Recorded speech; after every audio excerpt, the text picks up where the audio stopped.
Yeah, I'm fumbling here with the settings, but hello, welcome all. Hello, Sammy. Tonight I'm going to do a retro suffering on a game called Kingsley's Adventure. And unlike many games I played on retro suffering, I don't think this game has any like impact on video game culture or history. Or so they say. Because just like Sammy put it in chat, like, I think this game is mostly a Zelda clone. But Kingsley got to the cyan tunic much before Link. Like, aren't they pretty much the same design? And I think even more egregiously, there's, let's see, this indie hero who, like, they think is a Link clone, but isn't he exactly like Kingsley, but, like, really lame. But yeah, this game is a British PlayStation game, published by Psygnosis and made by their like offshoot studio in a small village somewhere. Camden. I don't know what size Camden is. But it's a studio under Psychnosis that made like just a couple of games. And Psychnosis was like a a really big British publisher during Amiga and Atari ST days. I think they are most well known for publishing Lemmings and making Wipeout, but this was something they made. Is there more than one modern indie game Zelda clone with you plus a cutesy fox? I don't know. I haven't come across any other. And I tried Tunic for like 30 minutes, and that's all I played of it. I think the reason I stopped is that I didn't like how it looked or sounded, but it's apparently a good game. Too good? Yeah, maybe. Maybe some instinct told me that I'm not worth a game of its caliber. I heard there's some really interesting things in Tunic, so maybe I'll get back to it one day. Tonic, hello next. But yeah, tonight it's Kingsley. I wouldn't say this is like a completely unknown PS1 game, but it really isn't well known either. But you had never heard of it? Yeah. The reason I chose for it tonight is pretty much the same reason I chose to play Toy Story 2. I don't think this is going to be as funny as Toy Story 2, but it's also a game I played as a kid that my neighbors owned and lent it me. And it left a pretty big impression on me. Like, it's once again, like I said before, when I kept looking for Zelda on PS1, and I never quite found it. But this might be the closest. It's pretty lacking in many ways. I should turn off the black screen, by the way. Let me get something better before I yap more. I feel like saying yap is already kind of outdated. So maybe it fits an uncle like... Okay, I'll stop right now. Where is my PS1? Just a second. I seem to have misplaced my console. There we go. And one important choice for today. I'm still going to keep the black screen. I have the European version, which is of course kind of the original, and the NTSC version for USA and Canada. And the European version includes the Finnish version of the game. And it's of course the one I played as a kid. I couldn't understand English quite well back then. So it was kind of helpful. So... but I don't think it's gonna add anything to have played this in Finnish. It's just gonna add the overhead of me reading it in Finnish and then in English. And it's not like Voice Stranger, it was like it's a Finnish game, so there's like a reason to play it in Finnish. So, I think I'm gonna play the American version. Please object if you have any objections. And the main reason is that it runs in 30 FPS, while the European version runs in 25 FPS. Because of some bad choices made with the TV standards.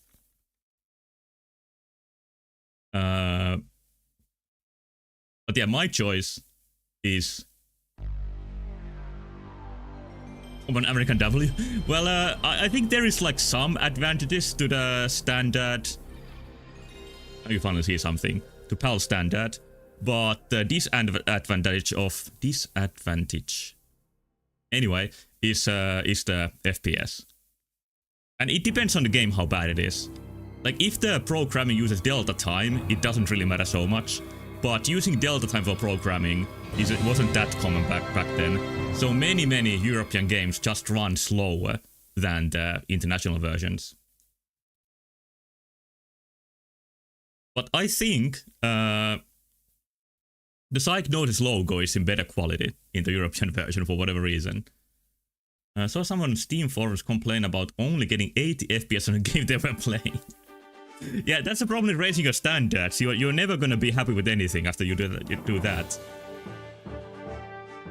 I have a 4K monitor, but I still play almost every game in what is it called? Like 448p. There's a better way to say it. But I rarely ever play anything in 4K. Okay, but anyway, here's Kingsley. And I just skipped a nice title screen. Vexing? That wasn't really the point. I'm just gonna start the game. Music of the game has a very medieval sound that even Zelda doesn't really have. And the menu, what it resembles, like what I was trying to say, or about to say before, is that the ideal version of this game would be like a Zelda made by Rareware. Ideally, this game would be like what Banjo-Kazooie is to Mario 64. But yeah, this doesn't quite reach the status of Ocarina of Time equivalent. But the menu does look like a Rareware game menu. I think they were copying Rareware with the 3D menu. But game does what modern PS1 life would never do, have low resolution for text. Yeah, that is kinda annoying. Banjo being better? I think that's contentious. Yes, of course, the CGI opening that indie games also almost never have. The Fruit Kingdom was not always so peaceful. An evil wizard disguised as a chef stole the Queen's Book of Magic. This is not one of the all-time top video game villains. One by one, the defenders of the realm were overcome by Bag Custard's evil magic and forced to become the Dark Knights, the scourge of the kingdom. All hope seemed lost until an unlikely hero emerged to challenge the tyranny of the evil rodent. He is in 2D form. Cub, small in size, but large in spirit. It's kind of a unique concept to have the sort of like puppet theater intro. And I guess it was also easy to animate. One of the main reasons why I chose to play this game is that I think this has really good PS1 aesthetics. And I think this is a good illustration why even nowadays people use like PS1 aesthetics for atmospheric graphics. Because this game is strangely atmospheric, if I remember correctly. It even gets like kinda eerie sometimes in maybe unintended ways. Somebody mentioned that this is like a fake game that you would write like a creepypasta story about. And the game does reach that sort of atmosphere sometimes. Like, I feel like when I played this when I was like 11 years old or something, like I felt creeped out at parts that didn't seemingly have anything to be like the reason to feel that way. Sammy says, gonna say this looks like a final culmination of PS1 graphics, like this is where it was all leading. This is definitely a good looking game. It's a good mixture of like high fidelity for PS1 and cartoony style. But here's the story. Adeline now decided to become a true knight and defeat Bat Custard. Bat Custard was translated as what was he in Finnish? Häijy Kiisseli, which is like a nasty. I don't know what Kiisseli is in English, but Kiisseli and Custard are different things. Kiisseli is like, this is not important, let's just continue.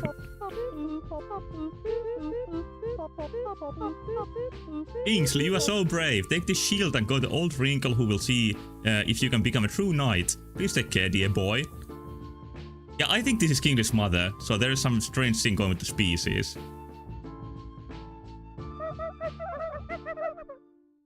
Don't worry about me, I can take care of myself. And unlike Link, he can talk. Already improvement. But also unlike Link, he has tank controls. Like, I don't know if they're copying Zelda Ocarina of Time, why tank controls? Or might be that's all they had the experience with. I don't think this game is like hard to control, but and yeah, that camera angle, very Zelda. Specifically Zelda Majora's Mask, which released like a couple of years after this game. Hello, Old Wrinkle. I want to become a true knight. What do I need to do? First, you must complete your training. I will let you into the training rooms to see whether you are worthy. Great. When do I start? Right now, if you like. Just go through the door that has opened behind me. But here's the usual PS1 cramped environments. There's 3 ways to go. And yeah, one reason why this game can have such nice textures and all is the drawing distance is not very high. But that is exactly what adds to the atmosphere. Every place looks kind of like dark and murky because of the low drawing distance. And unlike Link, he can jump on command. I actually remember this game having auto jump. just like Zelda. But no, you have jump button.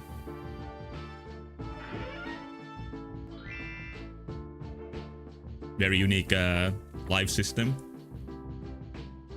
With a slight whistle arrow transition, it would fit so well. But maybe that would be copying somebody else a little bit too much. Oh yeah, the platforming tank controls doesn't feel too good, I have to say.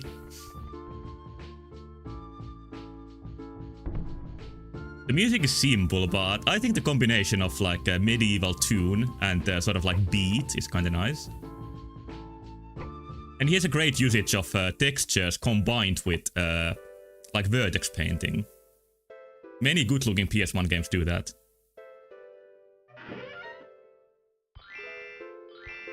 Coins you gotta collect on the ground. A bit different from Zelda. There's a lot of NPCs in the game, and I don't think you need to talk with many of them. This came out before Conker's Bad Fur Day, even though like Kingsley does look a bit like him. But Conker's Bad Fur Day was in development for a long time, so I don't doubt that Psychnosis saw pictures of the game. That's a bit too close. Hello, Sleeves. I want to become true knight. Can you help? I'm not sure, sir. I think Old Wrinkle is your man. So yeah, this is what the most NPCs are. They just exist and say nothing important. I would guess that there were more ambitions with the characters at some part of development. But this game, like, it's become very clear by the end that they really needed to rush at a certain point. I think this game is what made me realize what like rush development leads to. But the first couple of areas are pretty polished. It's way more rushed than anything in Zelda. Like Wind Waker's end half has nothing on how this game handled it. You will see. There are the weapons you will need for the next part of your training. Thank you. Let's select the bring up the weapon menu, move left or right to choose the press, blah blah blah. Yeah, finding your weapons is very easy in this game compared to Zelda. Don't have to look around any village. And I think there's quite many like different enemy models in the game, but they don't like act anything interesting. Yeah, I think there's multiple weapons, and I think you even get an axe at one point. Now it is time for your weapons training. Select your dagger from the inventory and act me. On guard. Well, I don't think I even need to select it. Oh, I remember this like coughing sound she makes while attacking.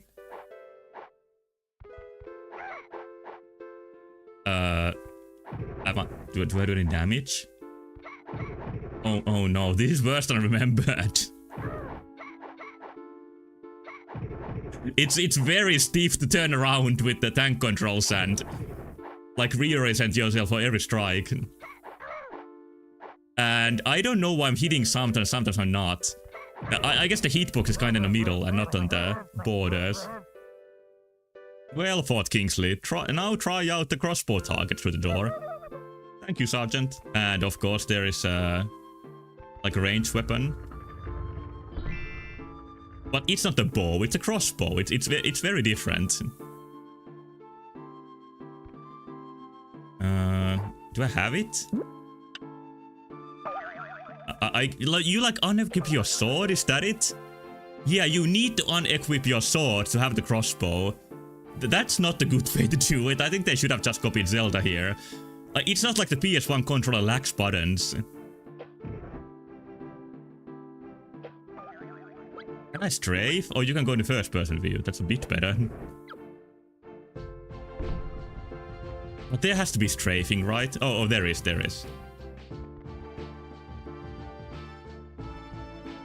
Okay, now we really aim.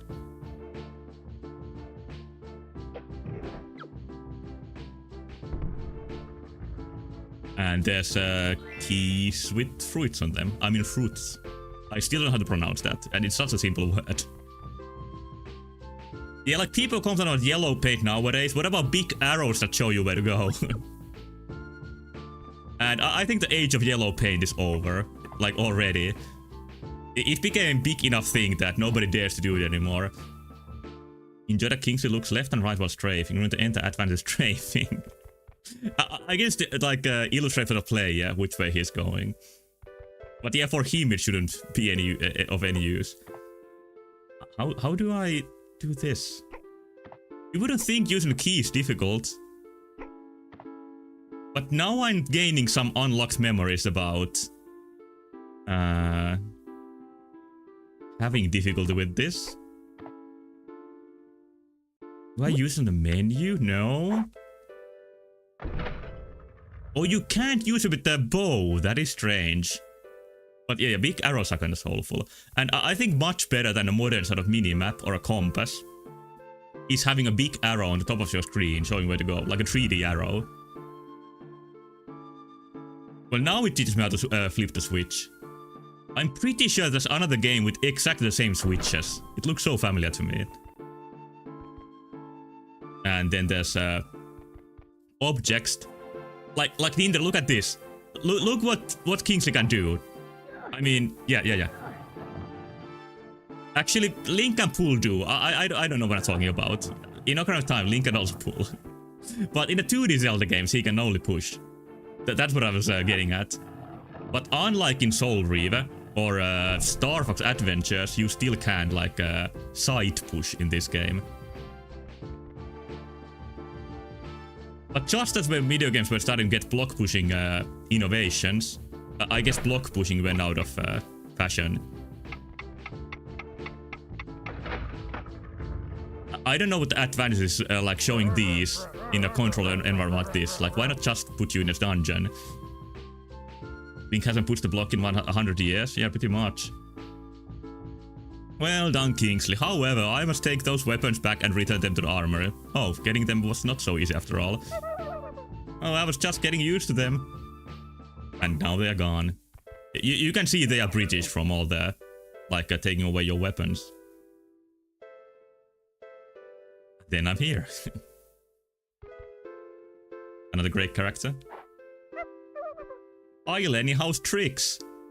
This feels like a, I don't know why, but sort of like a nasty thing to ask a jester. Because I don't think medieval jesters like chose this life. Kingsley, I've told you before, I don't do tricks, I only juggle. Idiot. You can hear the piano, but you can play it. I don't remember what you buy with the money. Maybe you just get extra lives. Like, there is a live system in this game. Just to beat it from Zelda, I guess. Well done, Kingsley. Now you must complete the king's quests and find the true knight items. Only then you may become a true knight. Cool, but where do I find the true knight items? There has to be a better name than true knight items. I'm a slave. My life hangs in the wings of the king, Kingsley. Yeah, but Kingsley's on the... like, he's a nobleman. He doesn't have to care about shit like that. Fear not, they will find you. Now speak to the king and queen. They will tell you what to do. Oh, and take this dagger. You are going to need it. So, I just lost my dagger for like 5 seconds. Thank you, for a wise old wrinkle. I'm on our way. Like, what if old wrinkle is like 24 years old? And he just has to act this way to... live up to his name.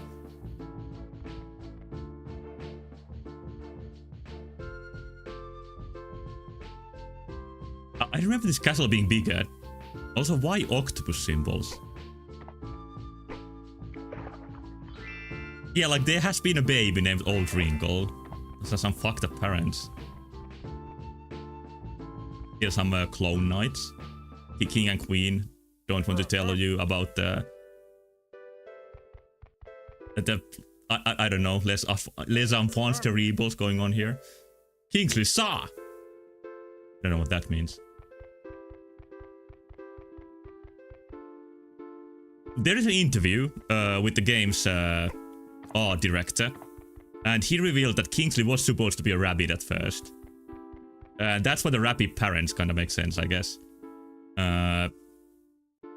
Maybe he wasn't to become a rabbit because, like, Link Rabbit already exists in Link to the Past or something.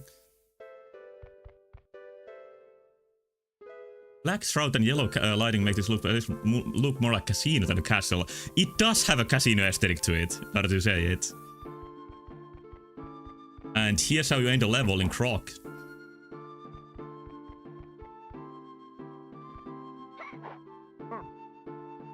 It's not King Harkinian, it's King Marius. Congratulations, Kingsley. Yes, well done. Old Wrinkle tells us you are worthy of true knight apprenticeship. It wasn't very hard to get. Like, you had to do like 2 jumps, 1 fight, and push 1 block, and that's all it took. Unfortunately, there is no time for celebration. Kingsley, I have some very important quests that need me completed. Bad things are happening all over Fruit Kingdom. The king and I are powerless. Like, I always remember this game takes place in Salad Kingdom, but no, that's Princess Tomato. Which I will play one day. That's right, you are our last hope, Kingsley. Your first quest is in Sea Town. Find Briny Jim.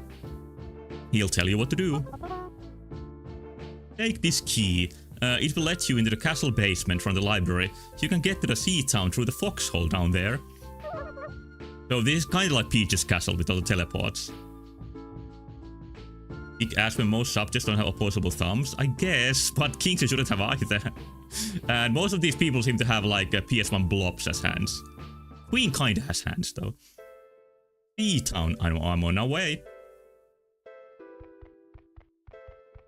The character design also said that there was supposed to be like a character arc for Kingsley, where he like starts out very timid and then he gains confidence throughout the game.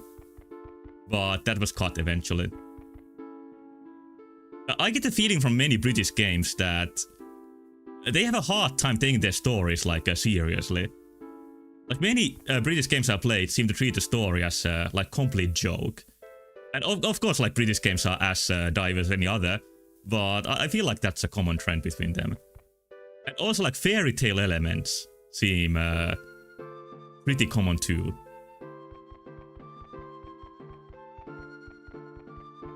But I haven't played like Perfect Dark from Rareware, which I assume is a little bit more serious in the story department.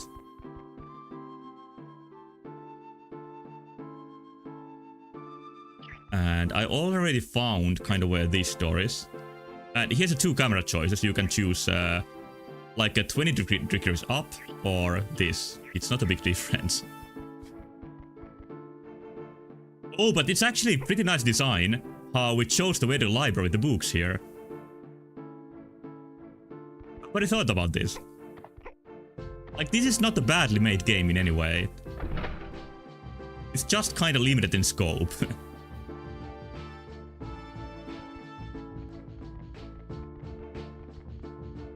There is one kind of big area in the game. Fighting just doesn't feel good. When they announced Perfect Dark, didn't talk about it for 10 years, then showed gameplay and then cancelled it. But that's just Microsoft, they had no idea what they're doing. Like, they have enough money that they can do any inane shit and it doesn't even touch them.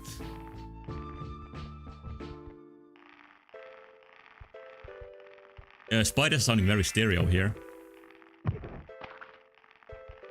I think most enemies respawn in the game. And I'm not sure why from a design standpoint. Like, I think that clock for 1 second was the enemy respawn timer. I mentioned Soul Reaver earlier. I think I mentioned it. And that also has a completely like nonsensical enemy respawn timer that just makes some parts of the game like much less fun than they would have been otherwise.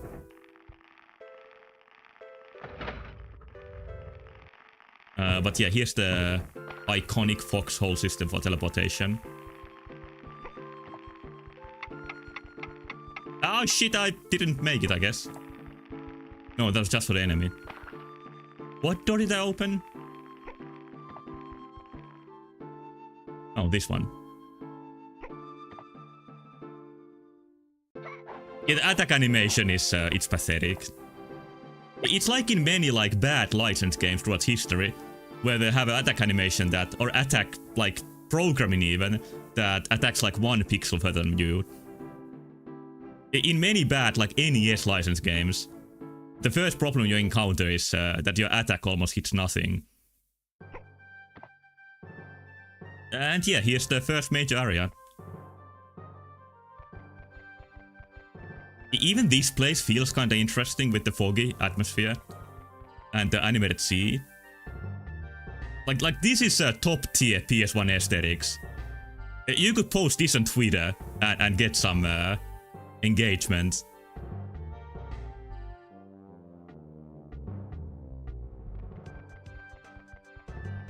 I can't remember any other PS1 game that has an effect like this. That makes you dizzy? Yeah, I guess. And you can see the polygons in distance when they fade away. And this is like hand animated texture for the water border. There's more interesting NPCs. It's no beard. Are they the adults with beards? I guess not. Aha, I have no beard, the second most fearsome pirate in the Fruit Kingdom. Sounds very fearsome. I'm looking for Briny Jim. What? Are you not scared? I am no beard. I don't know what that means. No, I'm not scared, you silly fish. That's a slur against dolphins. Have you seen him anywhere? You are really not scared, are you? Oh well, try looking in his pub. Are there any other buildings here than this? Oh, there's 2 buildings.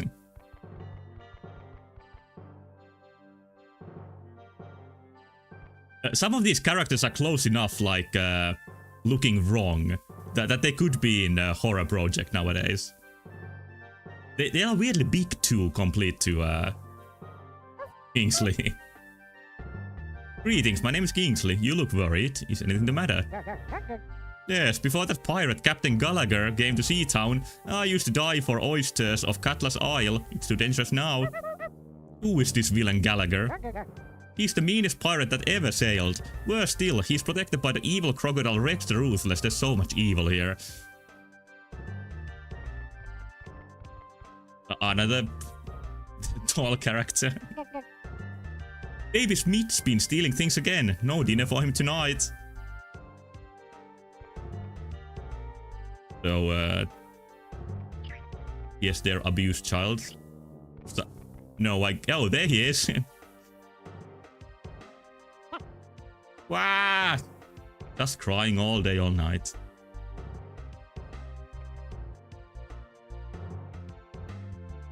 Okay, I guess that wasn't the pub. So let's try the second building here. Is he translucent? I think it was just lightly colored. I don't think it's translucent. Because that was implied that they are leaving him without food for many nights. He's like deceased. That would be a really dark like secret hidden in the old PS1 classic Kingsley. The child is actually dead. My name's Kingsley. I'm on a quest. Oh really? The name's Hardtack. I used to be the lookout on Briny Jim's galleon, but Gallagher stole his ship and my wages with it. What was my mission with Briny Jim again? I was just like find Briny Jim, and he had the quest. But even the random houses have some nice details on them.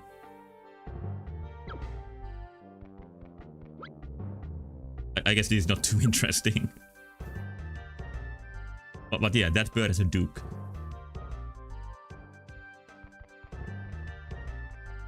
Well, there has to be more if there's the pub somewhere. Oh, there's one more building. 2 more buildings. Oh shit, it's much bigger than I remembered, honestly. My name is Kingsley, apprentice true knight. Do you need any help? Not me, thanks, but I'm glad I found you. Briny Jim is very worried. He is in his barrel-shaped bar called the Salty Sea Dog. More and more hints, it's all coming together. But these sort of sections that sort of like you can run around freely, these become less and less by the end of the game.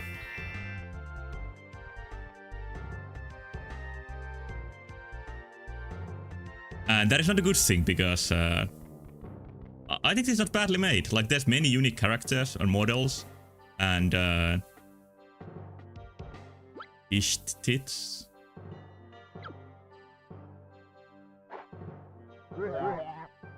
Good voice. If you want a drink, you go get it yourself. Do I look like a barmaid?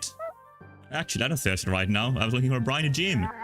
Well, he's behind the bar. This guy doesn't look like a pirate.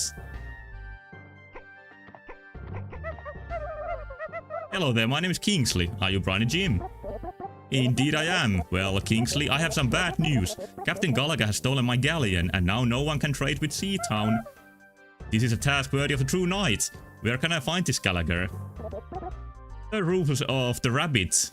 The Rufus of the Rabbits built an undersea tunnel to get to the Cutlass Isle. Go to Cutlass Island through the secret trapdoor behind the bar. The entrance in this cave is in the lighthouse. I see. That guy looks a SpongeBob character, he does. What are these ones? What brings you to these shores then? I'm looking for the true knight items. Like, there's no conflict here. Kingsley just wants to become a knight for... I guess he... like, being noble is not enough for him. Never heard of him? Ask Briny Jim.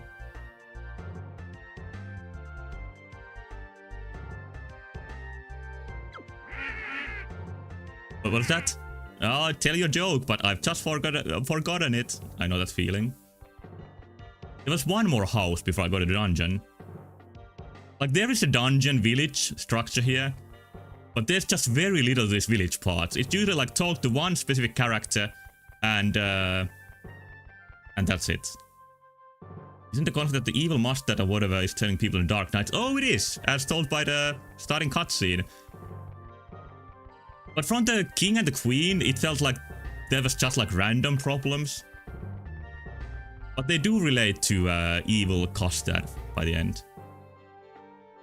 It's a kind of a hidden house. With nothing in it. No, there's a chest. With very useful 2 coins. And the evil knights you saw at the starting cutscene. They are the bosses of the game. There are 4 dungeon, 4 bosses.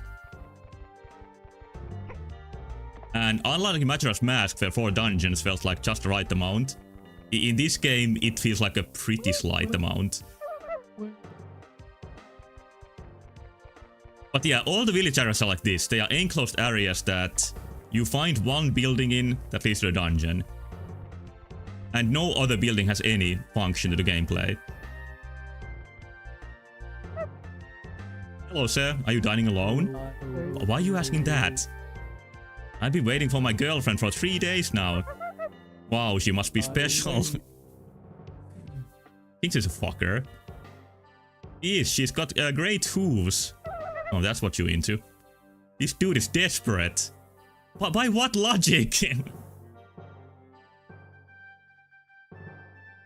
That was a very strange dialogue. So I'm gonna just keep going. Yeah, there are no quests. There are sort of side quests later on. But they are not related to any villagers. They are like a very stiff way to use extra items. You'll see it.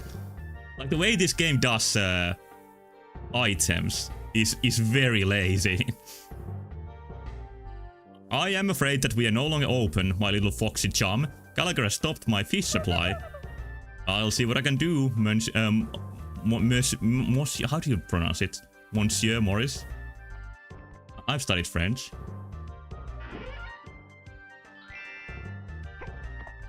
Yeah, no matter how you take great hooves. He's a freak. Okay, but that's the whole village. And they are only getting smaller from there.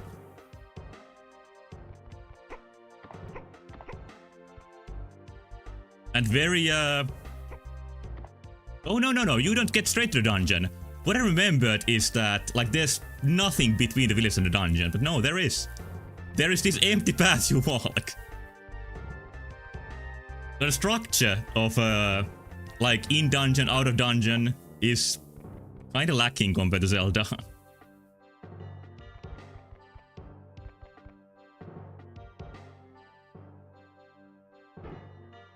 And now I'm in the dungeon. With the same music and all.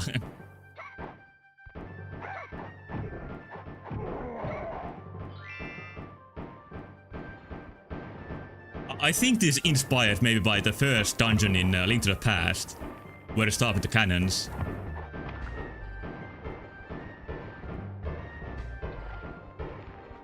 Most of the enemies you can just ignore. Where did he come from? I don't think there's any way to use the shield. Yeah, no button takes up the shield. No, never mind. I'm wrong. That would have been absurd that you have a shield that you can use it. But no, there is a shield button.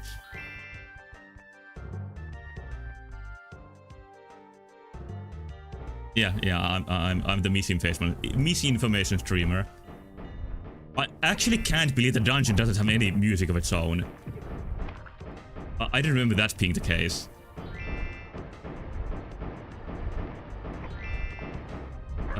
But you can collect coins. The level design, like there are puzzles later on, but I don't think there are any like complex structures. You don't find a map item because you don't need it in this game.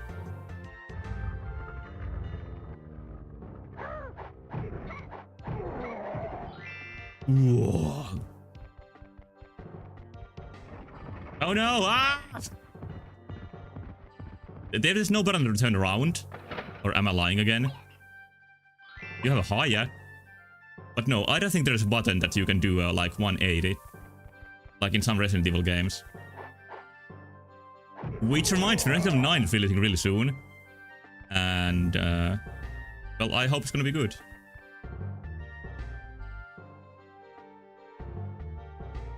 How are you supposed to do this? I guess that one doesn't move. Maybe after this it starts? And then you sort of gotta get out of the way? That's not too easy. I know why they put a heart there. Wait, there's a lock here. Don't know how to open that. And again, a different enemy model. But the fighting experience is the same as always. And here's the key. Yeah, people talk about baby games in Nintendo, but this is the baby version of Zelda.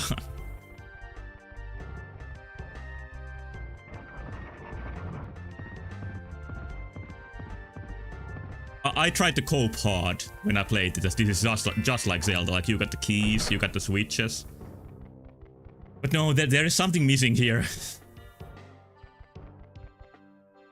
But there are highlights to the game. I remember the second dungeon being pretty interesting, like atmosphere-wise. And the third town is actually something pretty interesting. This is really like the rock part at the start of Ocarina of Time.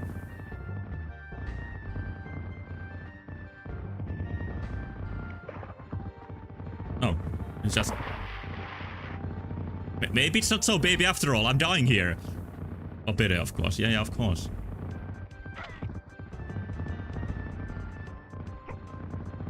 I hope there's gonna be a heart here. Oh, just these coins. Can I jump this? I guess, like the arrow. Oh no, he's dead. He drowned. But he doesn't float as Mario. Or lives. Okay, I think the second jump is the same as that one. I don't know why I wasn't able to do it.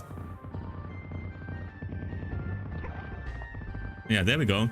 And I'm not sure the arrows are really needed here.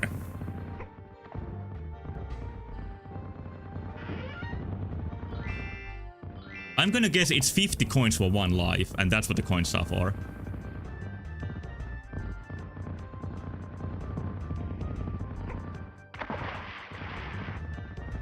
It's not just very fun making like a almost pixel perfect jump in a game like this. Yeah, I don't think there's anything you can buy. I'm pretty sure. I feel like they were supposed to be something you use something to buy with. But that's probably also gone with the original scope of the game design. It would just be weird to me that they like would have made something this close to Zelda, but settled on like so much simpler designs. So my assumption is that they like tried to make Zelda but had to cut down at some point. But yeah, the platforming is by far the hardest part of the game.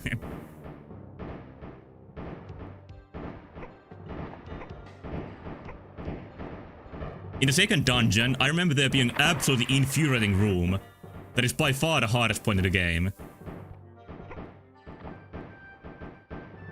Even this is harder than I remembered. By quite a lot, honestly.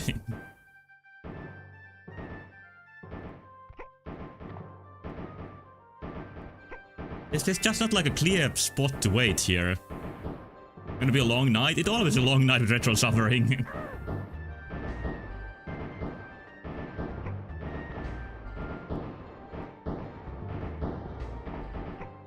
But you can save in this game, so if if it looks like it's gonna be too long, I can just save and restart next time. I think last time I definitely decided that if a game has a save system, it's not outside the rules to save and keep on going the next time. But if a game doesn't have a save system, that means it's official failure. But at least, unlike in Toy Story 2, there's really nothing to like 100% complete the game. I think just normal completion and 100% completion are the same thing in this game. I don't think there is any difference between those two. Fuck! Yeah, there's no way to use the shields here very effectively, because I would have to turn towards the cannons to use it. 3 lives.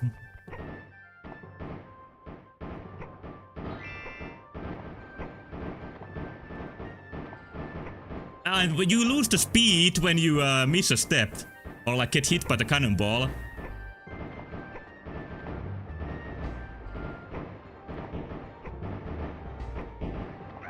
Yeah, like this is sort of part you don't find in Nintendo games.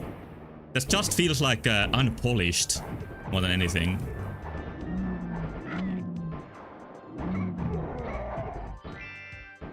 Alright, that's it.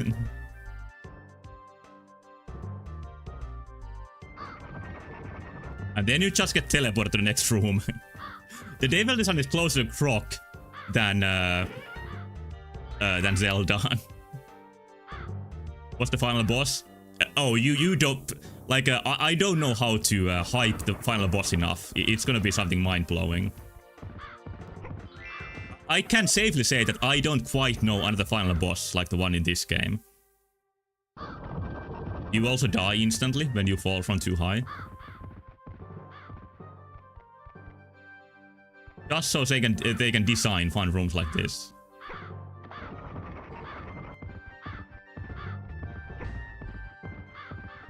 More jump. Okay, at least that wasn't like a unit more speed. Go. I can see a formula in the level design. Like you have a platforming challenge, and at the end of it, there's an enemy waiting.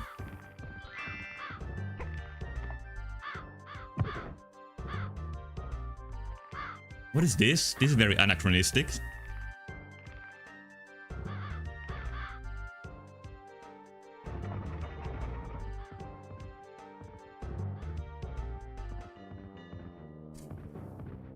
Alright, you get like a whole sequence of using the float, or whatever they call this.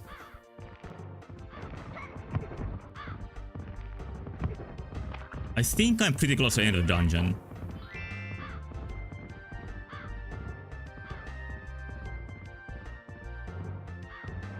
Is there another barrel coming?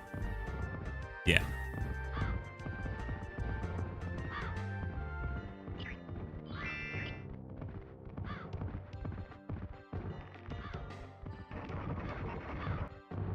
And then another jump.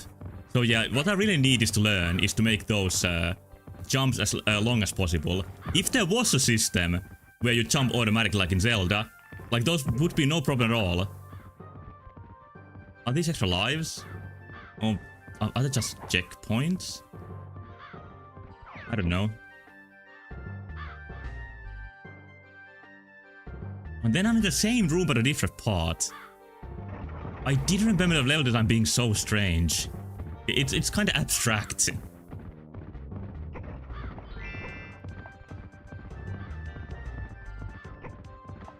I guess abstract isn't too rare for platformer games, but usually action adventures are more grounded.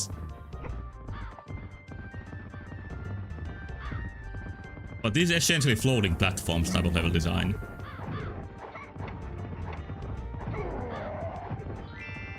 Great battle as always.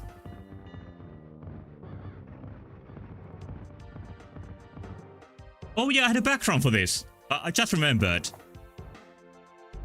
Here it is. Oh, the game is blocking some of it. Just a second. I used the teachings of the auspicious Thank You Doctor School of Graphic Design while making this. But I tried to capture the game's garish color palette.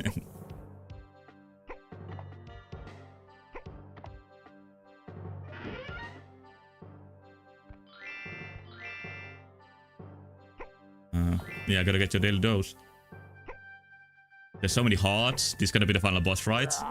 Yeah, here we go. Here's Gallagher. Looking very scary. He also has a very big angry bird. Arr, who be discovered in bass toy trespassing in my pirate cave? He's also the only one who speaks like a pirate. I am Kingsley, a friend is true knight. He loves saying that. I am here to put an end to your reign of terror. Well, I can't be chatting when I can be chopping. Put up your sword, Fleabag. Wait, why first? Oh, I was just pressing the button. Never mind.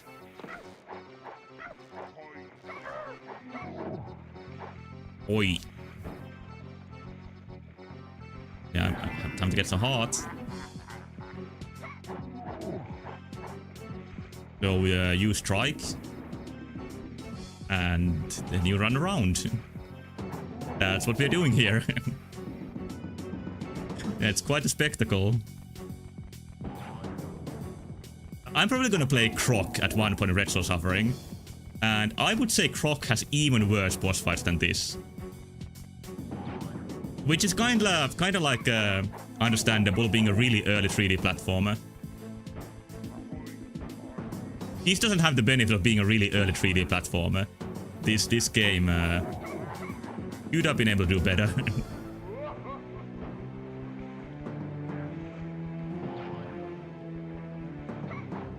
I think Croc is kinda fun, but it's not because of the boss fights.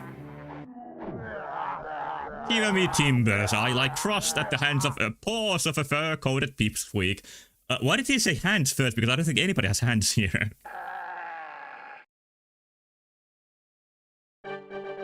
But unlike in Croc, they don't turn back to their original forms, they just die. Because I think that was one of the knights transformed by evil Custard. But no, that is their death. And Kingsley is the judge, jury, and executioner. A very long YouTube video the other day that basically amounted to the person being very angry that people like Banjo-Kazooie more than Croc. Banjo-Kazooie is much better than Croc. But, okay. The charm of Croc is being like really bare bones. Like there is a sort of like fun to it. Being like as little as possible, but very like clean in a way. But Banjo-Kazooie has so much more to it.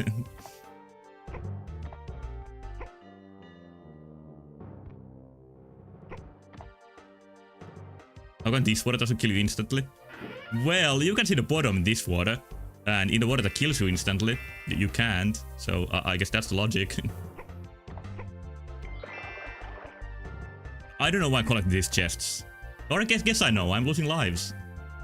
I'm guessing losing all your lives puts you at the start of the dungeon, which is quite the punishment. I don't know, maybe I'm wrong. Maybe the other water had the bottom too. But you can like, you can have Kingsley's whole face under the water, and he can still breathe through his eye sockets.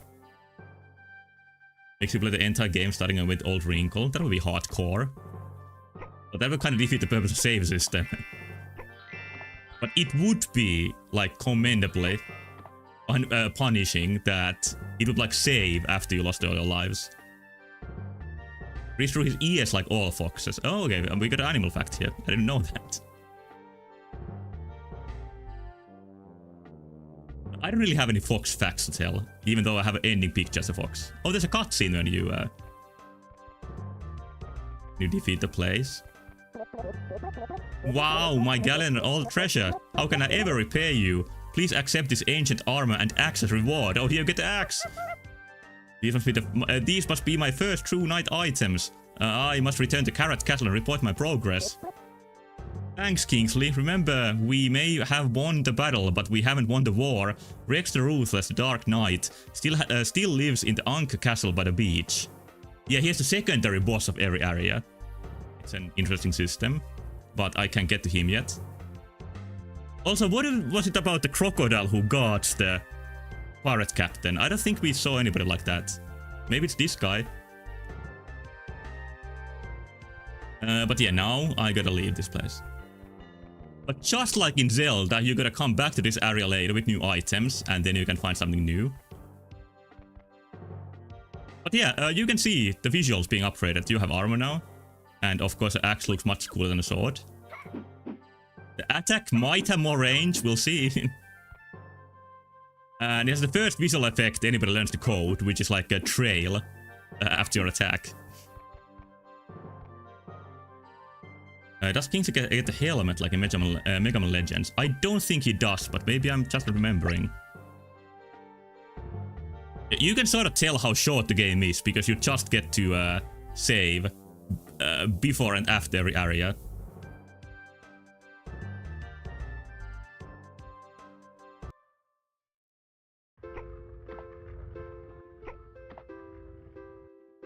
Maybe I should play Mega Man Legends one day too. Because I've never played it. I tried 2, but I've never played like any of the games properly. Yeah, like it would be an actually good game. I try to have a good balance of good and not so good games on Retro Suffering. But also I try to avoid horrible games. And I wouldn't count this as a horrible game. This is just an aesthetically kinda interesting, mediocre game.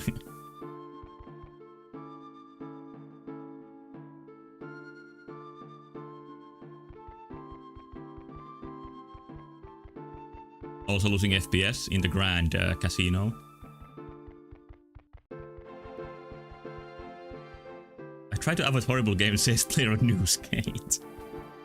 But I think that was still worth streaming for all the flopping. Yeah, RCX is on, so that's why we lose some FPS.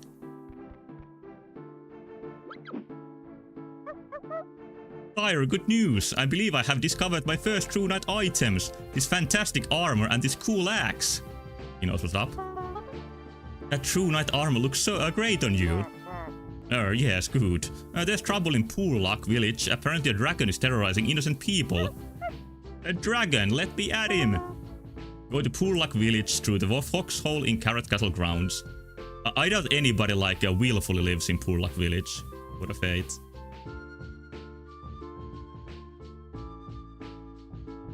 Yeah, actually Trader wasn't expecting for me for my success. I think he's supposed to be Kingsley's father. There is a backstory in the game. I'm gonna read it when I get my first game over. And let's see how well the backstory connects to the game.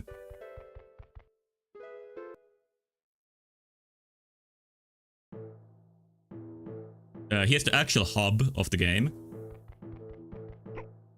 With also a nice graphical asset with the sundial. But the structure, I think you can see what the structure is between the levels. It's not too complex. What was the noise? It's part of the music, the doing sound.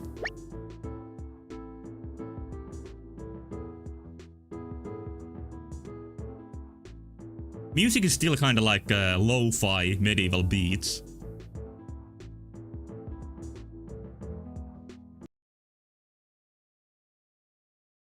Alright, second area. Arr, don't hurt me. I know your sort. You're a nasty swordfish. Yeah, Kingsley's characteristics are that he really likes saying that he's a true knight and he's racist. That's all the two things that make Kingsley. I've had bad experience with your kind. You're right, I'm a swordfish, but I'm not nasty at all. I'm retired. From being a swordfish? So what are you doing here? I used to live here, but Snuff the dragon kept raiding our village for food. So there's no food left anywhere, and I'm going to find a sea town.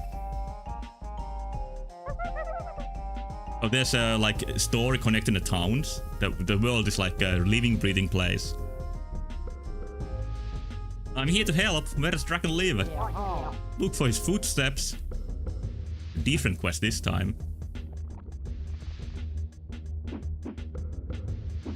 And this area's culture is that it's poor and dilapidated. And there's again many houses with NPCs with absolutely no functions at all.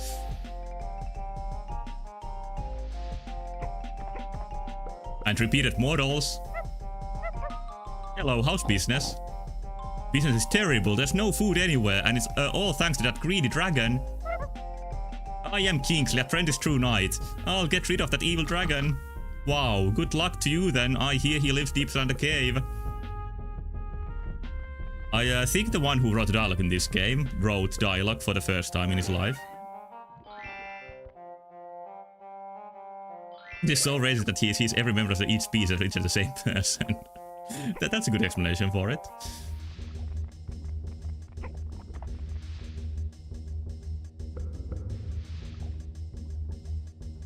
Interesting sounds in this music track. Can't go here. Dogs look evil, but they don't attack you. Good day to you, Fox Cub. I'm afraid all I have to offer today is our finest juice. Finest juice? Yuck! Don't you have anything tastier? I'm afraid I don't. It's all Snuff the dragon's fault. He's taken all our food except spinach. Or spinach, I guess, not spinach. Dragon? Dragons are a true knight's own enemy. Do you know where he lives? First of all, like, he shouldn't be surprised as a dragon. Second of all, like, that there's a typo with the apostrophe, is it called that? Maybe all the dialogue was written at last minute, when they had to change the game story to be something smaller than at first. The dragon lives in a cave. If you follow his footsteps, they lead you straight to him. I must warn you, nobody's ever returned. I will bring this dragon to justice. That means killing him. I hope I'm not interrupting. My name is Dr. Crane. Not at all, Dr. Crane. What's up? There's a friend of mine, an orange mouse. He snuck into Snuff's lair a long time ago and hasn't been seen since. Maybe he's still in there. Thanks, Doc. Holy shit.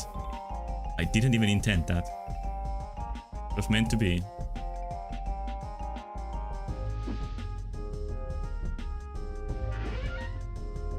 Must be playing with the Kingsley's community patch that fixes all the text inconsistencies and re-enables cut content like Kingsley's personality.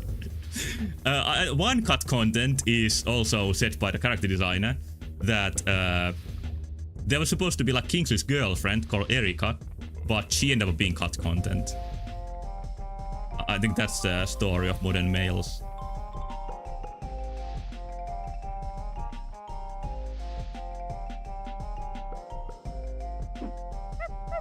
Hello, madam. I am Kingsley, apprentice true knight.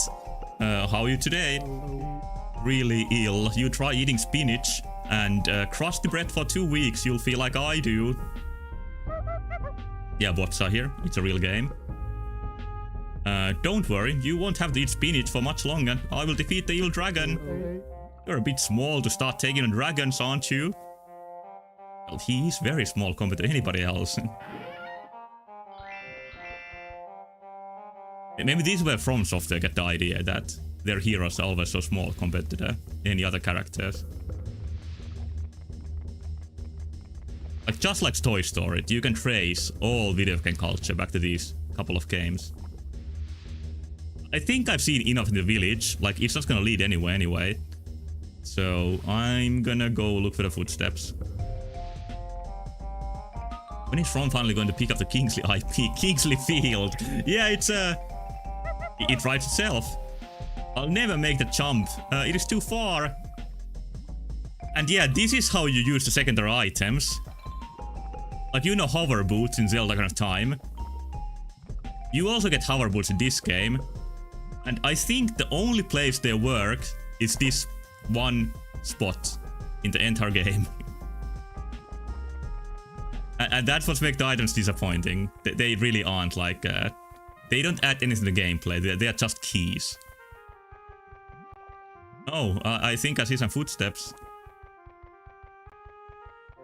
And here's the dungeon.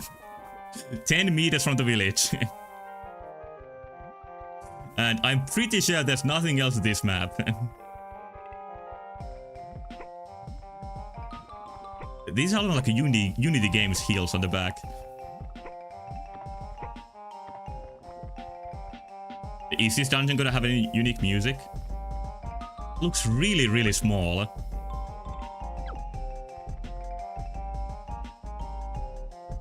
Oh, I guess I'm locked in.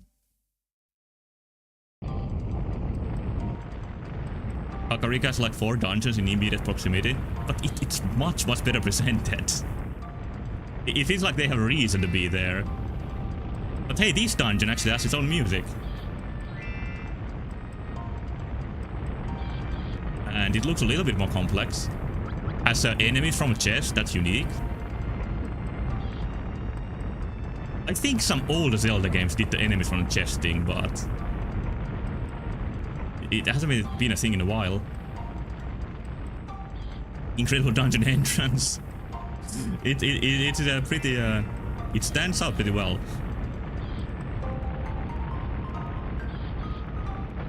Like, Dragon definitely has its like identity on shown here. Very good personal branding.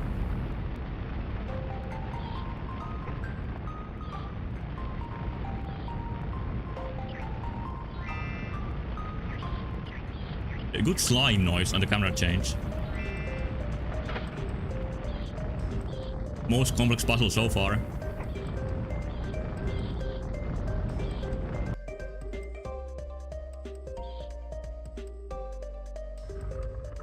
And pretty nice music here. Again, more puzzles. Is that the puzzle?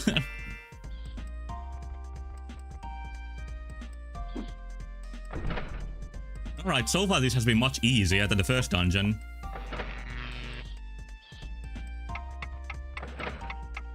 Okay, you push 2 buttons. And then you get the key. And it even shows you where you use the key. Alright.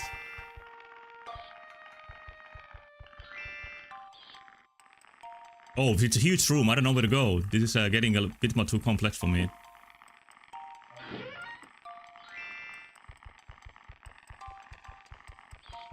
Get my coins. This is how he gets paid. Oh, it's a ananas key. I mean pineapple. And this key, I guess I need to use somewhere else.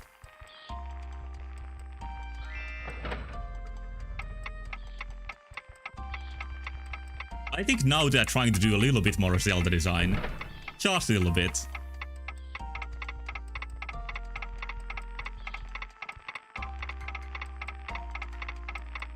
DK64 coded fruit-centric logic. A little bit. But at least you had to switch to different Kingsleys to get the different keys. And here's the one I was looking for. Can I get it? No? Yeah, you can't get it. Alright. Even extra life here. Uh-huh. Is there a move I'm missing? And the game forces me to learn what to do here. It would have been much better with 10 momentary characters with their own collectible True Knight items. Yeah. Like, I praised Banjo-Kazooie before, but it's just... I think I would say a fact that Rare got a bit carried away with the design style during the 64's lifespan. They went further than where they were supposed to go, or what they should have gone. So what led to that? Why did it lower?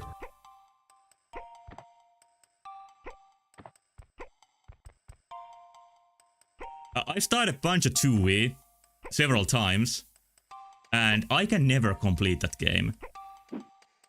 And I think I can be pretty patient in video games, but there's something about Banjo-Tooie that my patience just runs out at some point. Oh, it's about these somehow. Like these holes that you lower the platforms with. But you stand here, maybe? I noticed one of them lighting up. And there's like an electricity sound effect. I would like to get the extra life, but I don't get the logic.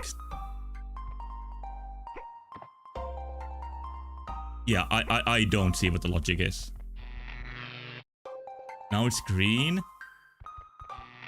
Or you do like a right path. So start here. But why did I get the key item? Is there a system here that gives you the key, like if you get stuck? As like a retard-proof sort of way to solve the puzzle? But yeah, this seems to be the way to get all the items.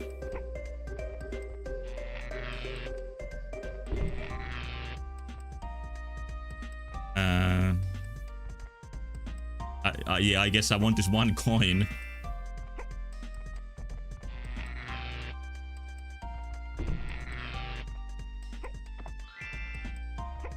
Now I'm gonna guess that you go here. Yeah.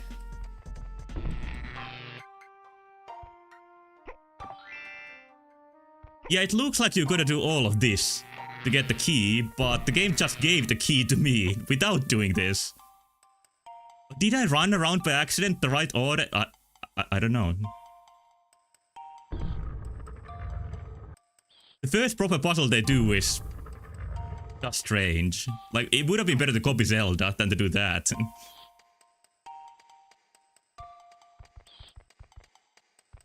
Alright, and then the next key. But it speaks of the complex level design that I still haven't used the grape key anywhere. Oh, ambush. What animals are these?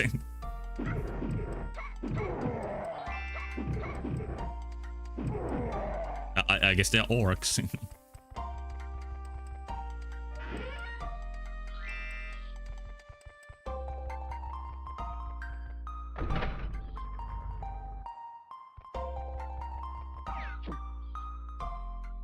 I wonder if this is the platforming room I was talking about. Yeah, here it is. I was stuck here for a very long time when I played it for the first time. And my memory is that this just keeps on going and going. Or much longer than would have been sensible at all. And of course it's slippery. And there's not even a pit where you die. You can just walk back to the start. Or you need to walk back if you want to try again. I can't think of any other game with tank controls that has like ice platforms. Maybe Croc. But Croc's controls are better designed than this. Croc does have some air control. Kingsley has none.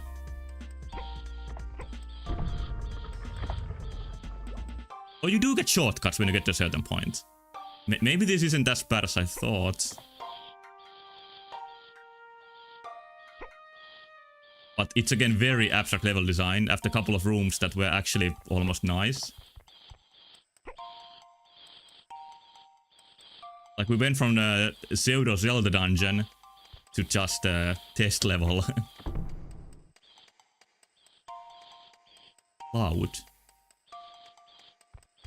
Game reminds me of Nights, where the terrain looks like it started out as a flat plain and they just raised part of it to create the hills and ways. It looks that way. Like, especially outside. It looks like there was a grid of a square. Like a combination of two polygons. Quads, I think they're called. And then they're like raised and lowered parts. Ah! Then the arrows point you where to go. So they did test this part. And they still didn't remove it. Whoa, they can jump! AI! I don't think any Zelda animation can do that. That's like genuinely kind of impressive that... never mind, but still.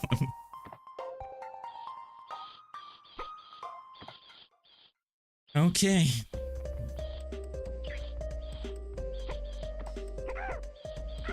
Don't kill me, please. I want the heart. And there is one here.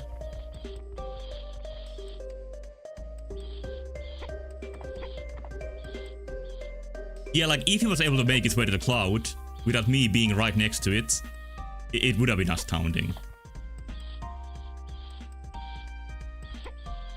I think you can randomly lose life even when you touch the bats. And I just noticed something weird. Like, I still haven't gotten back my crossbow. The games make you practice a crossbow, like as almost the very first thing you do. And then I think you get it back for just the final dungeon.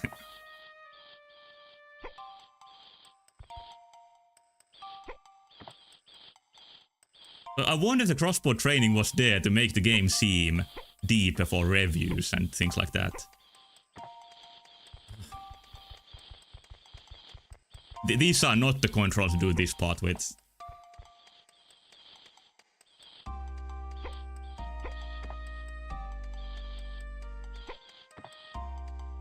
At least they give you shortcuts. Like, I wonder if I missed the shortcuts the first time I played this. Because my memory is that you had to go back to the beginning every time. But it's luckily not the case.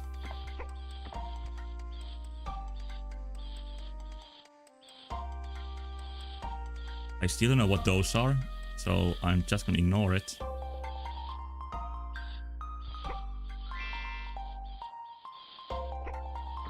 Ah! Oh, okay, that didn't put me back.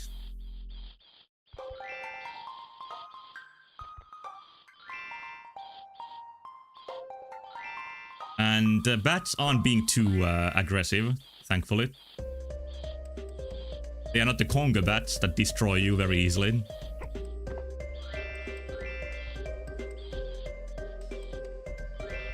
When I talk about Conker's Bat Fur Tale to people, I notice a very common answer is that like they had to stop playing because the game got so frustrating quickly. And I can sort of see that, but I don't think it got too frustrating. But the game is annoying on purpose sometimes, which might not be the best design. But it doesn't have the problem of some Nintendo 64 rare games.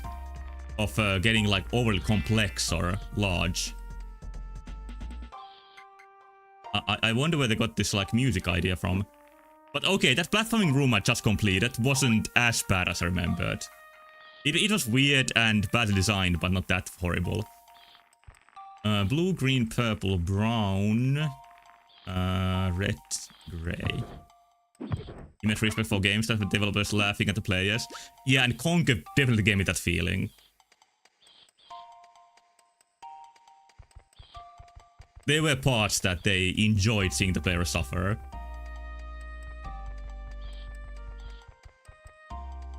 What was the order again? You have to walk like 10 steps and keep it in your memory. Okay, blue, green, purple, purple, brown, red, grey. Blue, green, purple, brown, red, grey. Blue. Green.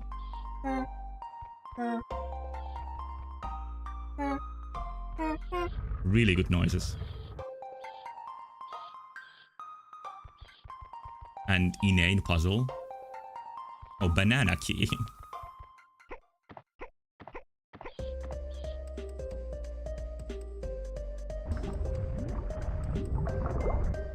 Here's the Shadow Temple.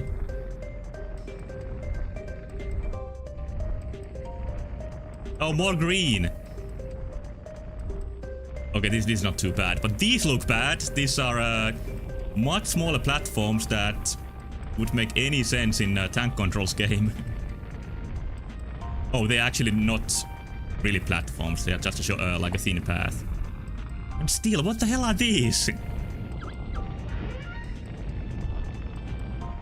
Okay, thank you for the spiders.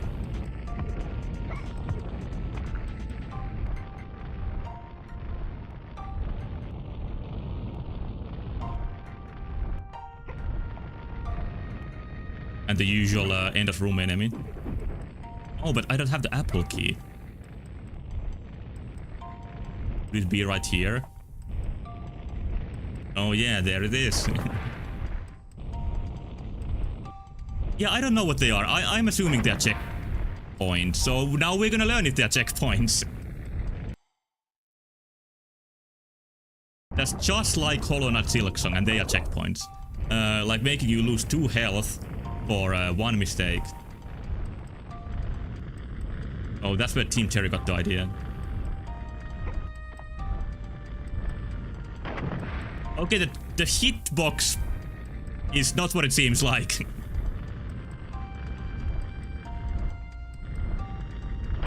Yeah, like my gamer instincts tell me to go closer to that, and it doesn't work. You really need to stay clear for like a whole block. And then all the way back too. Now I know. Okay. Oh, shit, I need to fight too.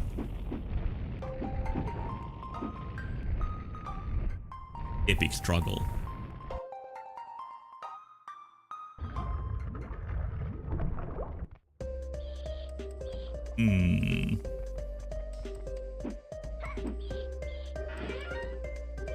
So this is a bit more substantial than the first dungeon, but I think now I'm pretty close to the end. But there was an enemy here that I remember I got kind of scared by it as a kid. And I wonder what it was, but I think it was close to the end of the dungeon. Oh, and you get back here! Finally, the dungeon like connects to itself in some way. This is the first time. It kind of resembles Zelda dungeon design. And you just don't go forward, but also... like, whatever I can get, I'm gonna take.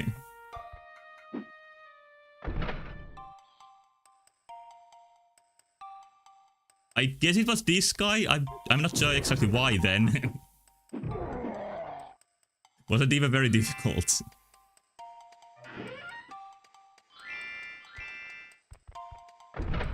But I think my experience was with some PS1 games that with the CRT and the low resolutions, I sometimes when I saw a new enemy, like I imagined something that wasn't quite there and got like creeped out by my own imagination. But maybe some other enemy later on.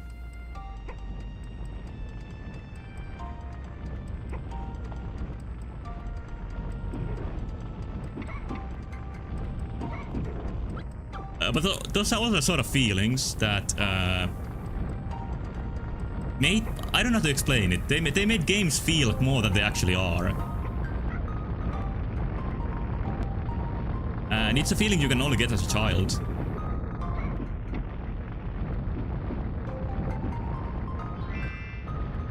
And I can safely say that I thought this game was more than it objectively is. He just died. How many lives? 3 still, okay. And I got to keep my key. That's almost speedrun tactic. And we just lost the music. What a shame.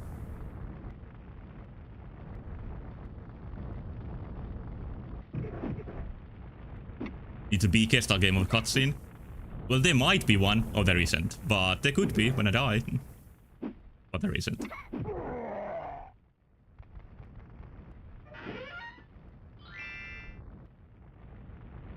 Okay, I understand giving you 2 hearts after this. That was quite the ordeal, if I didn't die.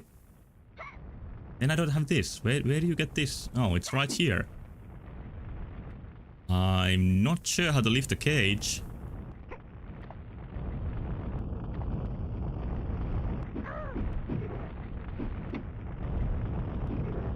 In some games, having no music adds to the atmosphere. Like, I think one reason Tomb Raider feels so eerie sometimes, and that's the feeling I still get as an adult, is because it so often lacks music. Like Tomb Raider's one PS1 game that is generally very atmospheric.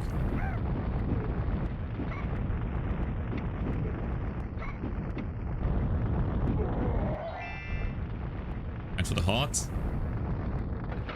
Yeah, that lifts the cage, so I need to survive my way back.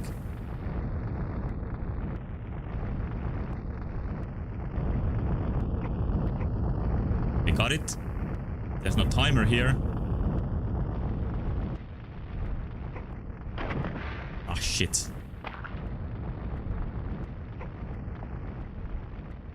Hey, that's that.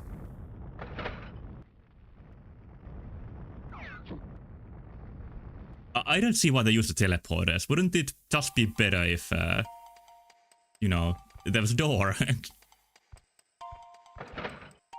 What is this thing? Like a big mole? I'm pretty sure this is the longest dungeon in the game.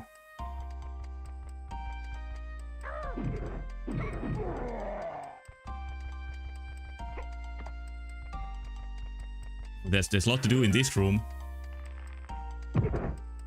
There's also a game that's kind of similar to this in some ways, which is Harry Potter and the Philosopher's Stone for PS1.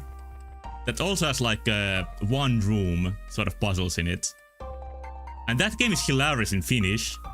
I don't know if it's worth playing in any other situation. One more game that I tried to make myself like on PS1. Because I used my money on it.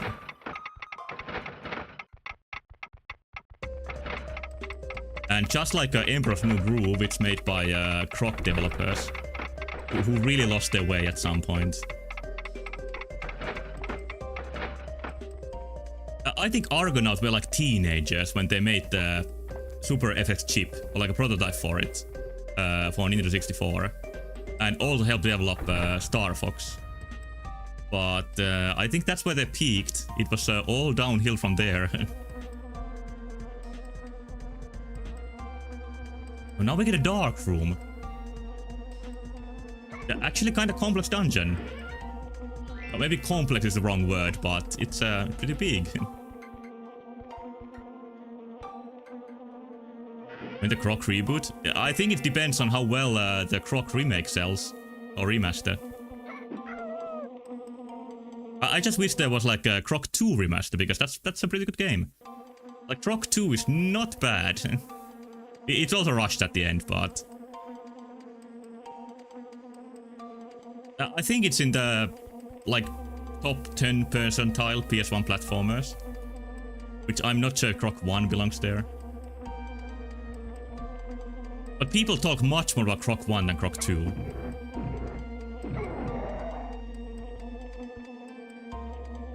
There is just one absolutely like horrible level in Croc 2, which is one level where you need to collect like 100 babies spread all around the level. And I think it's just there to pad out the game by the end. No, it was that door that opened.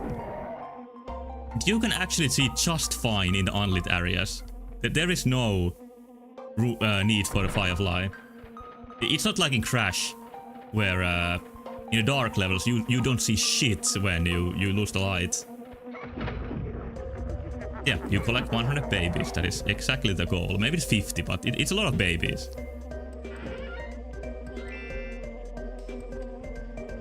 But it has nice music, like most Croc levels.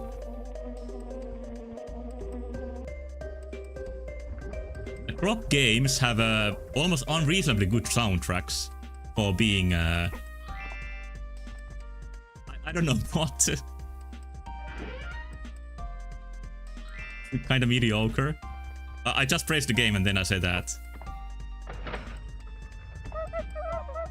Oh, the rat is alive! And Kingsley says, wow, you're the fattest mouse I've ever seen. So one more character. Peach, great voice for the mouse. So he didn't end up on a snuff film. My name's Tardrasign and I've been stuck in this cave for ages. What a name. Luckily for me, Nandra Chef has been kind enough to feed me with snuff leftovers. Yeah, Kingsley's a very unlikable character. I'm here to have a few stern words with Snuff. Do you know where he is?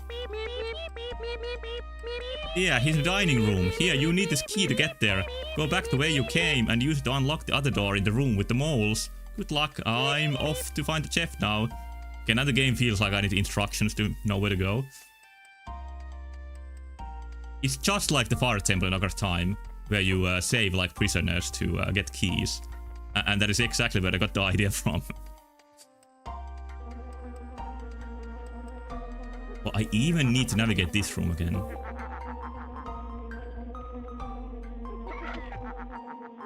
Okay, they laugh. That's kind of scary.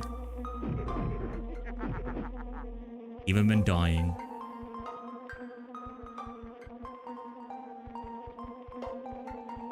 Where was the entrance again? Or wait, it's a different room, is it? Yeah, there's a different room than before. Unless I'm really confused right now. Yeah, I think this is different.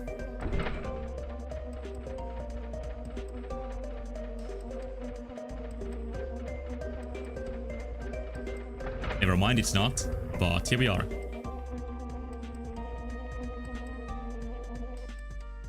So we even got backtracking. You wouldn't believe from the first dungeon that you actually get backtracking in this game. Come on.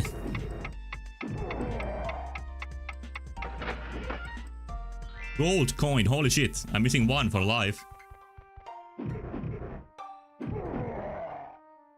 Okay, it's a room with the moles. So the keyhole must be here somewhere.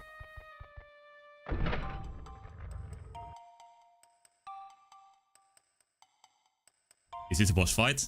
Not quite yet. Ow. It's a lot like rooms in Zelda games before boss fights. Where you get a couple of items and spiders. Oh, that's locked. I think it appears in Wind Waker and Twilight Princess especially. Oh, it's a mimic chest? No, it's a exploding chest. Hello, Lucas Guy. Yeah, Retro Suffering 3D this time. Not for the first time, but this time. Yeah, spiders are kind of like fairies, minus anything useful. That's what they are. But the other game tonight is Kingsley's Adventure. That doesn't have very great combat, as you can see. And yeah, it has tank controls. Which is a very interesting combination with pretty difficult platforming sometimes. But I think I may be past the worst of the game already.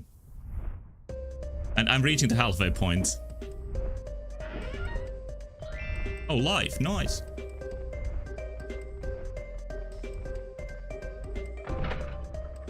But yeah, this epic dungeon, I think, is drawing to a close.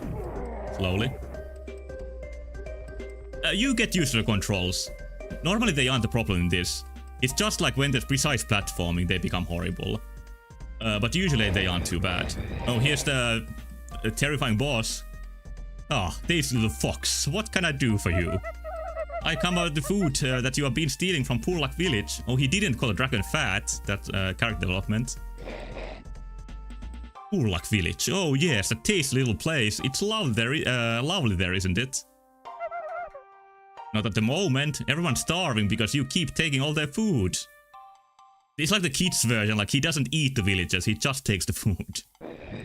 He was about to eat the mouse, right? Alright then, what are you going to do about it?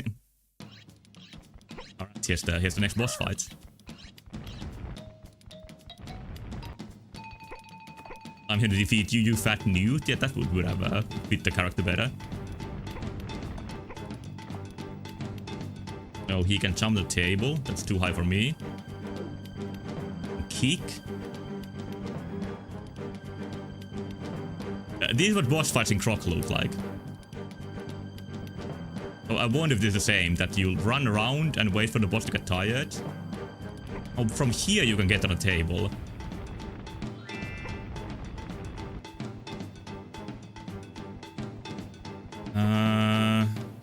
Do I just like hit him? Not only can you go into dialogue with 2 buttons, there's even a button to skip the dialogue entirely. I saw that in the manual. I think that is like they learned in Zelda that some people don't like to hear the old story again. So they added the button like that.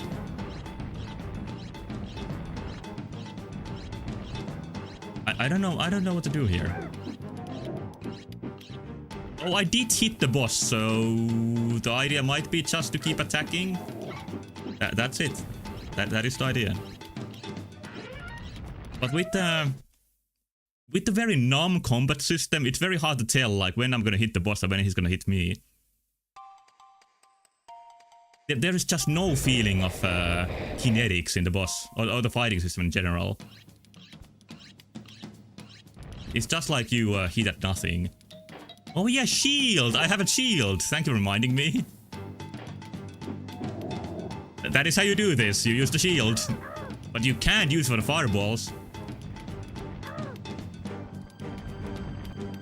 It's pretty much like a Dark Souls boss fight now. With the added running away.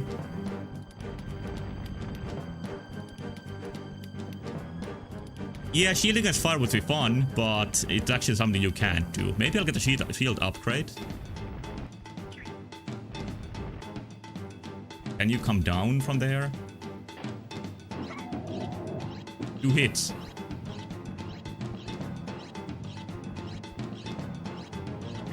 Here you can see the advanced jumping AI for the enemies. But the programming seems to be that he shoots when he's far away and attacks when he's close by. That's how it goes. Yoshi's story has music. Yeah, pretty interesting instruments here. But I gotta get a heart. Hopefully I can survive if I go here. There we go, fight on a table. Very cinematic. Oh, now he blocks. Back and forth. This is the Yoshi story, but maybe even Yoshi's new story. Oh, it's not annoying enough. Spiders in the boss fight too? I just want to get 1 heart. On. Ah! Heart! There's the heart. Is this game good? I wouldn't go that far. But this is, I would say, it's an interesting game. If not that much of a good game. And you really don't see discussion about this game. Like, this is almost an unknown game.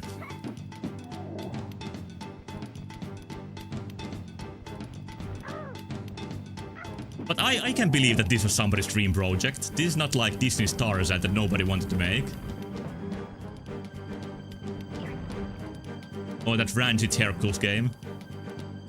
I played worse games when I did my PS1 Christmas gift tour.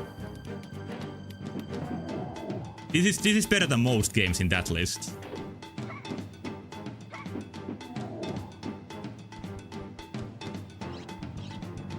Okay, I think I may gain the touch of it. He is being close combat.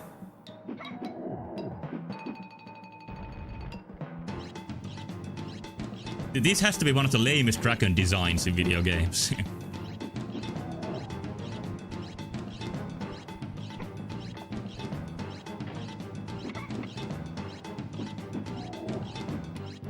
Didn't the box reminds me of the kind of design you would see in a good indie game. But yeah, the whole game, like at the beginning, like it has a lot of aesthetics that indie games seems to go for. And they accidentally did them here in 1999. I think they should let the developer of the game that lets you analyze objects in the underground lab make a new Kingsley game. But by what logic exactly? I'm not against it, but... Like, you mean one of the horror games? Oh no, I didn't expect that to happen. It serves you right for being so greedy. Serves me right? You are mortally wounded me. All I ever did was steal some food. Oh, there's the grey morale of this game. Like, was it really? Like, worth killing him as a punishment for just stealing? I see your point, but I'm an apprentice true knight. I'm supposed to fight dragons. Oh, you could write essays about the morality going on here. Like, I see your point about feeling bad that you're gonna die soon. Holy shit!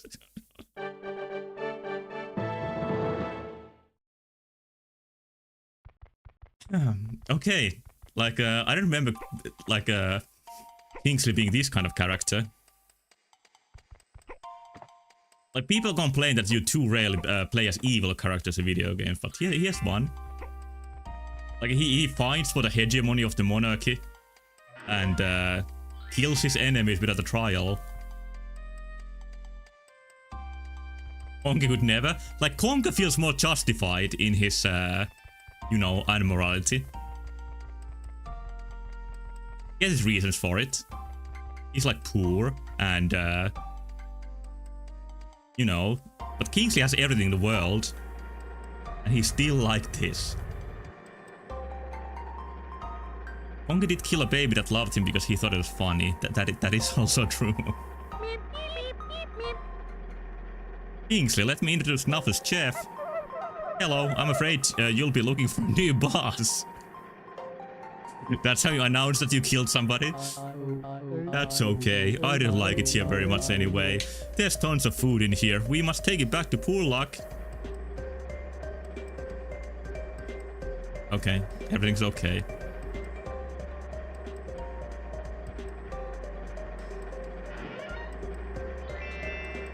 I think Kingsley has some sort of disorder with his personality. But it's good for the slaughterer of the kingdom. Like, they make this seem all like a silly game, get the hero's items. But instead, they're getting rid of all the criminals without trial. So, it's a very good system for the king. The food package is kind of nice detail. That you can see, like...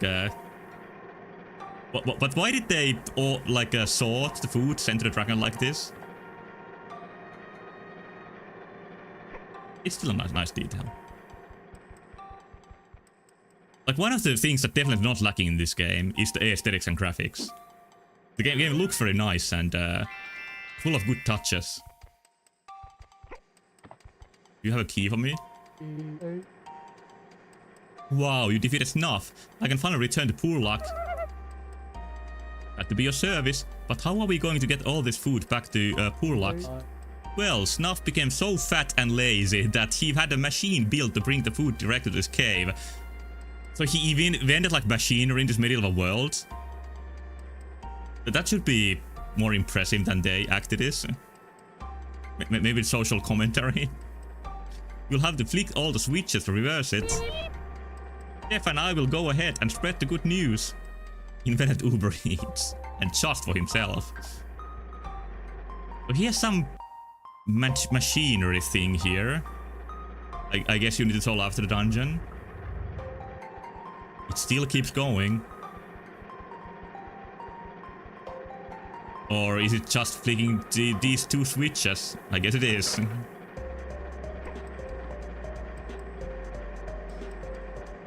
I don't think that's a doable jump. It's one more platforming challenge. What's with the fork and knife icon on top of the screen? I do not know. It appeared after the boss fight. Maybe Kingsley is like holding them?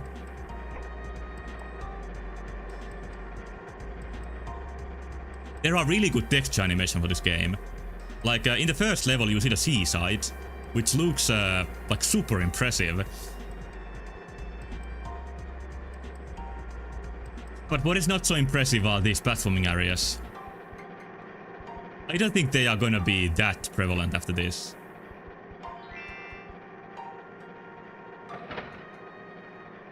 What does it even do?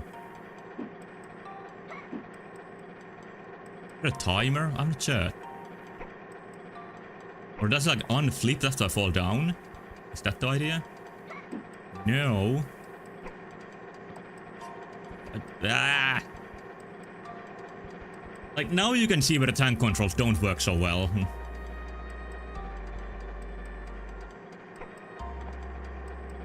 Maybe if I go back here, no. Yeah, you need to flip every switch, and that switch I didn't flip before. I thought I did, but I didn't.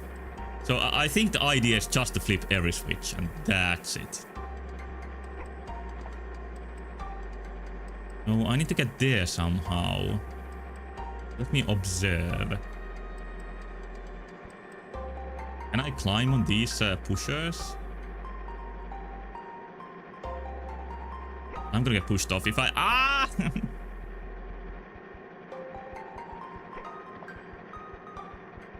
Try again.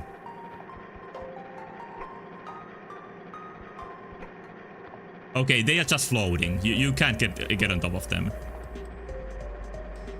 This does not feel good. Oh, I just unlocked the memory, which is that the first time I bet the dragon boss with my neighbors, like we ran out of video game time when we were in this room. And we had to close the console because his parents, which is not unreasonable for kids, I would say, demanded that he's gonna shut off the console and, I don't know, go play outside. So we had to do the entire dungeon again. Because there's no way to save unless you are in between the levels. Yeah, maybe it's a little bit unreasonable. But with my generation, our parents definitely didn't understand video games very well. I think most saw them as something like pretty much the same as like hitting action figures together. Not something that has like continuity to it. So it was it wasn't easy to explain the idea behind saving and progress. So there is a balance there, like of not letting kids play indefinitely, and also like being interested enough what they are doing to like understand what saving even means.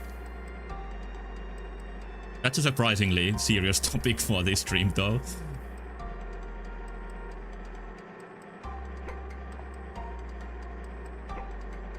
I think that's the way you do it. That's too difficult. Yeah, I guess that's what they think when they yank the cord off the wall. But yeah, politics is the next logical step. That's a talking point.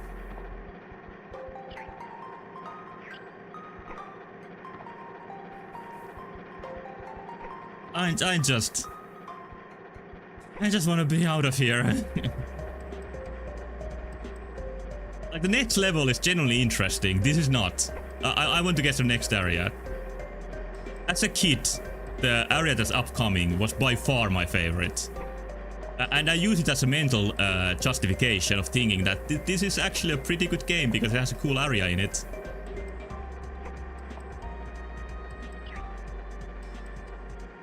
Silly fish shouldn't be able to vote. Yeah, especially if they're blue.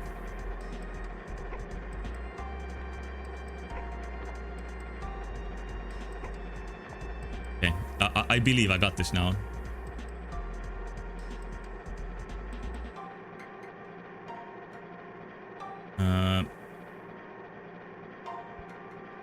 Can pause in Deadlock? I think you can pause in many like Dota-like games.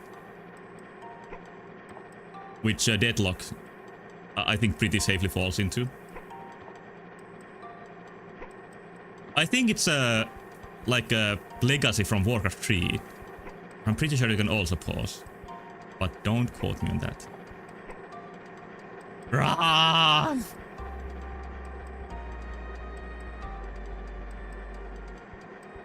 Valve Hard Risk of Rain guys help to develop. I don't know. I tried Deathlock actually.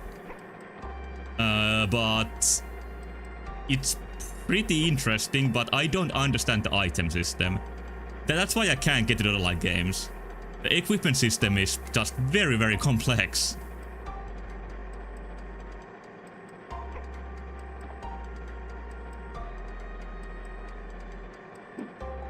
I don't know what to do. I'm getting desperate for maybe no good reason, but I'm feeling surprisingly frustrated right now.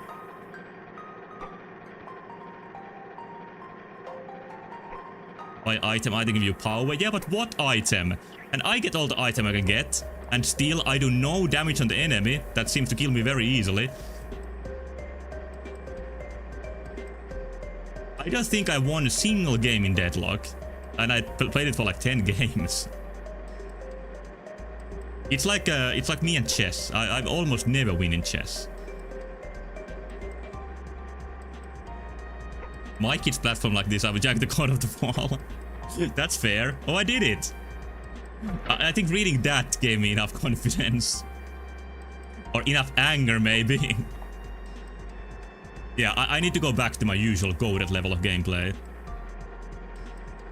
I took a break too long and lost my touch. But I can get it back. Eventually.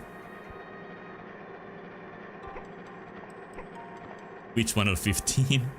No, I think this is the last witch. Righty. The way you need to get speed for platforming is also a little bit annoying.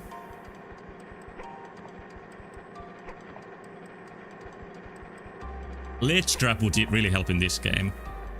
That's one thing, again, from Zelda they could have copied. But I would say that ledge trap in a 3D game is not very easy to program. But in a game this blocky, it also shouldn't be that difficult.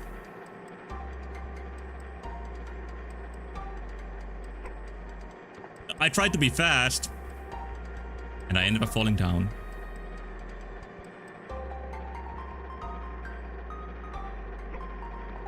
It's hard to say how common acceleration is in platformers, because usually you don't have to think about it this much.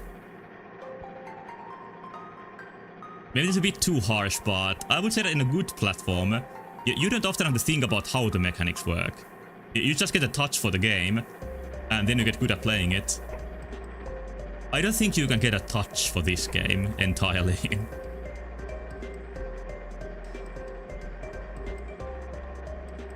Ah, there we go. And I rarely, like, am able to hit the switch on the first try. And that also to me, like, tells something. It wasn't the last switch. I think there is still one left somewhere. Where?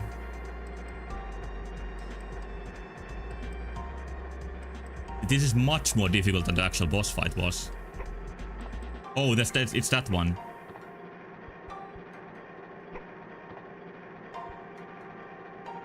Can I maybe do it without the platform? I'm gonna try. There we go.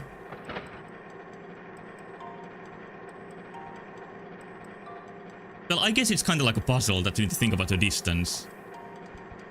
But the feel isn't... It's not spot on. I think you could make the same sort of challenges with controls that feel better than they do here. But these are also far from the worst I've tried. Like, I played Rascal recently, and that felt worse to control than this one. And it's also a platform with tank controls. But yeah, you have a Croc, and I think Croc is the prime example of how to do tank controls in a platform that actually feel pretty good. But hey, I'm done here. And now Kingsley got brought on a conveyor belt. Like he was nothing more than food stuff. Nando tells me you saved Pulak village. Now I have lots of chocolate to eat. Maybe killing the dragon wasn't such a good idea. And now this little bitch get to eat. So what did Kingsley mean by that though?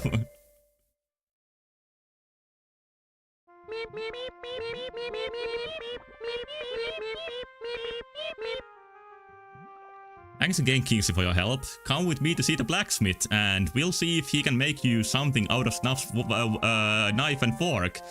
Oh, that's why you hold the knife and fork. They are gonna get forged your next items. Are there that much metal in them?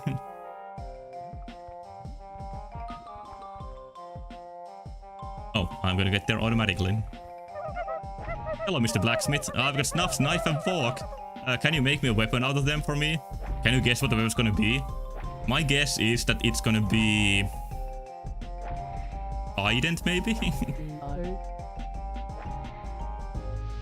They are being infused with Snuff's dragon blood? Yeah, maybe. You kill the dragon and then you steal one of the few possessions. Well, he had a castle. What, you defeated Snuff? Well done. I'd be honored to make you a shining new sword. Oh, we're gonna back to sword. Oh, what a downgrade. Here it is, but something strange has happened. It's incredibly heavy and it seems to have sharpened itself. Must be magical? Oh yeah, we got some lingering magic here. Magical? Why yes, this must be my true knight sword. It's a bit heavy though. You'll need this old pair of gloves to wield the sword. Oh, we got a problem and then we instantly solve it. Wait a minute, the sword is really light now. These are true knight gloves. I must return to Carrot Castle and report to the king and queen. Alright, in some other games you might have needed to like go somewhere to do that. I don't know if King is delusional, but he's not alright. There is something really wrong with him. I wonder if I can use these gloves in Sea Town. Oh, they are also like your other item to do some entrance thing to whatever place in Sea Town. Everything King touches, he's like, whoa, this is magic, this must be a new true knight napkin. Like, at the same time, all of this feels like the king is like misleading Kingsley by some nonsense quest, using his like weakness as a character. Maybe get him out of the castle when he, I don't know, executes all the prisoners unlawfully. Kingsley wouldn't object to that, he would love to do it.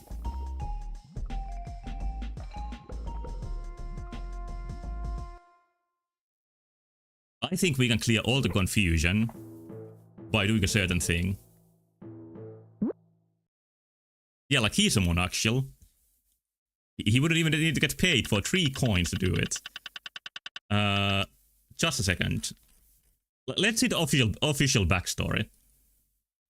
I'll open it here and we can enjoy.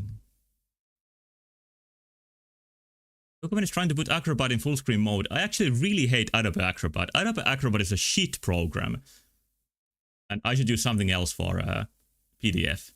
And typical Adobe Acrobat, I open this PDF and my computer sounds like it's taking off, like an airplane. Like, it shouldn't be that demanding to open a couple of pictures. No, this is not what I want to show. This is it. But yeah, here's the manual. So I think the only interesting part is the story here. So let's take a look.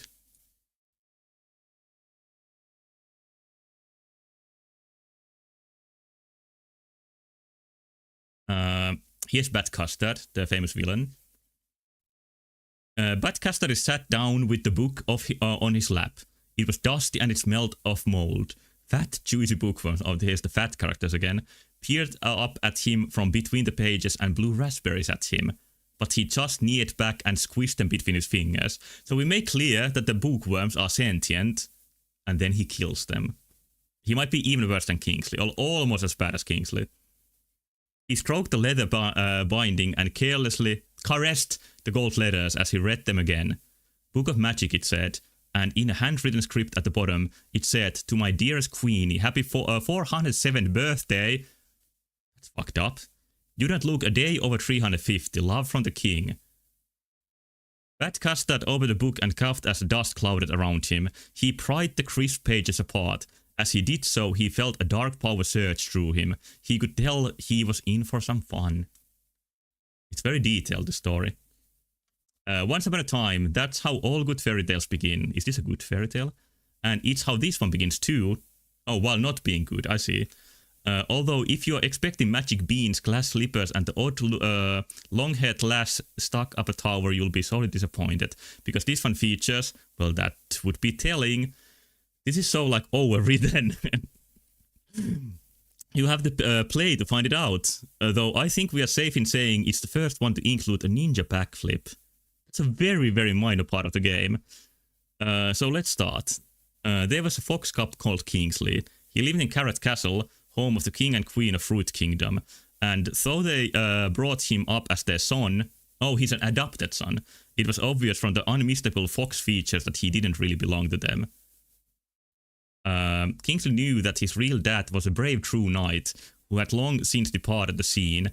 He was proud of him, of course. True knights were the most noble soldiers of the realm after all, but sadly remained a very distant memory. So I think the king executed his dad when he wasn't so loyal anymore. But maybe somebody who was that fun. Old Badger appears. Ancient Badger appears. Carrot Castle sounds like a Kirby area. It sounds exactly like a Kirby area. Like Kirby has, what is it called? Butter Castle? It's Butter Tower. I don't remember. Old Wrinkle, an aged badger with a passion for deep wisdom, took the young Kingsley and tutored him in the ways of a warrior. And it took like whole 5 minutes. Butter Building, yeah, that's the one. Kingsley often wondered how a crumpled old creature like Wrinkle, okay, one group of people Kingsley's also against, came to know the ins and outs of duffing people up. Duffing people up, this is proper British English. But whenever he plucked up the courage to ask, the knowing badger would reply, "Your father was inquisitive too, Kingsley, and look what happened to him." I think I was right about the father's story. Not that you had the chance to know him. Oh yeah, he knows what they did to his father. So Kingsley got his head down and learned old Ringer's tricks, and before long, he was able to perform some neat attack combos on his own. Like he can do ha ha ha, and then get hit by the enemy. Including the ninja backflip we mentioned before. Oh, they are so proud of it. Father caught the king with one of the queen's maids, and it was over for him. That's possible too. Chapter 3. Carrot Castle's kitchens were once known throughout the land for the delicious nosh. I don't know what that is. They served up every tea time. Like, this is the American manual, but the Englishness is still seeped very deep into it. Some days it was squished mango with longanberry dripping. Other days it would be pineapple lard topped with crusty cranberry croutons. But whatever it was was wonderful, and whatever they ate with carrots. Offensive British, yeah, that can be said too. Unfortunately, after self-taught chef Bat Custard, oh, he was a castle chef, joined the crew, there was a spate of food poisonings, which left the king sitting on his throne for days on end. That's almost funny. Bat Custard was hounded from the castle, and in a fit of rage, he stole the queen's magic book and began to learn all manner of nasty spells. Oh, it's all coming together. The magic was strong, and Bat Custard grew more powerful. He enslaved no end of upstanding soldiers, and as his evil influence grew, he moved ever closer to his goal. One day he would take Carrot Castle for himself. And then there's Kingsley asks how he can become true knight like his father. And it says, sorry, this chapter hasn't written yet. You will just have to take control of Kingsley and finish the story yourself. Chapter 5, stop hanging around and actually get to it. Title screen will be displayed. Okay, I will get to it. And there is not much else of interest in the manual. But here's the rest of the pages. In the chest there could even be things that harm Kingsley. It feels like half the chest contains spiders. And there it is. There's also Wipeout 3. Chapter 10, how to make ninja backflip. Is there? I know how to do it. It's just completely useless. That's the problem. Like, you just press backwards and you do this. I don't think there's any situation in the game where you would need this. And it also exactly the same move that Link has. But it's kind of different without the lock on. Alright, I'm gonna go see the king again. Yeah, it's very, very ninja-like.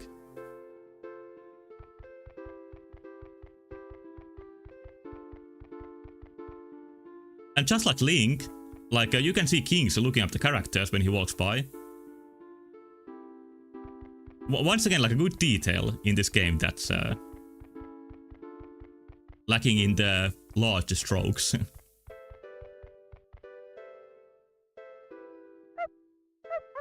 King Marius, look, I now have the True Knight sword and True Knight gloves. Well done, Kingsley. Keep up the good work. Kingsley, listen carefully. Go to Rosary Village. Something very strange has happened to the villagers. You must help them. Rosary Village is where the beer monks live. I wonder if it has anything to do with their root beer. Probably. Go to the Rosary Village through the Vauxhall in Carrot Cattle Grounds. When you get there, speak to Mayor... No name.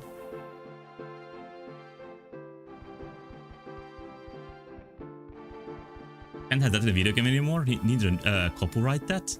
Wait, what did they copyright? What do you mean? Looking at characters, is that true? That can't be copywritten, or however you say it.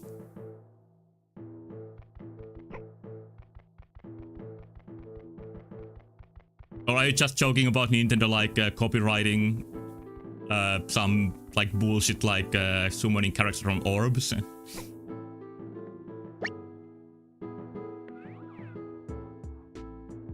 Tried and failed? Like, I have some faint memory of that being a thing, so maybe. But yeah, as a kid, I found this area really interesting, so let's see if it holds up at all. It might not, but we'll see soon. Well, the game has good music and really large face butts. Those are some of the highlights. It's a disaster. Everyone who drank the monk's root beer is really ill. So this social commentary about alcoholism. Poisoned root beer, interesting. Oh, Kingsley found a new way to kill. I wouldn't mind so much if there was some left for me. The only sensible people are in the Hera's coffee shop. Oh, coffee shop, you say? This area's orange.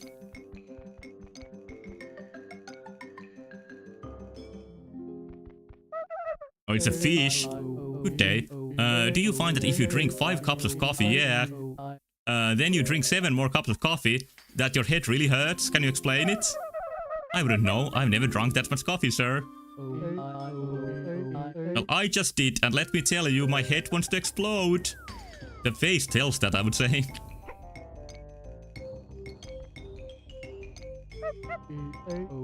And yeah, all of these characters have no meaning. You can talk to many characters in this game, and you never gain anything of use. Greetings, you have found the best coffee shop in the Fruit Kingdom. Doesn't look like a shop at all. Hello, you are looking remarkably well, considering. I think we know what she's about to say. Dolphin looks like the final boss's right-hand man, if that makes sense. Yeah, kinda. If it wasn't for my coffee, we'd be crazy like the rest of them. Take this coffee cup. On the house. Oh, I was wrong. You actually need to talk to these characters. Thanks, this is probably useful. Maybe that's why I like this level, that you actually have a quest here to do.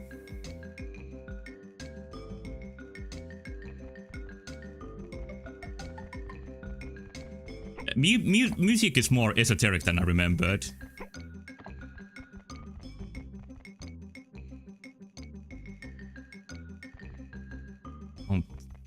Oh, it's the hoof-loving horse. I'm so ill, please help me to bed. I had too much root beer. I'm sorry, I'm too busy to help you, but I can ask someone else to look after you. I don't know what is at the end, but I guess it's alright. I have a chance to steal lots of money though.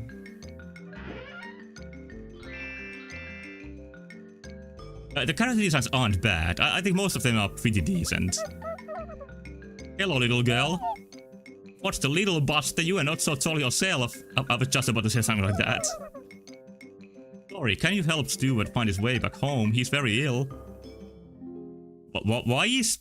If he's not the girl's father, why is he, like, in this house, drinking root beer? Yeah, I know the way. I guess that's sorted out then.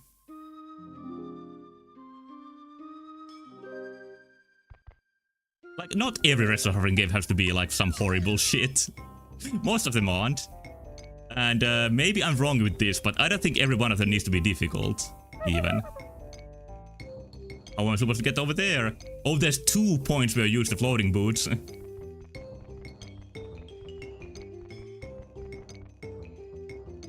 Good game is pretty generous. Yeah, this is teetering the line. But this is definitely not a bad game.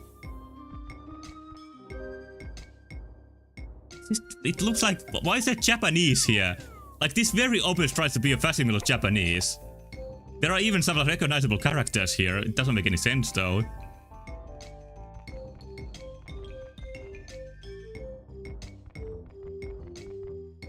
And another horse lives here. Oh, it's the same horse. It's not another horse.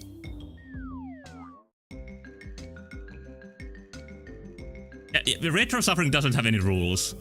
That might be a problem with it, but how I try to do it is that I try to alternate between games that are genuinely difficult and games that aren't that difficult, but interesting some other way.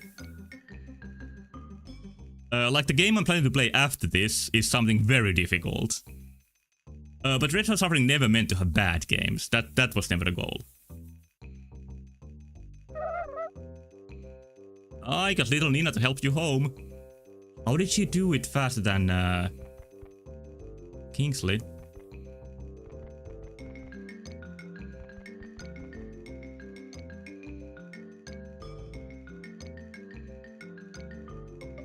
I don't know if that was part of the quest. So interesting camera angle. But yeah, this feels more like a village than the other levels.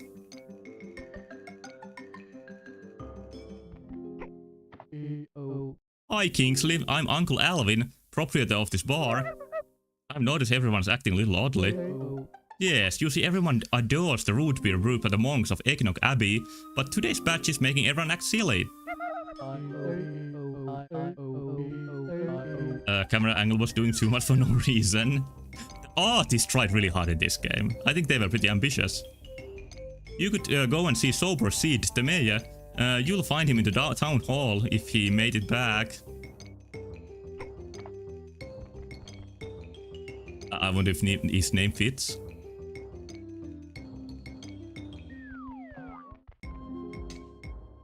For some reason, I remember this area being kinda eerie, but the music's kinda... It a little bit destroys it.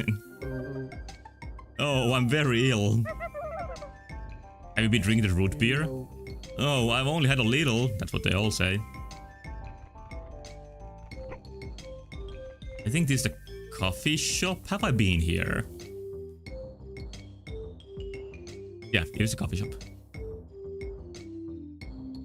It is good that all the buildings have something like outside them that shows what the building is about. I'm guessing the mayor's house is like on top of the hill. Or maybe it's right here. Eagle. It's Tough Nut. Isn't monks brewing alcohol a thing they actually did sometimes? Maybe specifically wine? Well, that's what they do nowadays too. There's even one, like a monastery in Finland, that has some wine they brew, I guess. Hello, what can I... Looks like you need a strong cup of coffee. Have this. Oh, I happen to have that. Coffee? Thanks, Slurp. I urgently need to see the mayor. Can you let me in now? I'll unlock the door. You may enter. So this is as much the quest amounts to.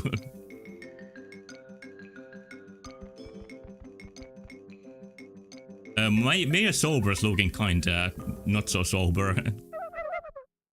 Hello, I'm Kingsley, apprentice true knight. I've been sent by the king and queen to find out who poisoned the monk's root beer. Are you the mayor? Oh, no need to shout, my head is really thumping. Sorry, I just wanted to find out how to get into the abbey. Oh yeah, you'll need the password.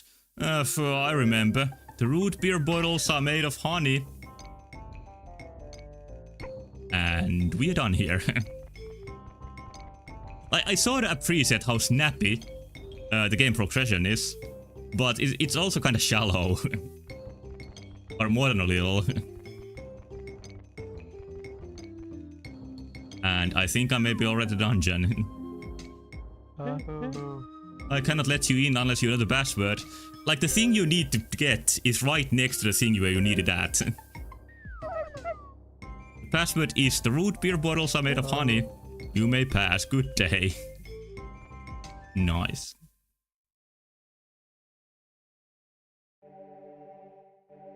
Oh, not quite the dungeon yet. Hello there, young fox. How may I help you? Your root beer is poisoned has made all the villagers ill. Sid said that you would be able to help. You had better to speak to Abbot Harry. He'll be in the chapel to your right. New music here. A little bit darker. Surprised the monk didn't alert him that he needed the password and then immediately tell you the password. Yeah, that would be too far of how the game usually works. Good day, my son. What can I do for you? The root beer has been poisoned and I'm looking for an antidote. Can you help? What? Are you sure? I think you'd better speak to Abbot Harry. He'll be in the chapel opposite to the catacomb entrance. Catacomb? Some people coom in the catacomb. Hello, are you alright? You seem a little shaky. Have you had any root beer? What is this voice? Oh, of course not. We monks aren't allowed to drink the root beer. It's against the rules. Oh, okay. I want to hear it again.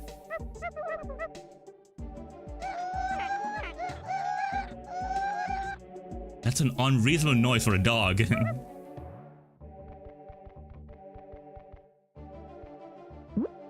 And you can switch to all the weapons. Weapons. But there's no reason ever to do so. What's up with Harry? Welcome, my son. What can I do for you? Apparently your root beer has been poisoned and it's making the villagers really silly. I'm here to get an antidote for them. Poison, you say? My word! Well, to make an antidote, you have to collect the 3 herbs that grow in the catacombs below the abbey. How do I get in the catacomb? The entrance will open whilst the brewing machinery is in operation. Here's the key, use it on the control box in the brewing room to turn it on. Okay, once again, we gotta do the thing in the next room. These are some really large chandeliers.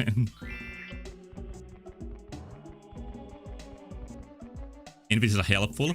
Yeah, like, it's kinda nice that they don't obfuscate information. I think one reason why I thought this level was so interesting was actually something like a completely wrong reading about this I made as a kid. Which was that I thought the monks had poisoned the beer, like, on purpose. And I found them really suspicious and thought there was like a conspiracy going on. But I don't think that's even the case in the end. Good day, young fox. Welcome to the Ekdok Abbey. I am Brother Billy as the chef. And I guess this level felt really special to me after having to struggle through the previous dungeon and then the court getting pulled and having to redo it all while really struggling with it. And then this felt like it was hitting really deep into the game. Although I played now a little over 2 hours and it wasn't really that difficult to get here. I'm looking for an antidote to cure the people of the poison in the root beer. Goodness, you'd better speak to Abbot Harry again. Did that already. Like, no matter where you go, they point in the right direction. Which kind of makes sense, like, why say anything else? If there's a mission to do.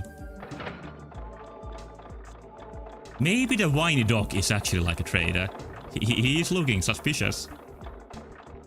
Yeah, I think this guy actually is a bad guy.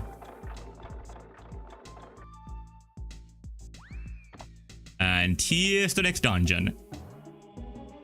I need to take a really short break. I'll be back in 5 minutes. And in the meantime, maybe you can imagine what challenges we're going to find here. I think this one is going to be a really short one. If my memory is correct.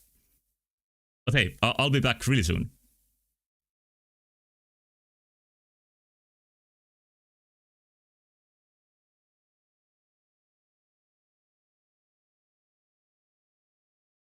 I should put some music here. Let's do another Kingsley remix. Like this one. It's made by Mr. Destructor90. That could be my username too, but alas it isn't. Let's do 1.5 playback speed. For a little bit more excitement.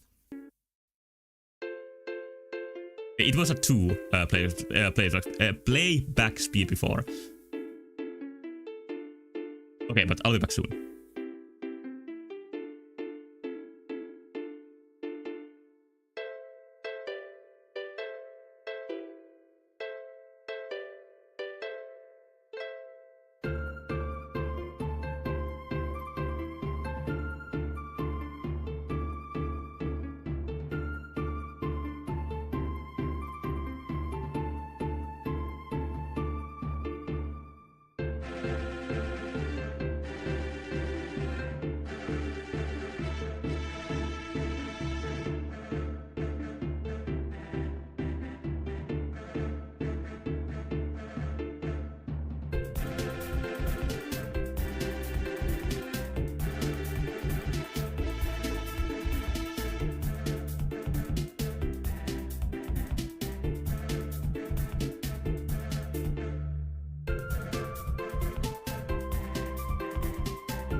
Hello? Oh, I'm back.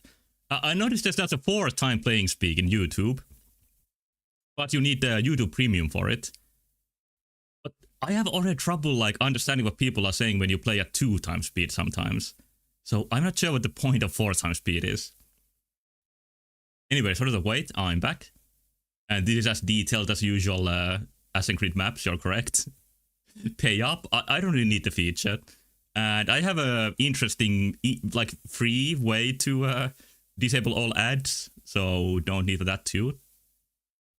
Can you fast forward and slow mo your voice as well? I can try to do that too speed. I can't do it. The reason I took a break was not to put my voice on 2 times speed, but to speak better again in general, because I was feeling a bit down on energy, but then I had the one and always savior of retro suffering when I ate a banana, and I think I'm gonna do fine from here on out. Back to Kingsley.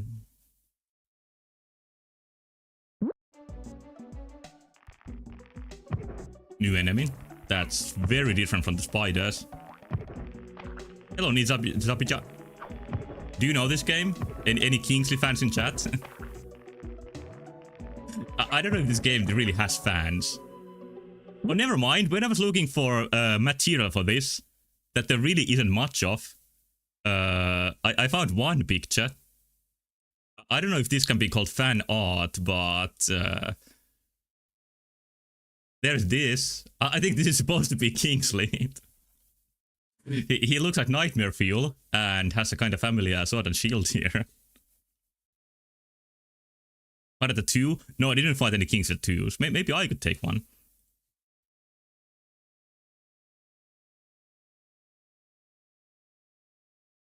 Yeah, thank you. I also wish this is gonna be an amazing stream from now on. And it has been good so far. Game doesn't have fans. Yeah, I really doubt this game has many fans. Or maybe this is where all they are.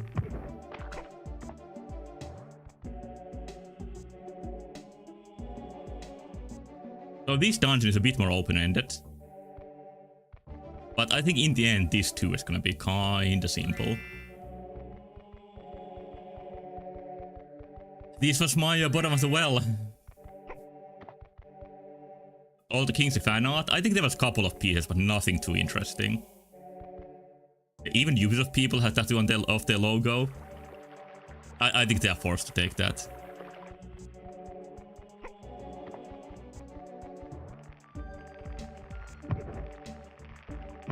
I don't think there's a redead version in Kingsley. The whole dungeon is filled with just what are these even called? Rhinoceros beetles? Is that the word?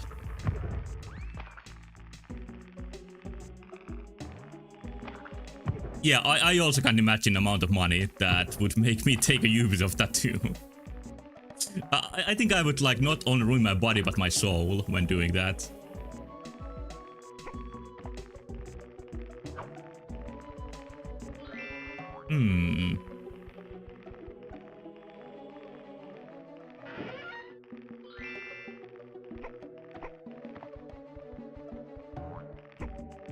Boing. There has to be something funny sound effects in every music track. Alright, I guess I shouldn't be here yet. Looks like I can't do much here. Maybe I need to drain the water first and then do something here. Like, there is a progression of complexity dungeons. Maybe not that much of logical progression, but there's something.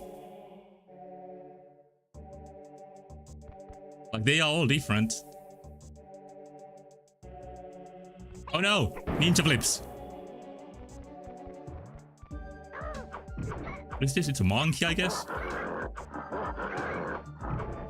Monkey's fucking me up!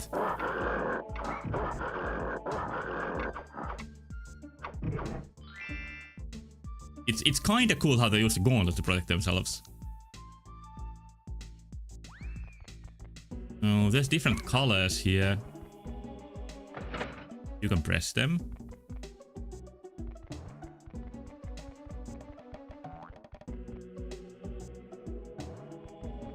I don't dare to drop here because you lose health so easily, or even die when dropping down. But I would say it's actually clear that the first dungeon was the outlier. The rest of the dungeons seem at least better than that. Fourth dungeon is kinda horrible.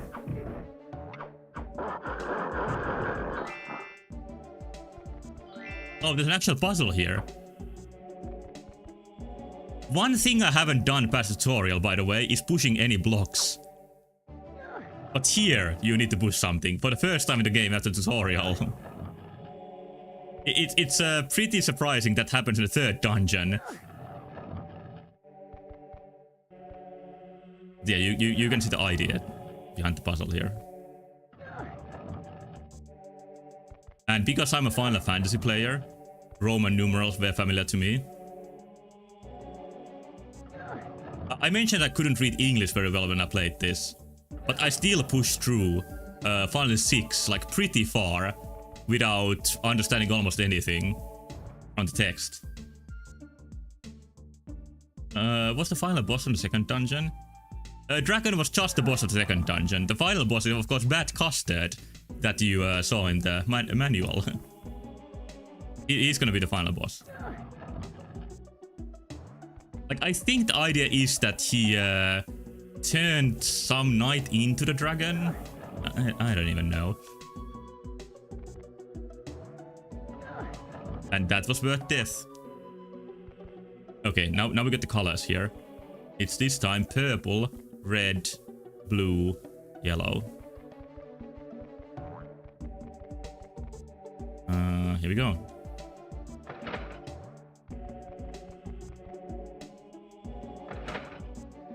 Red, blue, yellow, and that's all. And here's one of the grasses looking very metallic, or maybe even plastic.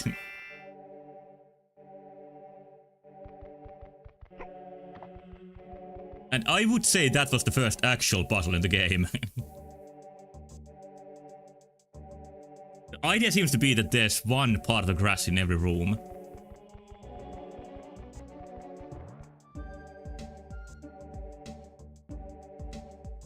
Yep, here's one of them.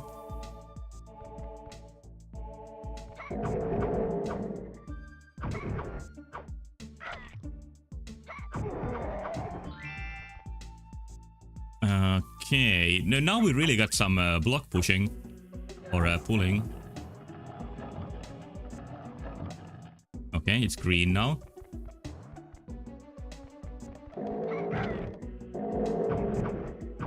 I wonder if that's blockable by sword, that attack. I should try, but I'm just Unga Bunga in most enemies. Okay, it's not blockable.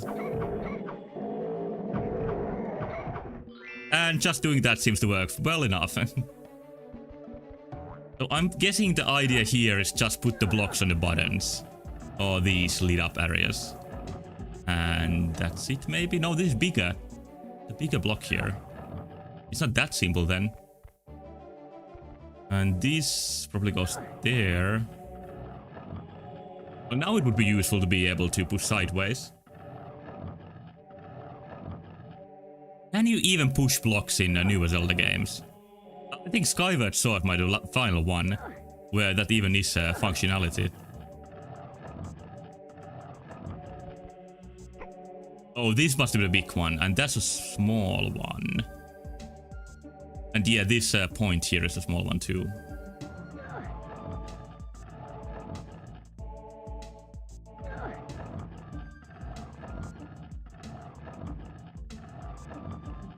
A little slow paced, but that's what block puzzles usually are. Yeah, you can really see easily when you got the right one.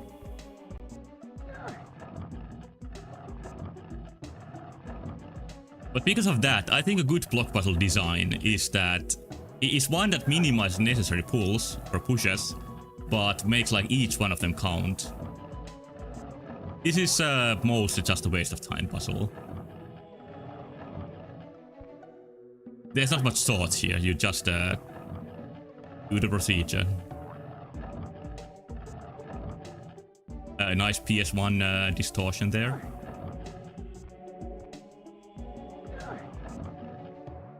I could enable in my PS1 the functionality to remove the distortion, but I don't want to. I think it in a way looks interesting.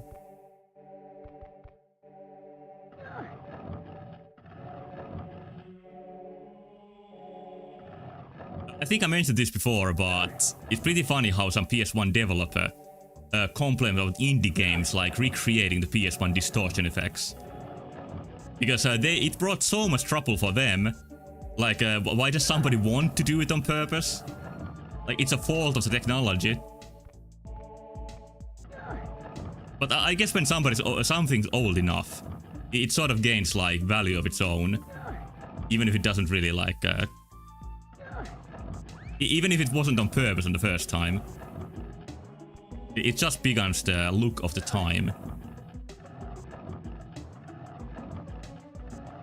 And I think in many ways PS1 aesthetics have a little bit more charm than Nintendo 64 ones. Because those are usually just pretty blurry.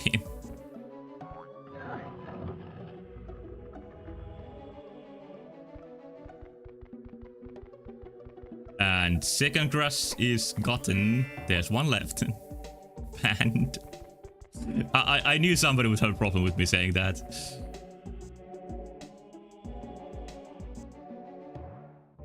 And I think it was a game that was mentioned already tonight, Nintendo 64.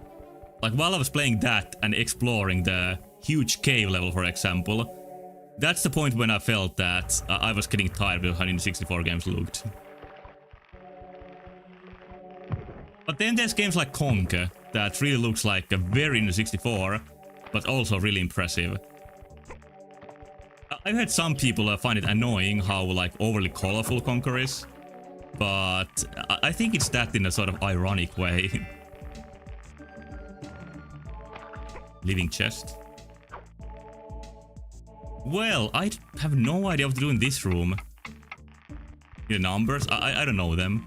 But I would be fine if you treated them like Kingsley Dragon. Okay, I'm not that much of a Conker fan. I like Conker. But I did like the Conker graphics myself.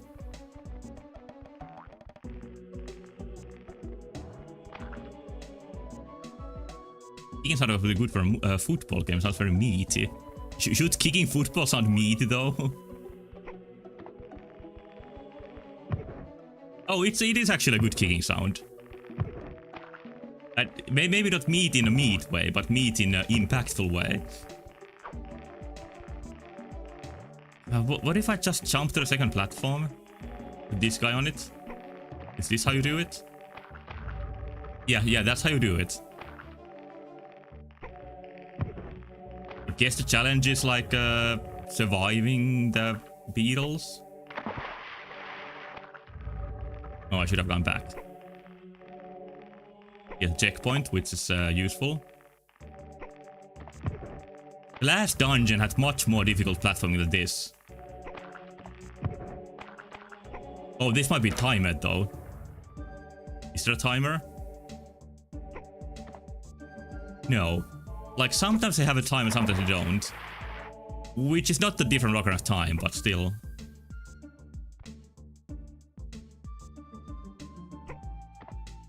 Well, there has been jumps where you lose a heart when you miss, even in the first dungeon. I think even those were harder than this. The platforming difficulty curve isn't that sensible, even though the dungeon complexity kinda is.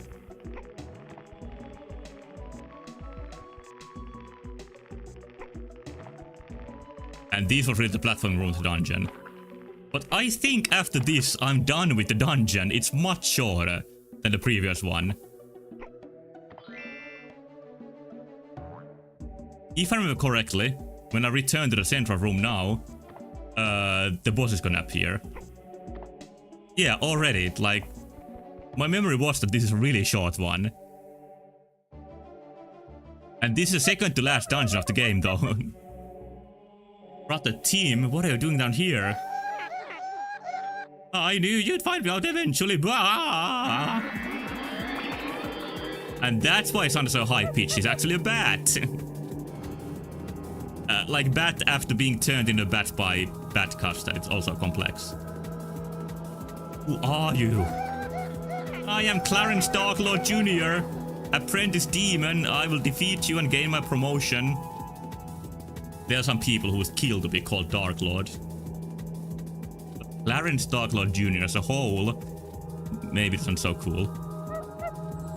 Alright, demon, show me what you got. Very cool walk cycle. So, is it the same height as last time?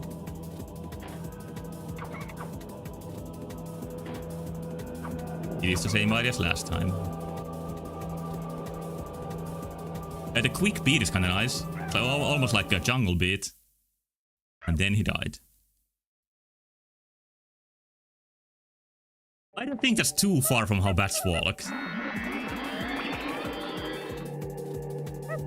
But this is much quicker maybe than they would do it. I'm not sure. But bats don't usually walk. For a reason.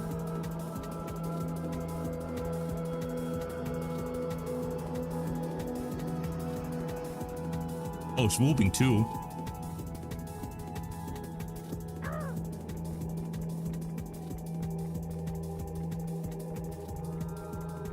Music is generally interesting with kind of like a dark sound and mix of angelic and creepy effects. Like this laugh. Wait, how do I fight him? Go behind the grave, maybe? Okay, that blocks it. Is that all I need to do? Oh, he's not coming down. Okay, that's not it. Yeah, boss is smart enough not to fall for that one. I still don't have my crossbow. From the very start of the game. Maybe it's here. Oh, just a couple of hearts. I don't have any air attacks. So, I'm not sure what to do. I think that time was for the heart to disappear. Don't I really have the crossbow? Yeah, I don't have it.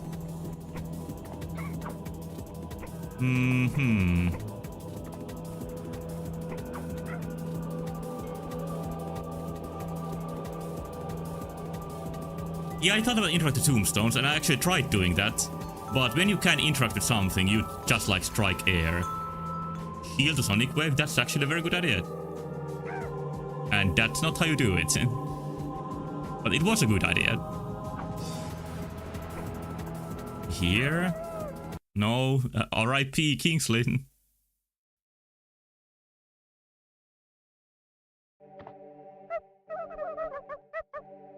Reflect them by heating?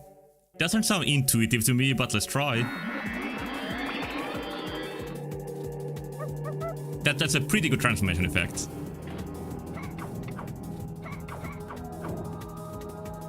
Okay, let's go. I was too late, I think. Yeah, the skip button is generally nice. It's not a given, even in modern games, that you can skip dialogue. I don't think you can hit it back. I'm pretty sure you can't. And I'm gonna get a game over soon at this rate. How many lives do I have still? Maybe one? Yeah, one life. What do I do? I don't know what that amount of screen shake was for.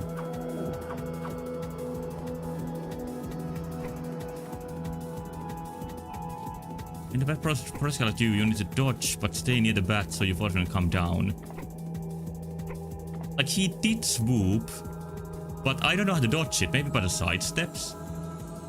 And then maybe hit him when he's with the swoop. No, that doesn't work. Maybe with a shield on the swoop?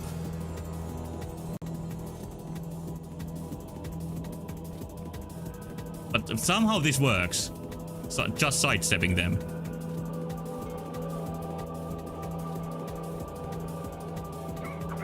Oh yeah, shield. I was planning to use a shield. There. Okay, still not doing it quite right.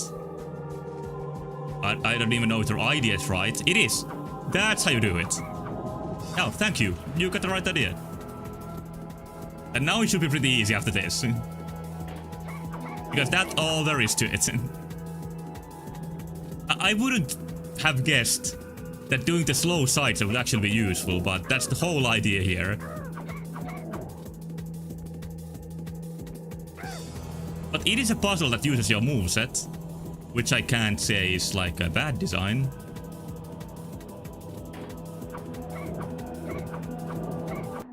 And that's the boss fight. Help! I'm hurt! I'm only a junior demon trying to get the job! Oh well, time to go home. Like, you implying time to go home to hell because you're a demon? Yeah, that's what he meant. Like, not in many kids games, the bosses yell how much it hurts to die after the fight. But that's what happens in Kingsley. Grunt Basic 01 OG. Yeah, some of the sound effects are just like that. But yeah, we are done with the dungeon. Very quick work of that.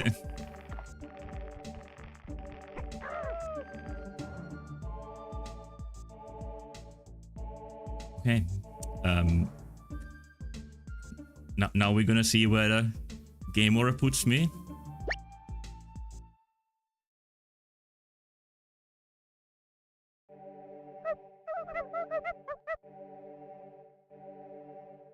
Okay, we are gonna fight him again.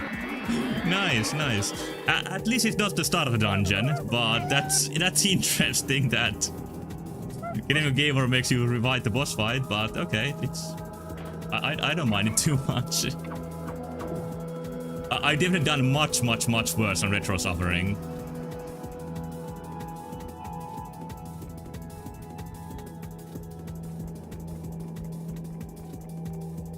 It's the one I always say, but how Ninja Gaiden puts you back to the last world, or I mean start of the final world after you die in the last boss fight. That's still the worst thing I've seen in video games when it comes to punishment. Maybe it's even worse than making you restart the whole game in a way. Because it keeps you trying, because you still like saved a lot of progress. But at the same time it makes practicing the final boss almost impossible. It made it impossible for me.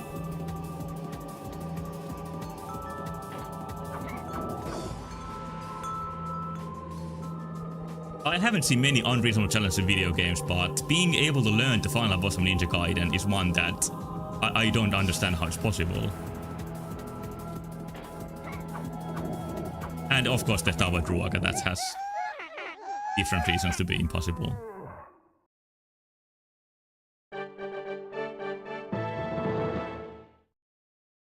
Okay, it's not too hard when you know how to do it. Whoa, I found a weird area that doesn't have a loading screen because I managed to walk here before the doors closed.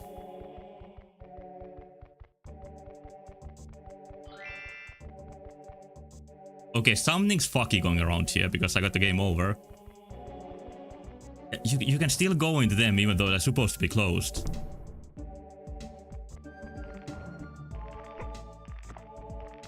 Okay, now I know. I learned my lesson.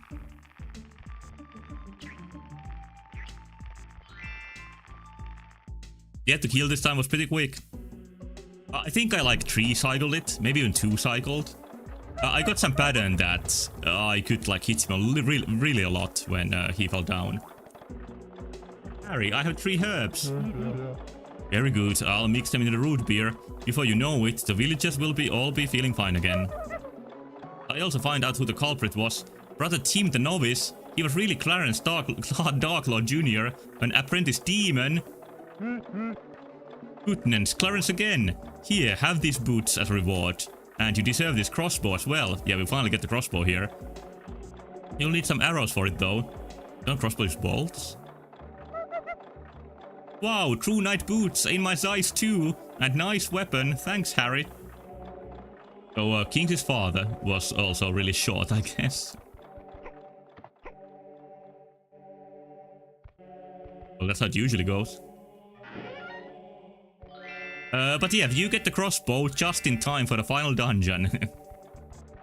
And in a Zelda game, you would think the final dungeon is the final boss. But in this game, the final boss gets something else than the dungeon. You get something more unique. Ooh, I think we better keep leading to that twist. Well, you'll see. Sorry, no one is allowed to the abbey because the monks are busy making a fresh batch of root beer. Yeah, you can really never go back to where you were. I'm gonna leave the extra areas as a rush at the end.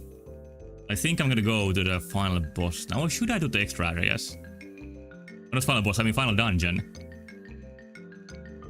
I changed my mind. Maybe I'm gonna do the final, the optional areas now.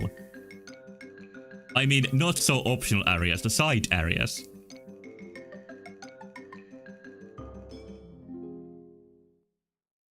And the first one is of course at the first village.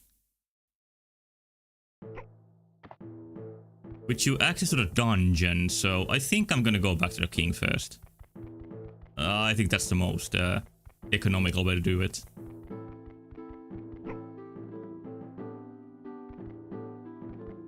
Let's enjoy the music for a second.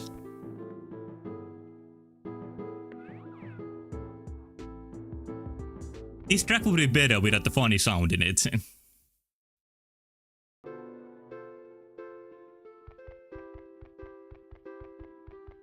But this is the iconic music track in the game, I would say. When I heard this while I was preparing the stream, like I felt that I should play this game. And before that, I didn't know if I should play this game. I don't think this was a horrible choice. Look what the beer monks gave me, true knight boots and this amazing crossbow. You are beginning to shape up now. Kingsley, bad news. Cornflower, the master wizard of Fruit Kingdom, has had his magic robe stolen. Evil is at work again. You must go to Aphasia and help him. Isn't aphasia some kind of like a disease, like a problem? He'll be waiting for you. No problem. I'm beginning to enjoy my apprenticeship. Yeah, you should enjoy because it's almost over. Oh, Kingsley, you are so brave. Go to Aphasia through the foxhole in Caracastle grounds. Yeah, aphantasia is a thing, but I think aphasia is something too. What does aphasia even mean? Maybe it's not the condition. I'm gonna check. Oh, aphasia is a language disorder, often from stroke or brain injury, that impairs speaking, understanding, reading and writing, but not intelligence. That's what the area is called. For whatever reason.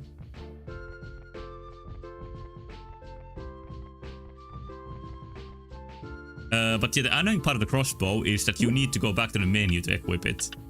The game is so much pretending to have an item menu, but this is like almost complete fakery.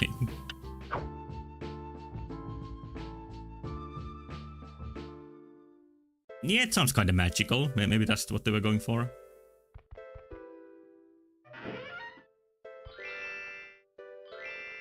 Oh, by the way, I'm also on YouTube streaming this, but I don't have the chat connection on. I sort of ran out of time when I was setting that up.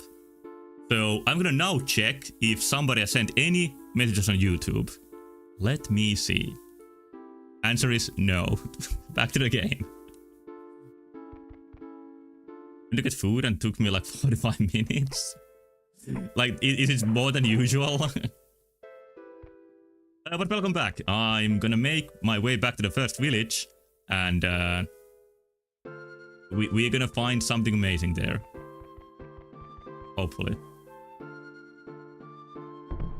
Because as somebody mentioned, I can use the gloves that Kingsley also uses to hold the sword, canonically, to do something new in the... Well, in the village.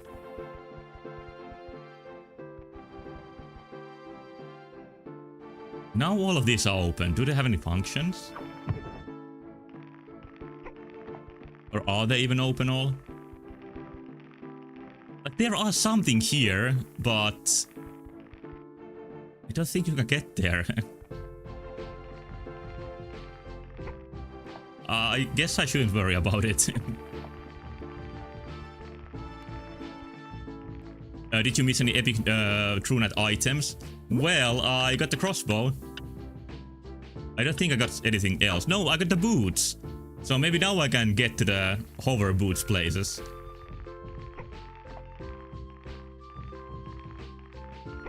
But yeah, first the gloves are gonna help me here somehow. I don't remember how exactly. I'm gonna save just in case.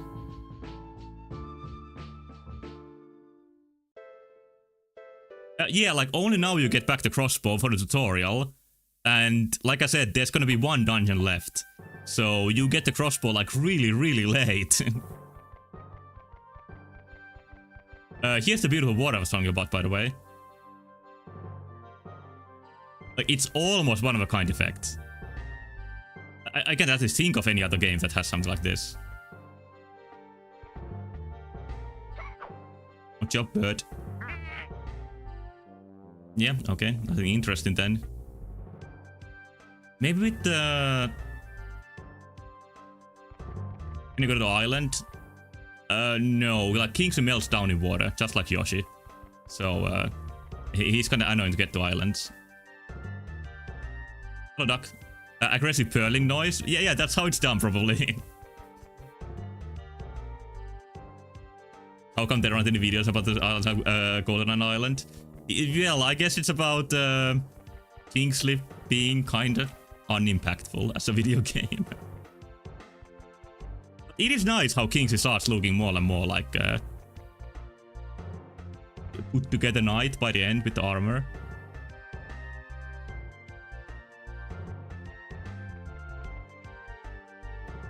So I'm not sure what to do with the gloves here. Like a true knight, yeah, just like a true knight. But he's missing still one true knight item.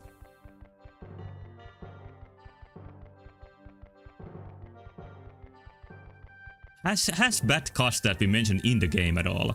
Like, he was mentioned in the manual, he was mentioned in the opening cutscene, but I don't think he has been mentioned in the game dialogue at all.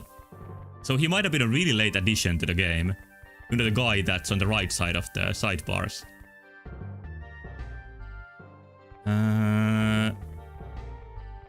But hey, I'm not really finding out what to do here with my gloves.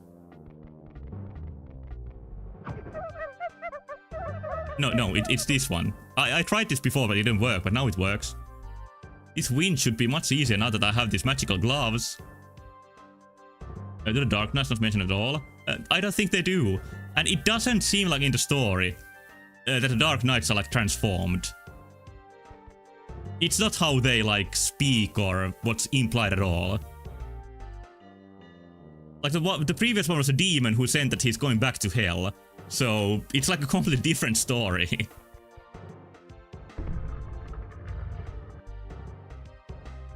And this may look like another dungeon in the same place as before, but I don't think you can call this a dungeon.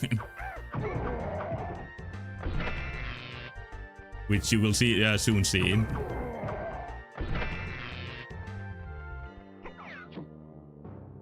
Yes, I'm pretty sure that's all there is to it. And then you get to the boss fight.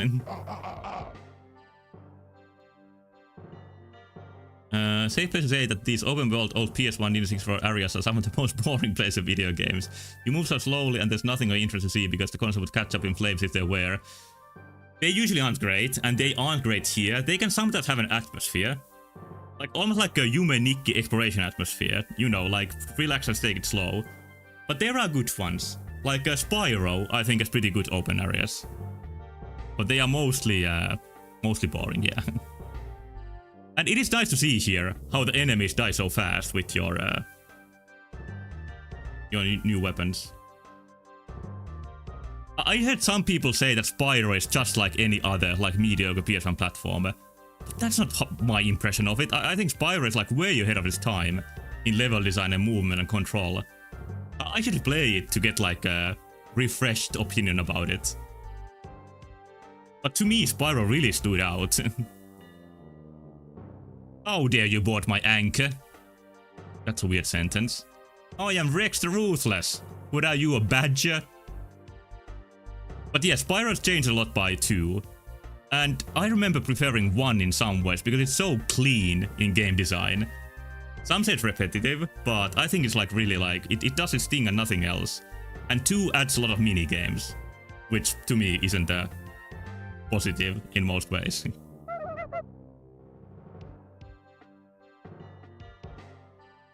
Built an anchor out of wood? Yeah, these animals aren't too smart. No way, I'm a fox and I'm going to prove to you that my cunning and speed by defeating you. That's almost a sentence he said. A lot of levels in 1 are kind of forgettable. Yeah, but they have the atmosphere. And some of them have really annoying diamonds that are hard to get. That makes them kinda more memorable. Defeat this Feasel. Oh, I think Kingsley finally met something as nasty as him. Oh, he's really coming at me. And this place that they called an anchor now looks like a Mayan pyramid. There's no consistency here. Nice music though. Oh, guess what we do? Strike and run away.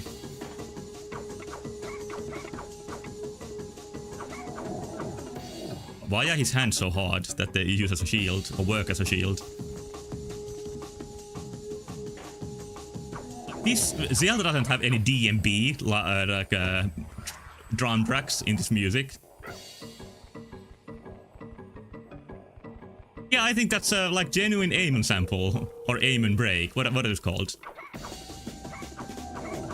But it is a breakbeat song.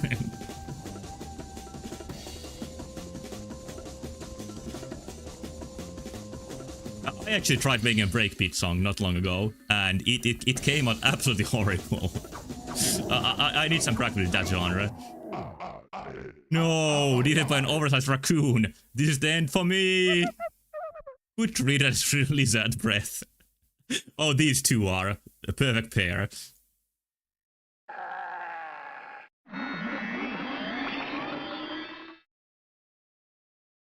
It's on a different computer, and it's not worth hearing. Wait, these are the Transformed Knights. It all makes sense now. Like, the Transformed Knights are not the bosses. These are like, weird additional fights. Okay, the game is more complex than I thought. And the main bosses are, like, some other guys that have nothing to do with this. Wow, that was intense. What happened? Hey, you're little Kingsley, but not so little anymore. That's right, I've broken an evil spell bad cast that... Oh, here he is.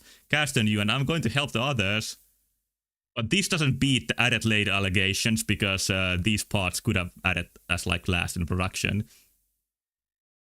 Why did he run away from you at the beginning of the cutscene? Maybe he just wanted some space and knew Kingsley's, like, violent tendencies. Ouch, I'm all battered and bruised. Thanks all the same, Kingsley, and good luck.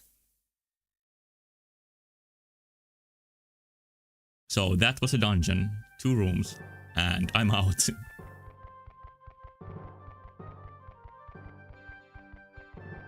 I think that was the last thing I found in the game when I played originally. Like, it's not too easy to find that you gotta, like, interact with the winch to get into that place.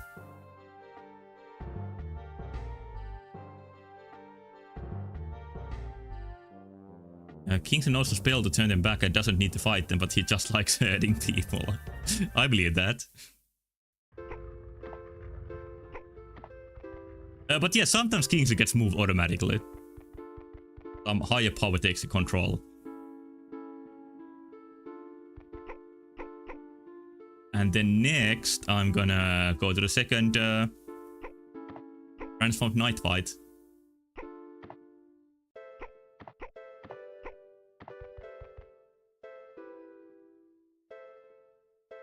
And you don't even gain anything for those fights. I think you need to get them to get the ending. I'm pretty sure. Like, what else would be their purpose? Emotional growth? No, that's cut content. In this version, Kingsley remains a little shit forever. Gets more racist. Oh, that's how he develops. That would be an interesting stat in an RPG. Or maybe it wouldn't be interesting at all, but it could be one. Oh, they appear here. What's up, Frogface? It's great being back at the castle. Thank you for freeing me from that custard spell, Kingsley. I think they opened a way to the last fight.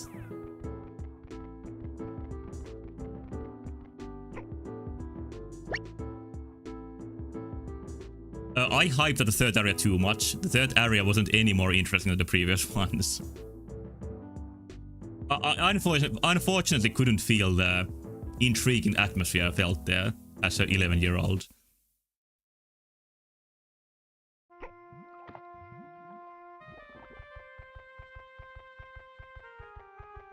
Oh, there's the pad somewhere. What is a foxhole? I think foxhole means like a place where a fox lives. In this game there are Mario pipes. I've got these magic boots. I know I can do it now. I thought about this when I finally get the chance to play Ocarina of Time and got the hover boots. And yeah, it's one of the ones that made me realize that I really didn't find anything on PS1 that could make up for not having a Zelda game. Yeah, that's the only one time in the game, or maybe one of two times, where the magic boots come into play at all. But here's the next boss, it's Judas. Kingsley, this little apprentice knight. Ho ho ho ho ho. You do not scare me, Judas. I will fight you and defeat you like it's enough. Well, I hope you enjoyed your battle with that weakling dragon. I guarantee you will not enjoy this fight. The developers are really, like, confident that this is a horrible one. Does the armor do anything? I think that's just for looks. So maybe I'm gonna protect myself. Oh, we can sound like Spanish music with this one. He's gonna run away. Is this the cliched Xbox 360 boss fight? Where you make him run at the targets? Because at one point it felt like every game on Xbox 360 or that generation like had this mechanic of the bull boss fight. The charge seems to do quite a lot of damage, yeah.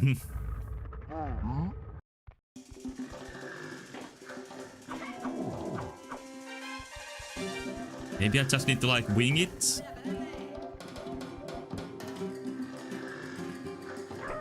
Maybe I can jump and get out of the way that way.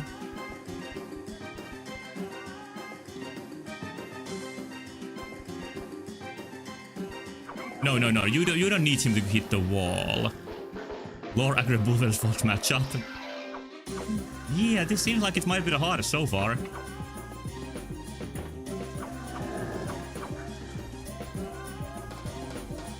I like the sound sample here.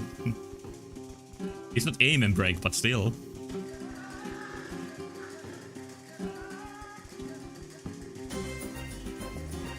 I'm not sure what makes him stop charging. I guess just hitting like any wall is enough.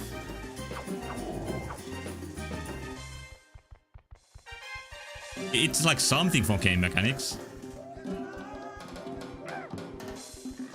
It's more challenging than the other bosses, that's for sure.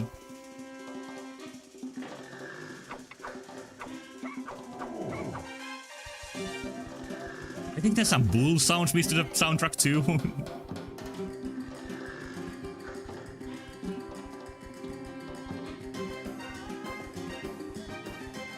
Is there a certain number of charges? I'm still not sure how it works. I feel like that... Yeah, it wasn't enough! I'm not sure how to make him stop.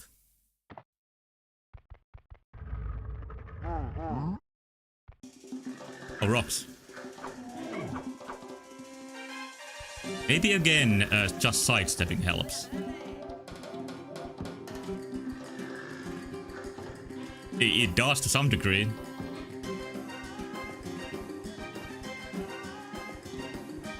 Okay, bull section would be better with detailed cow buttholes and diarrhea.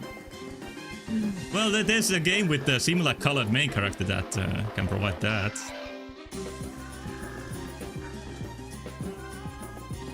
I think desiring that proves that you have some British spirit left in you.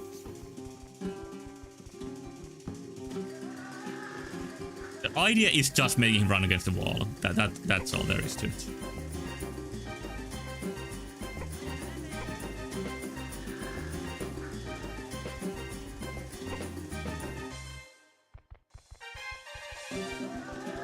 Not that easy to do.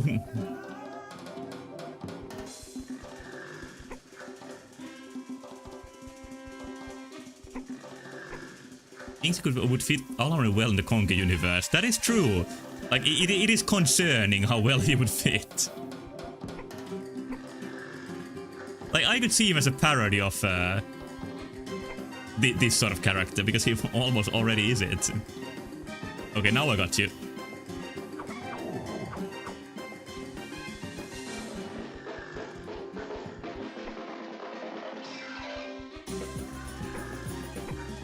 Wrong angle, maybe? No. Like, you gotta make him run into a wall while seeing he runs into a wall. It's like a almost philosophical problem.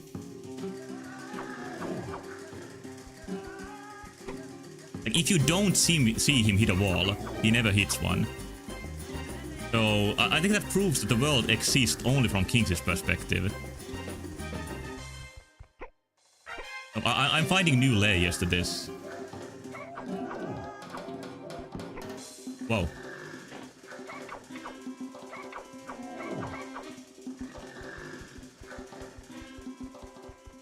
At this rate, this is gonna be by far the hardest boss fight in the game. Oh, god damn it! I think you can take 3 hits and then you die. He's the sleeping god of this world. Yeah, he's the godhead. Just unaware of it.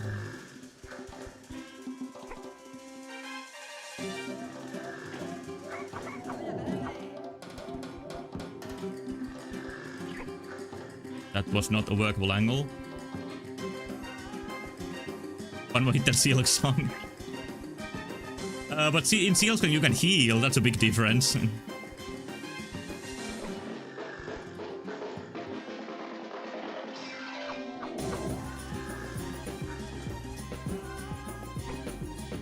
I don't think this is that far from a Silksong boss in difficulty. Estus Flask.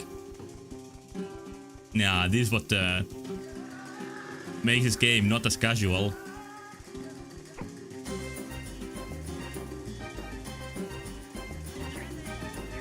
I wonder when From Software is gonna make another, like, non-multiplayer game next time.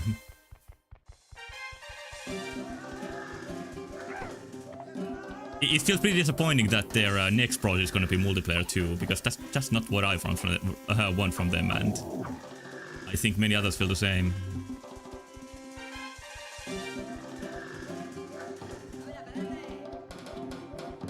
Keep going. But I do have a friend who really loves Elden Ring Night Train, so it does have its audience. And that one friend is also, like, really good at those games. And I think Night Train is, it definitely has content for people who are very good at them. I'm gonna lose again, aren't I?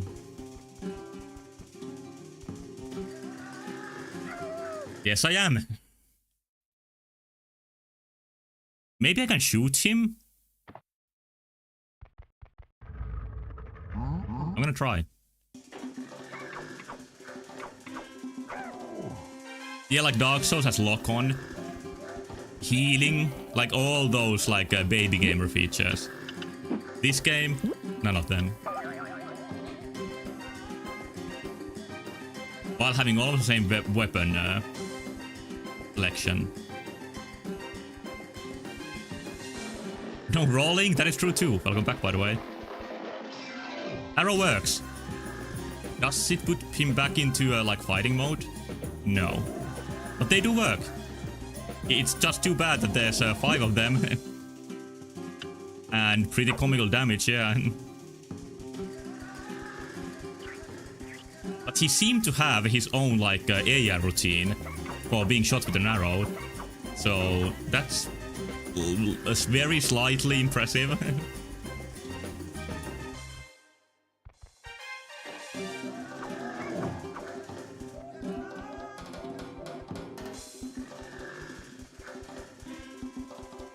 He knows that if he can't handle attack head on, he doesn't live in this fucked up world. Yeah, this really is kill or be killed world.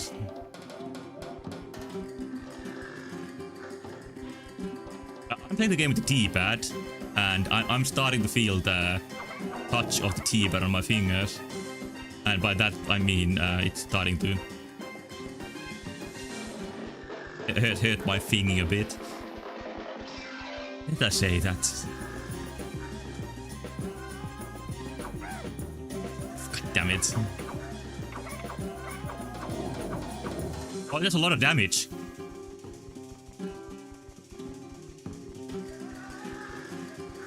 Yeah, like all this True Knight armor kind of take a hit from a bull. So I guess that makes me respect this guy. Did he stop? No, he didn't. Did he stop now? Yeah. Die. There we go. Oh, I underestimated. Underestimated you, Kingsley. You fight with a pure heart. I am finished.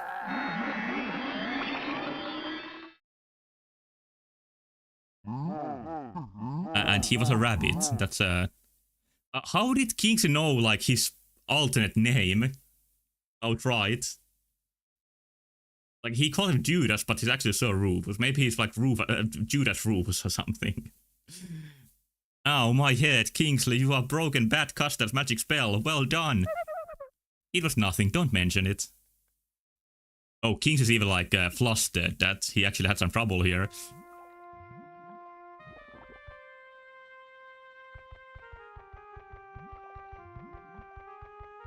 Look it up on the manual. I don't think manual even mentioned them.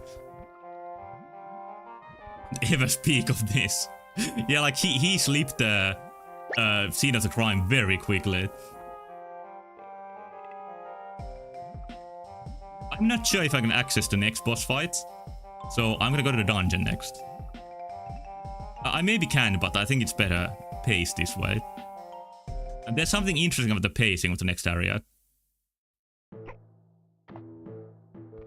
Okay, there's this fucker again. Thank you for helping me return to my rightful place, guarding the knight, king and queen as one of their true knights. Oh, he's a true knight too? Is the clownish hood a true knight item? Fucker.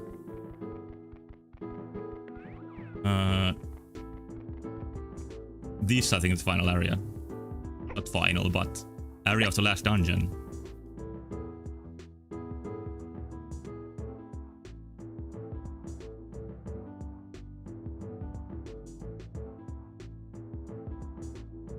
There's something's a bit missing here. I'll let you see if you can spot it. These trees look like they're copied from Spyro. Yeah, it would be fair if all those guys went on a True Knight quest also. If they can call them as True Knights. Yes, they're a wizard goat. I remember you. You used to live in Carrot Castle when I was very small. I did? Oh, there. I thought that was a motel. Oh, we didn't think it was a casino. Nowadays, I live in a phase. It's a nice place somewhere around here, I think. You mean you don't know where you live? Are you lost? No, I'm not lost. I'm on a quest. A quest to reclaim my magic robe. Without it, I am too weak to take on Bad Custard and his evil friends. When did you last see it? I'm fairly sure I saw the thief run into castle ruins over there, but there were some of Reggie's guards hanging around, so I didn't go in. Don't worry, Cornflower. Leave everything to me. Good, I'll be waiting in my house. I know it's around here somewhere. Looks like a big book. Now, where is it? And here's the dungeon.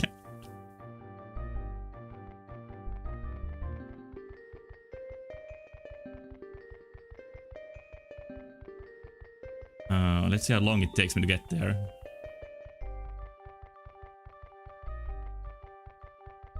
So yeah, the village section of this area was kind of skipped. Oh wait, there's a house. There is something here. So now we are seeing everything offered by this area. Other than a dungeon. Okay, now most of the dungeon.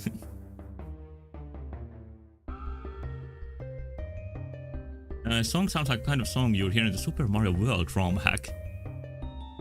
I can sort of know what you mean. Like, it feels like this song wasn't made for this sound font, but it's still here.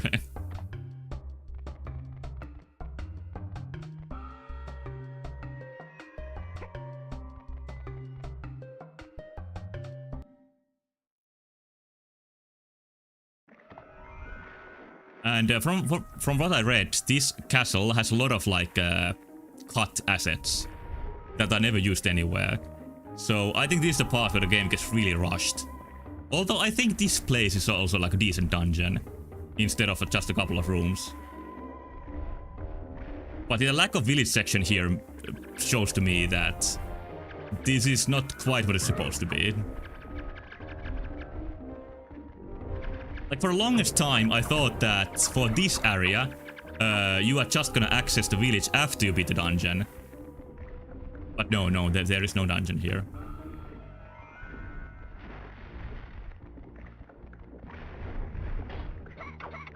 I'm saying for the longest time is the wrong choice of words. I mean, like, for the duration of this dungeon, I thought there was gonna be more, but there just isn't.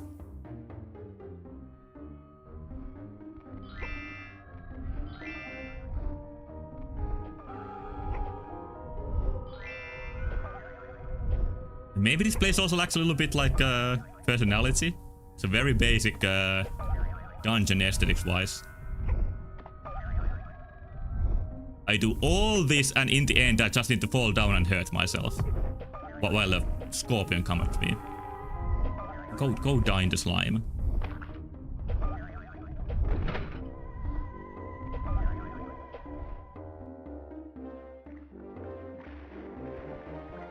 And yeah, arrows are a thing here. So it's time for some range combat.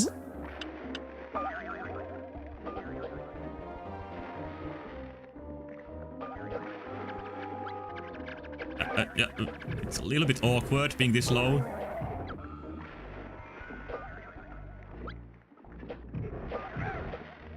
Headshots don't do any more damage. Okay, that's not the right way to do it. What if I'm gonna strafe? Maybe that works much better. It definitely works better.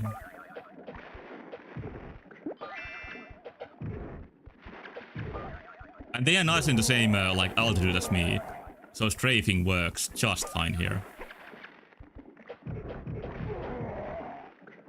Then you need to aim for the targets. It took surprisingly long for games to have like inverted controls as default in first-person controls. Even in PlayStation 2 games, inverted controls were the most common option.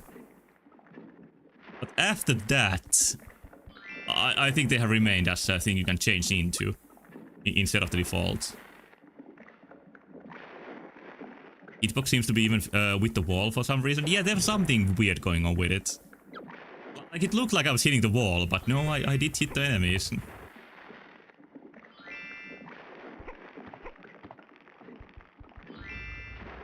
So you get the coin and then that opens. Alright. Any extra lives here? Oh, there is one here.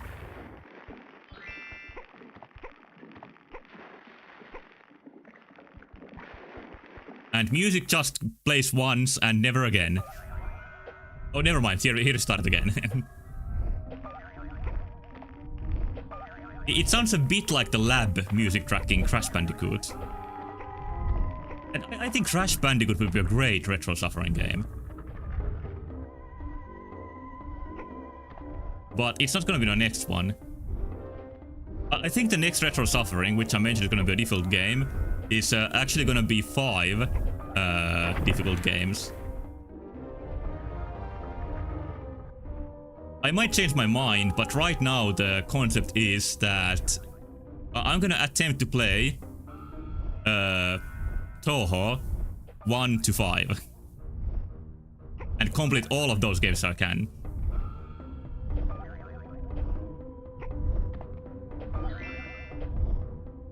But I'm gonna structure it in a way that doesn't force me to complete any of them. I'm gonna get back to it later. That's not today's topic. But the interesting thing is that they aren't shmups at the start. Like Toho settled on the shmup genre only at the 4th game maybe. And before that it was kinda experimental with genres.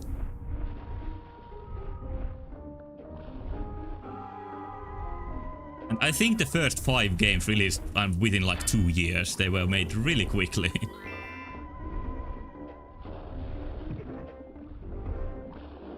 But yeah, the insects never stop being the basic enemies. It seems to go for the whole game. No! Ninja flip!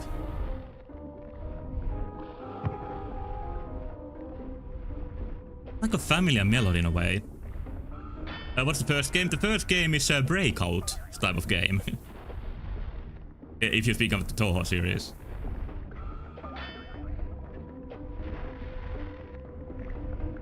It's like Battle Breakout. I think that's how I would describe it from what I know. What's going on here? That's horrible.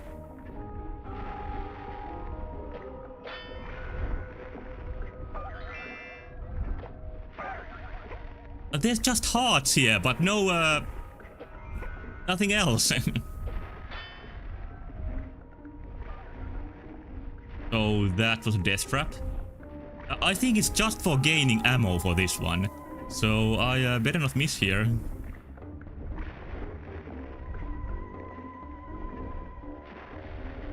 I thought you will lose more health picking it up.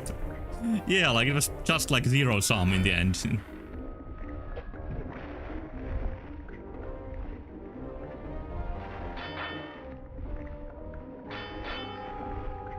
With the wonky hitboxes of the wheels.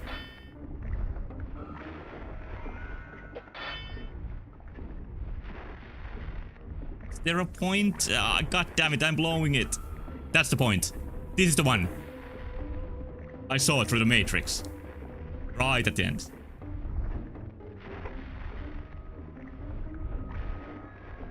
Living walls. That wasn't a good feeling jump.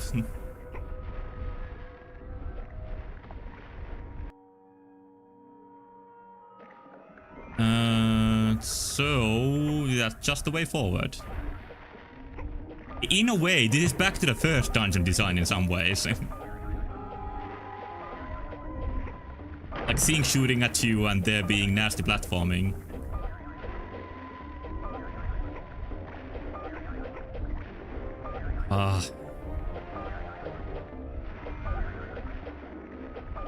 And these sort of like platforms that just don't feel the right size. Do you think Kingsley deserves to win at the end? I don't think there's gonna be like a good outcome for this world anyway. So I would say it doesn't really even matter.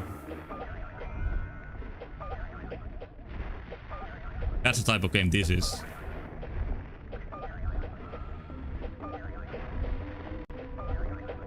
Maybe I can survive this. Wait, is it just like getting an arrow again? It's my own reward? Oh, these are targets on the other side. That's clever. It actually is kind of clever.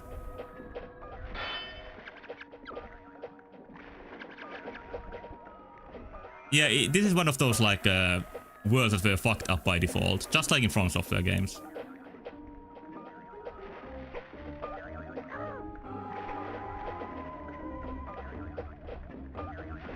I have half a heart.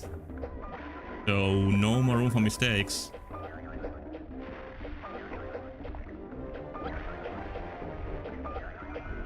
Here again, virus brain. Well, in that game you don't learn about the world too much, but it does seem pretty fucked.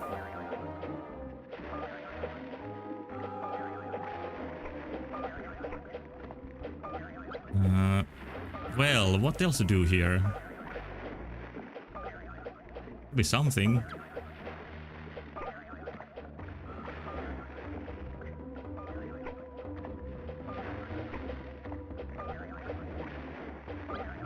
I'm so close to surviving this, so... And that's it. Yeah, like my impression of the world in Virus Brand 2 is the endless combi block. So... Yeah, it's not going too well.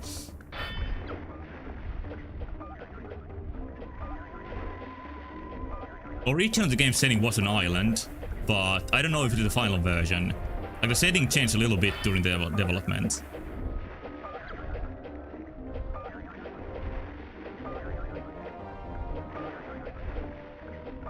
And the main developer's philosophy towards stories is that, like, just make up what you will.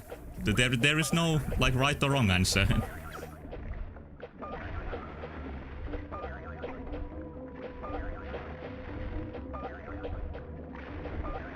Like, he doesn't want to even explain the story too much to me, because I'm also part of the audience.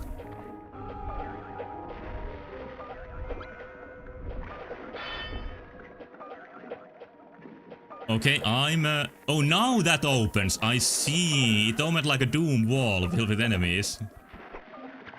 Wait, wrong weapon.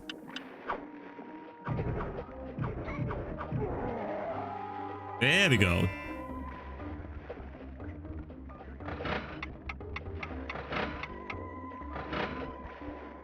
Huh? Huh? What do these do? Well, that's open now. What? Why were the buttons so weird?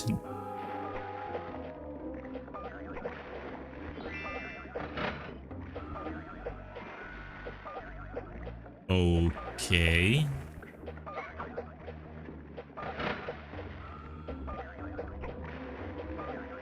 False one? Like, the evolution's getting just weirder.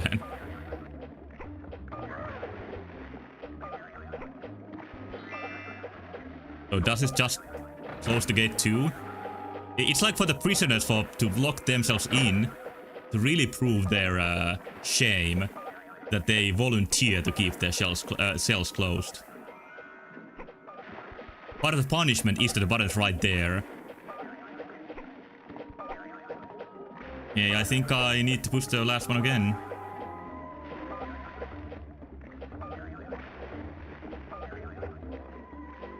Yeah, I heard about the Mario World ROM hack. That was kinda interesting, but then it updated to explain everything. The hell was the reason to that?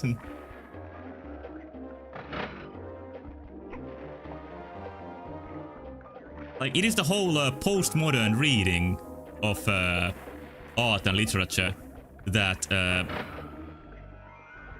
like, the true reading of any work is what you make out of it. And that is always the most interesting one. And that's just a lead up for me to say that I'm gonna start playing Yeek pretty soon. I don't know when exactly, but it might even overtake Deus Ex in my schedule. Because I have to say I'm kinda excited playing it, because I finally found a good excuse to play it. Although, I don't know if it's gonna be worth it.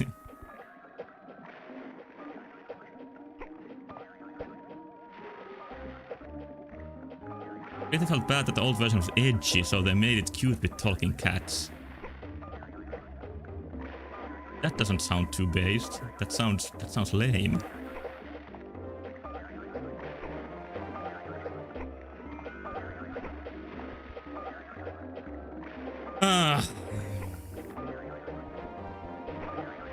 I think I found new ways to sigh out loud when I played this.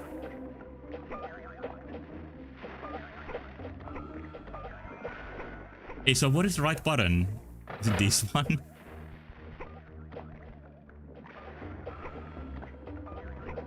I'm gonna try to figure out the logic behind this. I'm getting better at the tank corner platform while doing this, I think. Yeah, for whatever reason, that was the button you hit.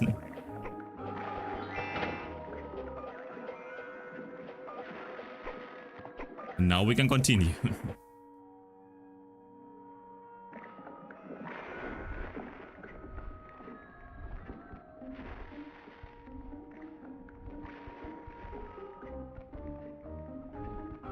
I can now see why they tried to avoid more complex level design from before.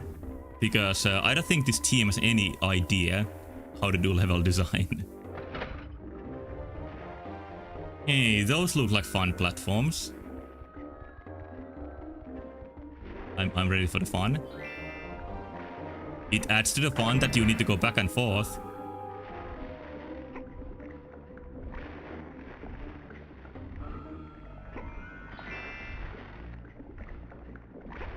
I think these might actually be easier with I mean with tank controls than with non-ones. Non-ones, I can... That... Okay, here's even more fun. Because now it's timed.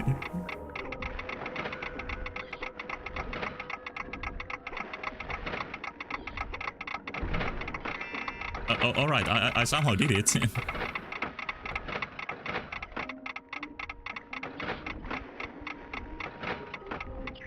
And there's the green key flying.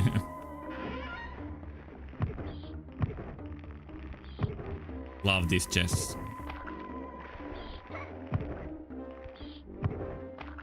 I'm gonna get more scorpions.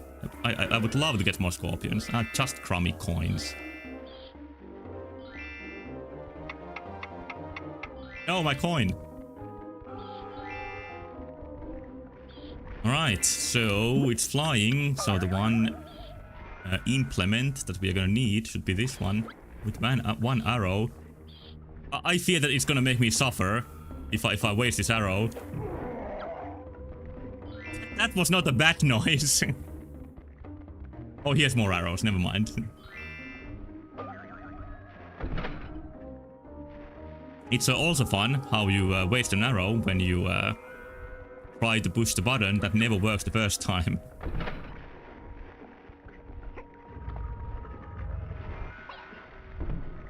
Alright, so gotta keep the proper distance. Nine.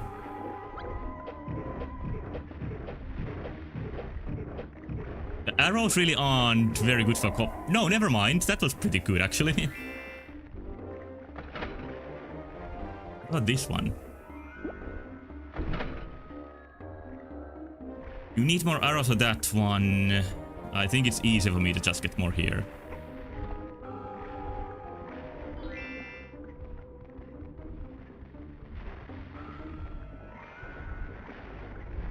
It's good that this is the final dungeon, because I'm starting to feel a bit over this game. So, I think the game is kind of at the right length for its appeal.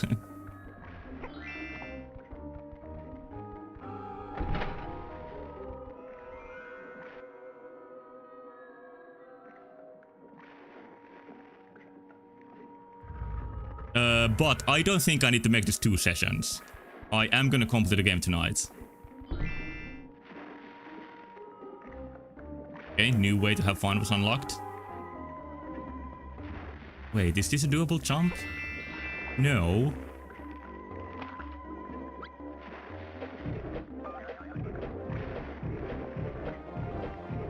Oh, going into slime. Okay.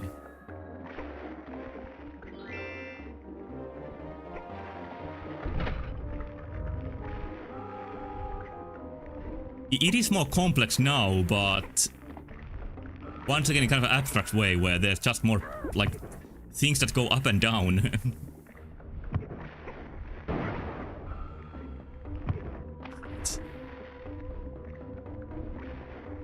But Zelda dungeons aren't immune to this. Some Zelda dungeons do have the same sort of like unexplainable design in a way. But there's definitely less of it.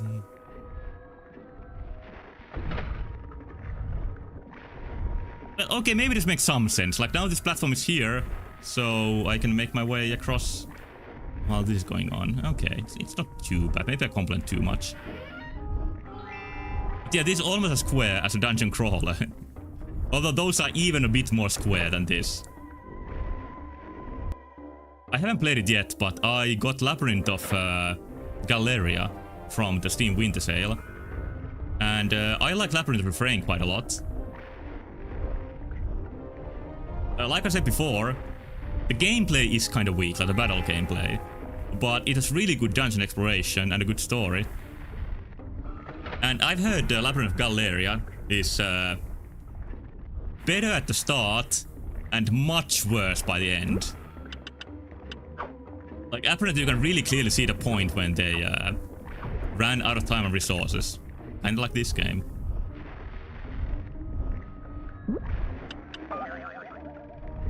Although we haven't seen the worst part of that yet here. That's still coming.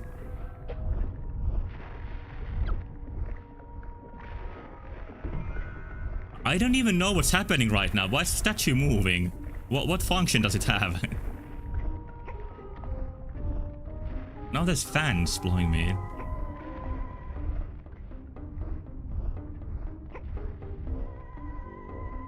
Alright, it wasn't that bad.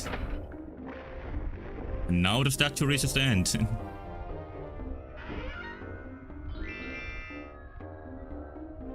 I was just about to say that 3 coins do practically nothing, but no, they gave me a life.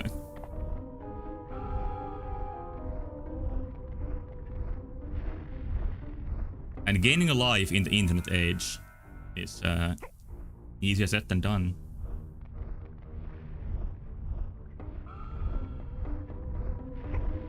Got it. I think I'm gonna shoot the rat. He's absolutely defenseless because of that. Also, it's an interesting choice how you can't get the arrows back unless you like waste all of them. Oh, that's already used. I'm gonna get back to the sword here, past my use as weapons.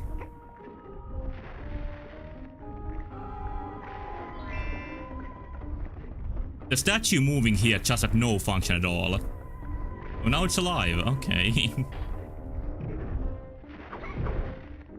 I guess that's the trick here, that the statue is part of the puzzle first, and then it comes alive. Very unceremonic though. Unceremonious might be the better way to say that. Oh, now it's kind of high-tech looking, maybe?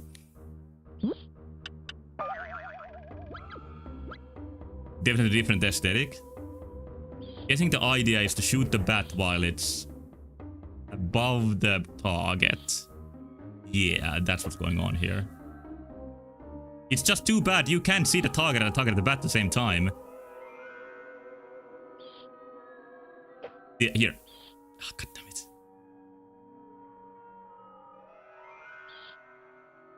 Where the bat is just so high that you're gonna put the target out of your viewpoint. But I guess that wasn't too bad.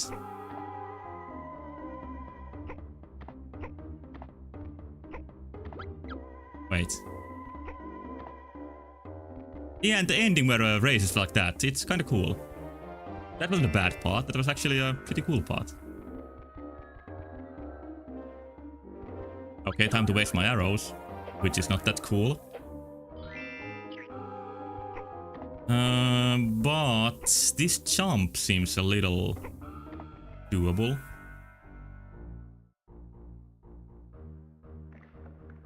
I don't have any memory of this boss here. Like, it's so strong that I remember the boss here that I think there might not even be a proper boss here. He dies so suddenly.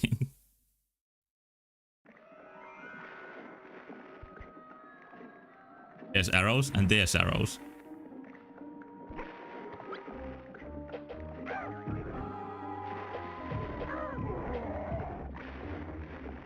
Shooting in first person in Dark Souls is kinda as responsive as this.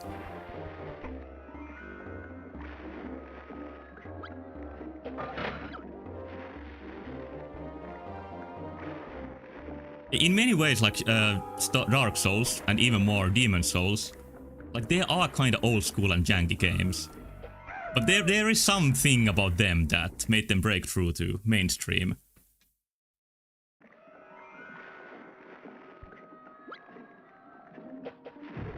In a way that Kingsley never could. Even though practically there's no differences.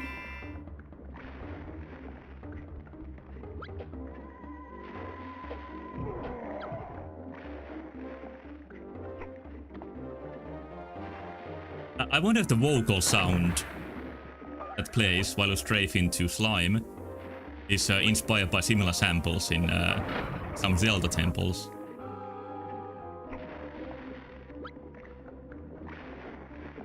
And namely, Woodfall Temple. I don't actually remember any others.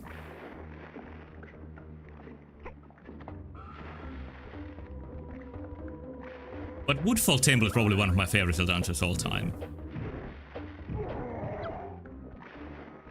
Other dungeons in Majora's Mask are good too, but they are maybe a little bit too annoying at points to be... Oh fuck, I lost the key! To be as good.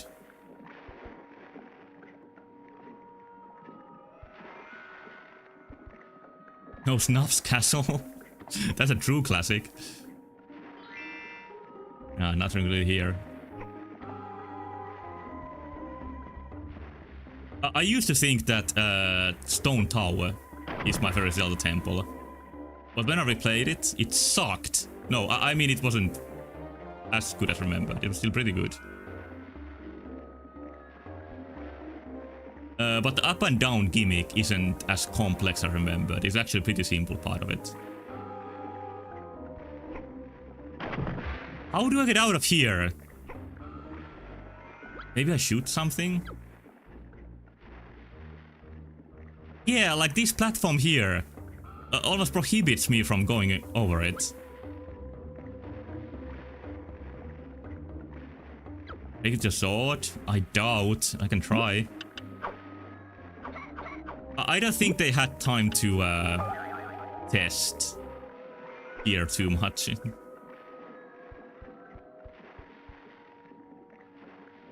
Maybe I can make my way there. No, it doesn't feel right.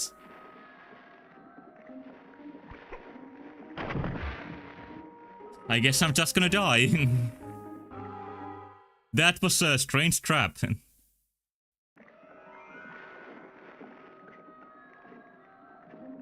Yeah, I should have tried to bluff in the corner. That would have maybe worked much better.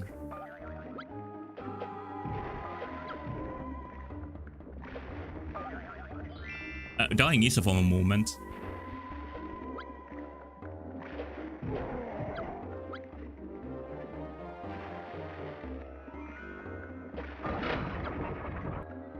For some reason, and I genuinely don't know why, I took a course about classical philosophy in this semester. And the start of it is like a really early philosophy in ancient Greece. And one common thought in that one was that like things either move forever or they like never existed to begin with. Yep, I'm gonna go here again. Which means that like dying is a form of movement instead of stopping. I don't fully understand it, but that's the kind of bullshit that the course discusses.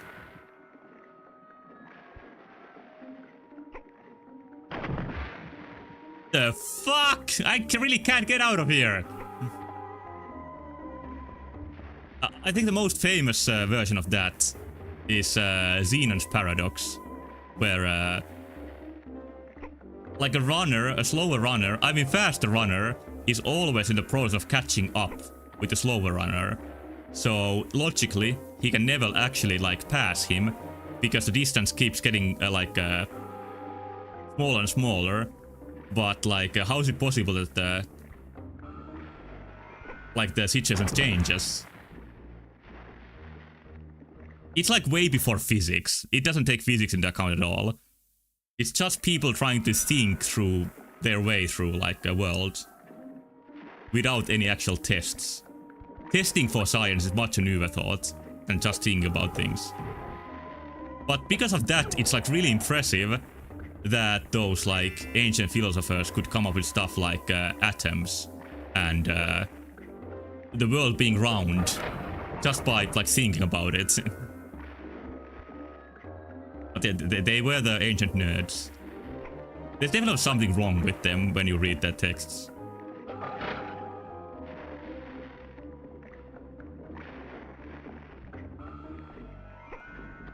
I think the biggest advantage of that course is that I now understand so much where like fantasy terminology comes from. Like so many stories just use like philosophy terms to say something. And I also learned that what I called like the nose in nausea all that time is actually supposed to be pronounced as nous, which means knowledge. Yeah, I'm pretty sure they devised King's Adventure just by observing the depravity of the world.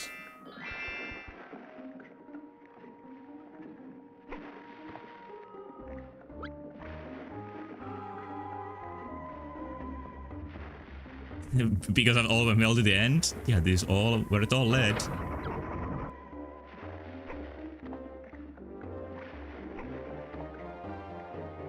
But the one final thing I'm gonna say about that is that like Pythagoras is one pretty early philosopher, like pre-Socrates. That's usually how they are categorized. And he thought of like mathematical things that we still use nowadays. But for his group, there were like mystical things to explain the nature of the world. And nowadays, I don't think there's anything mystical left in mathematics.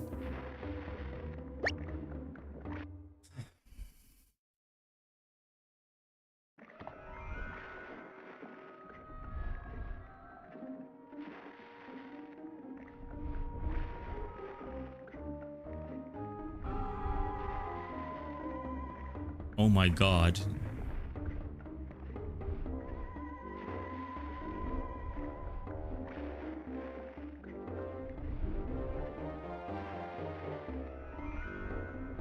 I can't accept this. It's not okay.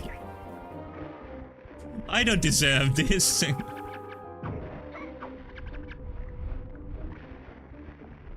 Alright, here we go again, from the start of the dungeon. But they still call them mathematicians? That's kind of what they call them though, that is a good point. I guess this is my punishment for taking the talking points too far from Kingsley.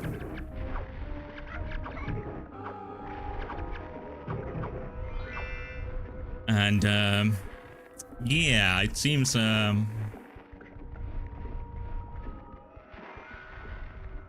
we are gonna do all of this again.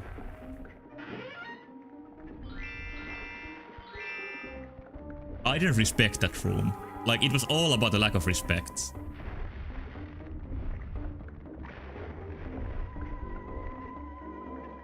Another interesting thought from the ancient philosophers is that, like, when all the creatures in the world were made, they were given all sort of powers. Like foxes were given their ability to jump and use true heroes equipment. The gods forgot about humans and they didn't get anything. But then there was Prometheus who wanted to give humans something. So he foxes were given tank controls. Yeah, maybe they were losers in that equation. Humans were stolen the techniques of the gods. And that's what they got. But even then, like, humans kept killing each other. So then Hermes gave them shame and something else. But I think it's just like a great thought that, like, shame being one of the special powers of humans.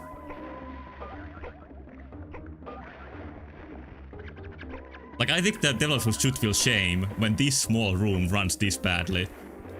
So they aren't using the techniques of the gods to their full advantage.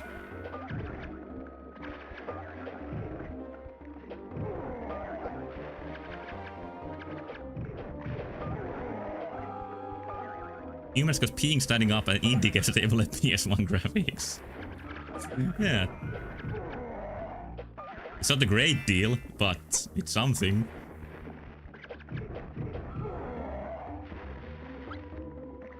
Well, I guess there were like 5 animated characters here. Maybe that is worth running for 5 FPS.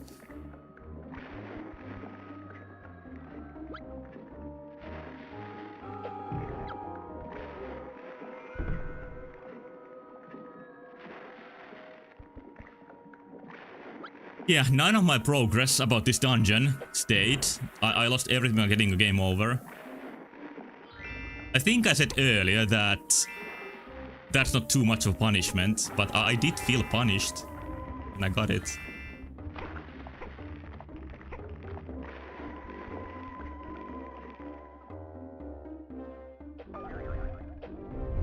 Because even the keys, you need to regain all of them.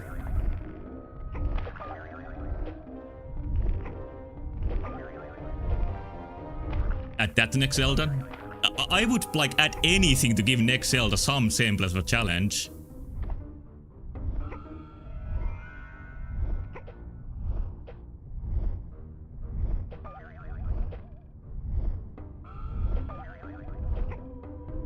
Yeah, I don't think many players don't have decoration. I think everything has at least a small function.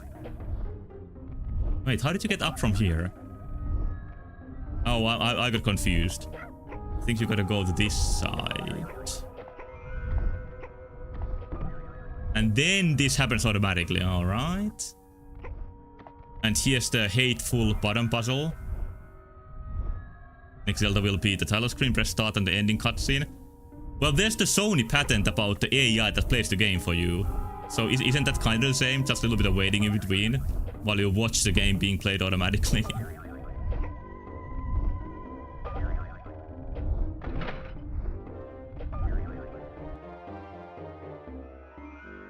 If the idea behind the AI is to like give the game more challenge so that even bad players can still use like the auto mode to play it, I think that would be good. But of course the actual motivation is to simply do something that would impress the investors instead of something that would make the games better. As like with most applications of AI.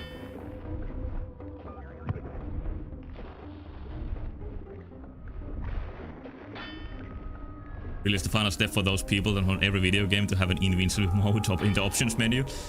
And yeah, there are those people. I even have like a former friend, and I'm not joking when I say former, that said that he plays every game in easy mode because now he has like a job and he's a father, so he can't use that much time on video games. They really do exist. They are not only in Sony executives' brains. And the pussy? You mean he's a pussy or he has a pussy?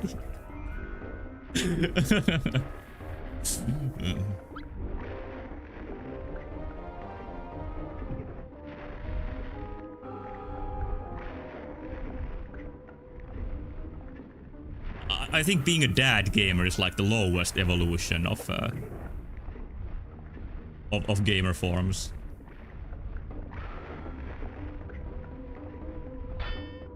And I don't mean that you become a dad gamer when you become a father. Like, it's a different sort of thing. Teaching children that their life can just be put on easy mode. Maybe that's a bit dramatic, but that's kind of what makes me think.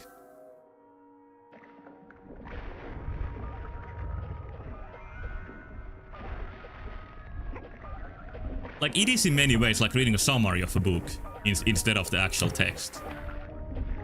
Like, you sort of get the same information, but you lose part of the experience.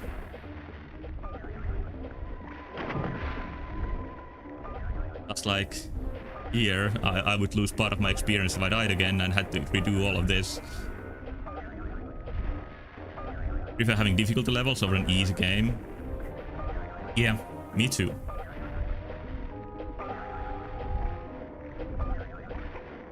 Like, difficulty levels are kinda hard to develop right. There are many games with really bad difficulty levels. But then there are games like Ast Libra that, when you play at a higher difficulty, you get more difficult fights, but at the same time you get XP and items very fast, much faster I mean. So the grinding that the game involves is entirely gone on the higher difficulty levels. So it's like the whole experience is sort of different according to which type of player you are. Like, do you prefer like just getting pure challenge, or do you like grinding a bit? Then there's the difficulty mode called difficult that has a very good balance of those both. What a game.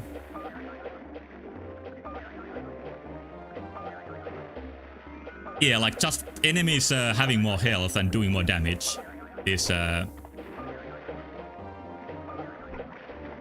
bad way to do difficulty modes.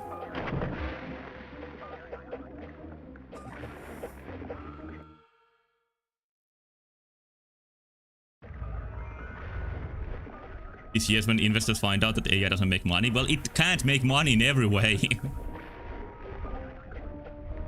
But the damage is probably done already in some ways.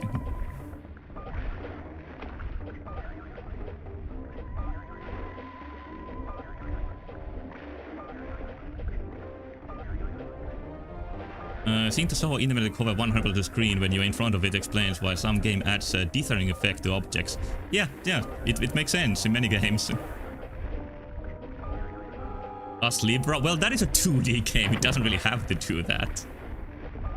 And also, game engines used to have a thing called transparency, but yeah, nowadays we get dithering instead of transparency. And it is because games use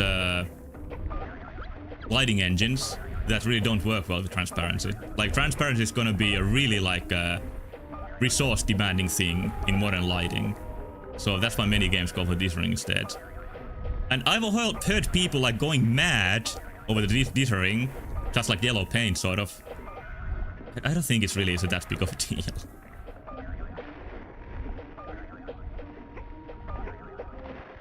I think PS1 games can do transparency, as we see right here. This is transparency.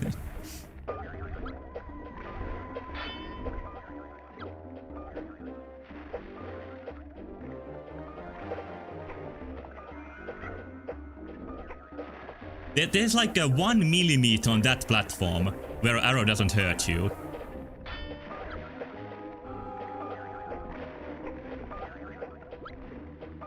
Alright, there's more targets to shoot.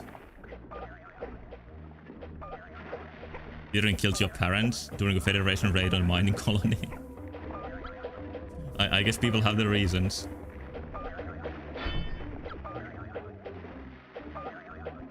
But I think complaining about video game is a hobby that's a little bit separate on from playing video games. And you don't need to buy a console or gaming PC for it, you just need to go on X or Twitter or Blue Sky or whatever there are.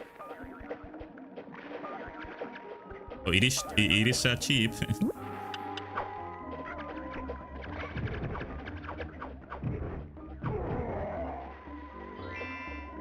And God for hearts.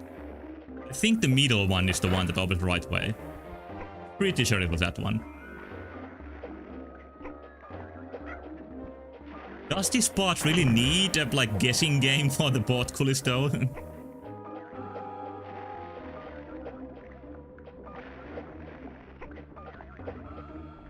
Difficulty level might ruin RPG. Nah, like there's a Shin Megami Tensei that has like really good implementation difficulty levels. At least some of the games. Expedition 33 at difficulty levels, and I think it works there fine. Okay, now they are not open. I guess I don't understand what the logic is for the buttons. I think this room was the reason why I loathed the idea of redoing this whole dungeon again. Like, I just don't like this room at all, in any way.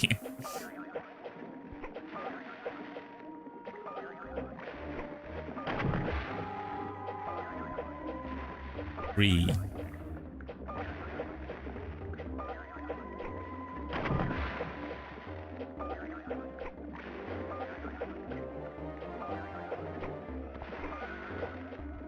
Yeah, so what do I do here?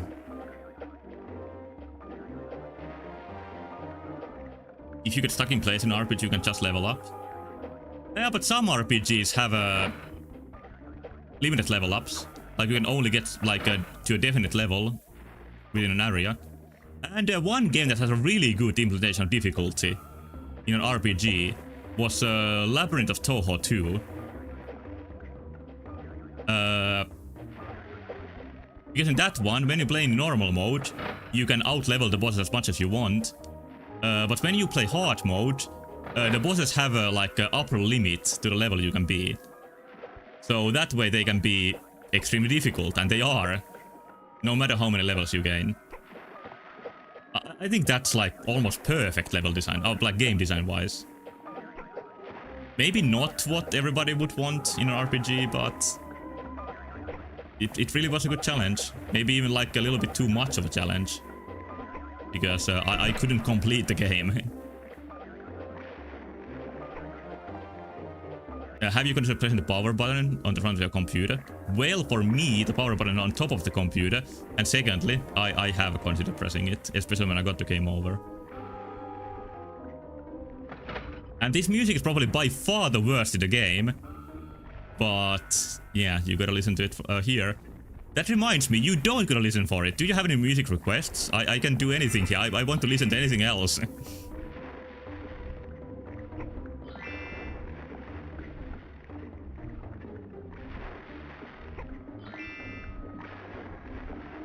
You mean pressing Alt F4 worked on your friend who was studying IT? You like press Alt F4 on your friend? Did he die? Like that could be a nerdy use of euphemism for killing somebody. Like I just pressed his Alt F4. That wasn't even so funny. I think I'm just losing my mind. Why the fuck isn't this opening? You, Kingsley.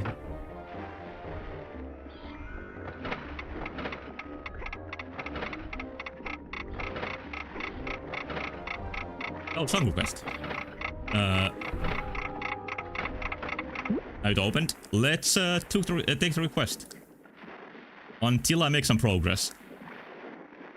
Wait, how do you control Windows sound again? There we go. I'm on Windows 11, unlike before, so it's a little bit confusing still. Yeah, when I pressed... Oh, it's this. I thought for a second you were like gonna give me this same track as a song request, but no, this kind of different. It's a different part of the same game. Feel better. Well, we can listen to it while Kingsley dies. Oh, why am I doing this?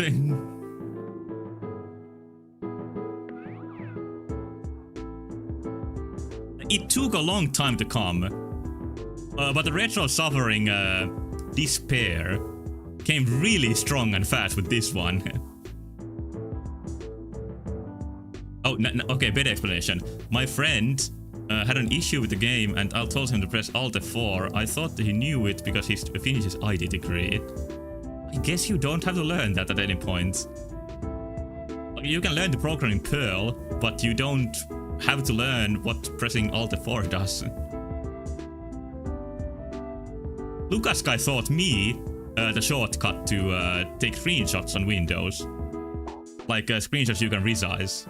And I also studied IT and didn't know that.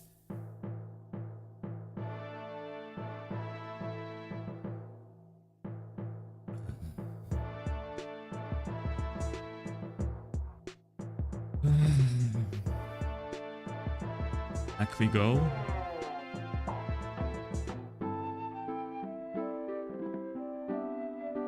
Did you finish it? You're an Apple user. Those are the, I don't know, most direct words ever direct at me. And I did kinda finish it. I got my bachelor's degree. I gave up on the master's degree because I started hating it.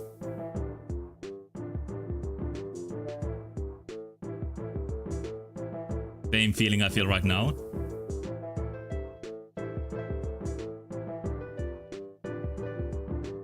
Like, better do this fast, so you don't lose your button time. There we go.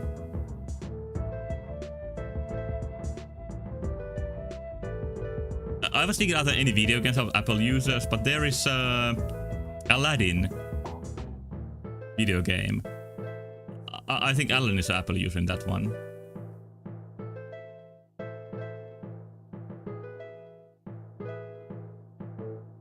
Oh yeah, the scorpions are here. Gotta fight the scorpions.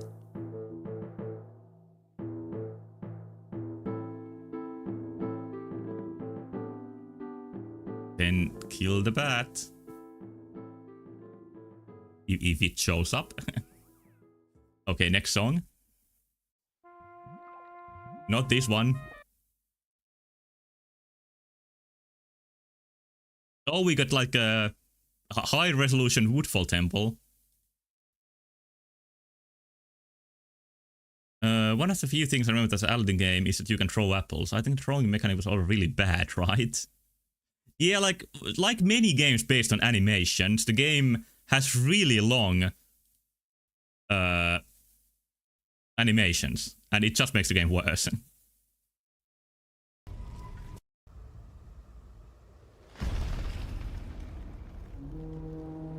I have got sort of mixed feelings about these Theophany remixes, because they are overproduced. But they are not bad at the same time.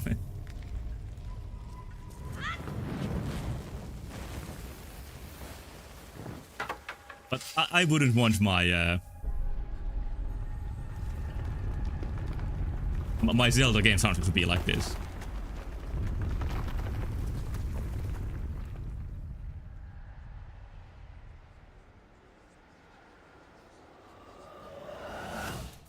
Takes 10 minutes to get to the melody.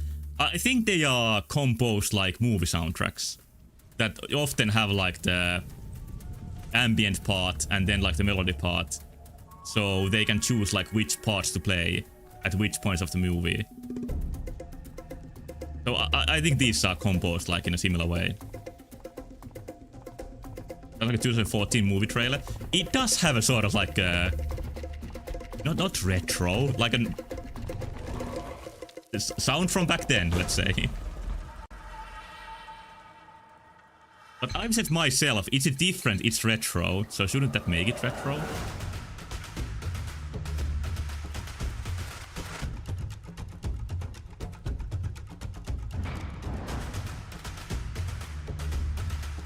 Okay, I'm past some wretched parts.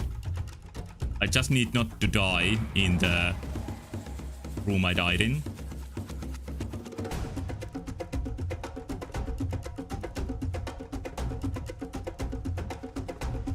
Imagine Kingsley soundtrack like this. I think the game's like pace would have to be a little bit higher. Because now there's a disparity between what the game looks like and what it sounds like. Because this remix doesn't sound that much like dungeon music to me. It's more like a action scene music, maybe inside the dungeon.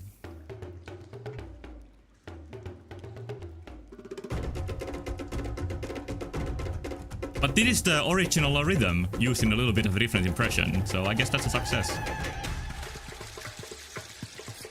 No.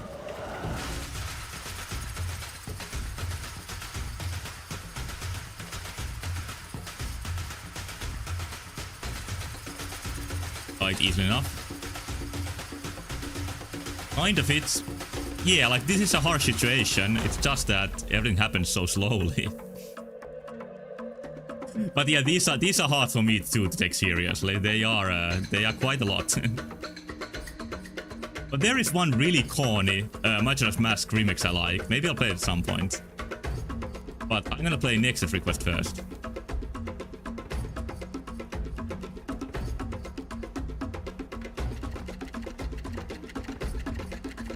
I actually tried to emulate that song's sound as a practice, or like an exercise, and I learned to use sidechains while doing it, because it's sort of what you have to do for it.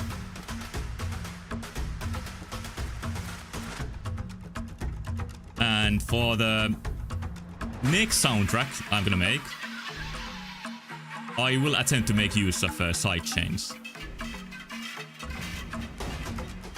which are a compressor technique. I've heard that some people use sidechains for like streaming too, which would mean that when I say something, the game audio would get lower. But I don't think that sounds good at all. Oh, now we got some really like MIDI strings here. Now it just sounds cheap. I actually personally really hate, or not hate, I dislike MIDI orchestral instruments, but by quite a bit. Especially horns. Part where Link is... Yeah, what is Link doing at this part? I don't believe. Oh yeah, the fans are here.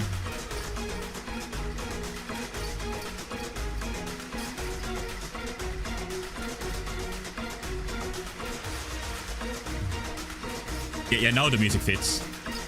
Intense fan section.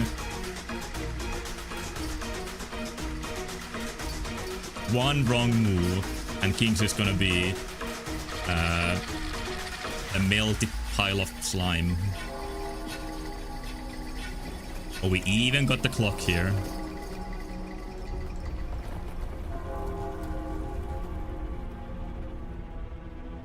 Like this, in many ways, goes completely against what makes Majora's Mask aesthetic so cool. Like, Majora's Mask is sort of weird and understated and subtle, but this has none of it.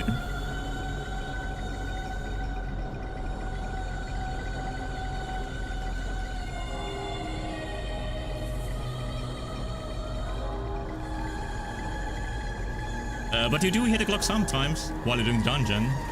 It's not that out of place. This Qua now is being kind of ridiculous.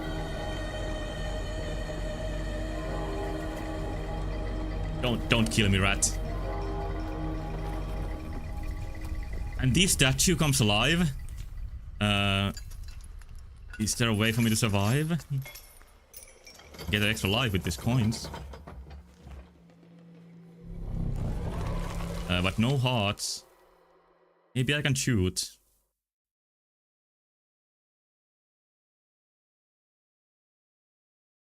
What's great about MM is that it's not a big Twilight Princess Tolkien adventure with Blade-Runner orchestras. I even feel like the very obvious, like, Lord of the Rings influence on Twilight Princess was sort of added later. Like, the epic parts of the game, they have, like, almost a completely different story than the main story. Is it time for Twilight Princess rant again? But the thing I'm going to say is that, yeah, compared to Majora's Mask, Twilight Princess really lacks a vision behind it. It's pretty all over the place, while still being a good game, but... I can't get over it's not as good as I wanted it to be. For some reason, I can't scroll chat up, so I can't get back to Nexus request. Oh, now I can, never mind. So here's Nexus request.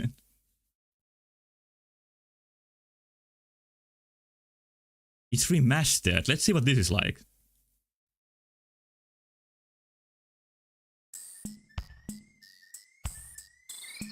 Oh, it's not really changed. It's just like better sound quality. Nope, I'm not gonna press F4. Tolkien, that's the writer of Lord of the Rings. And when Zelda Twilight Princess came out, the Lord of the Rings movies were like a huge big hit. And Twilight, like very obviously inspired Twilight Princess aesthetics in some ways. Oh, he was weak to arrows.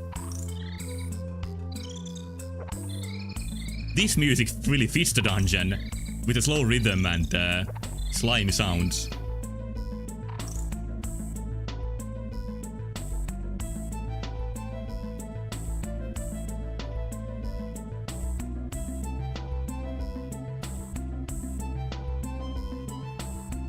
There.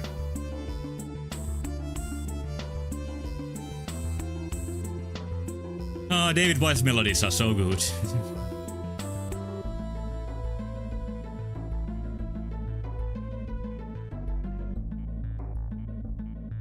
Don't press F4. The exciting part where Kingsley dies again in this room is coming up.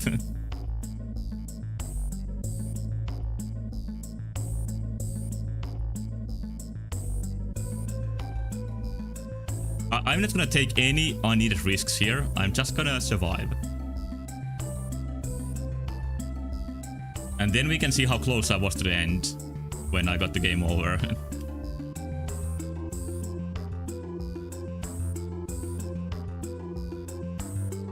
I also got a game over here as a kid, and I think I was kinda happy.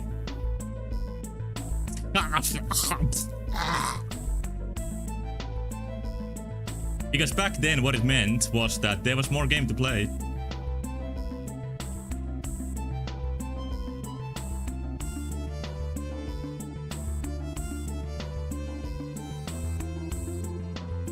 I think I still have several lives, so it's okay.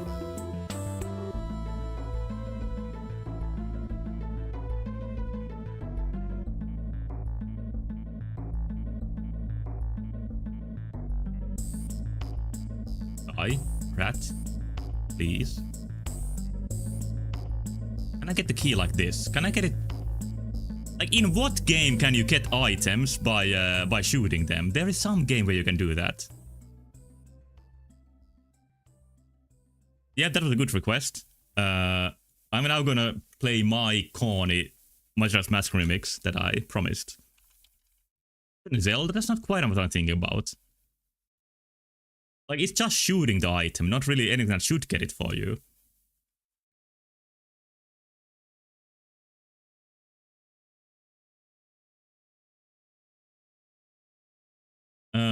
Let's see if I can find it.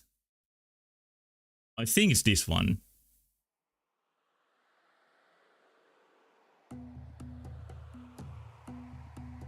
Yep, it's this one.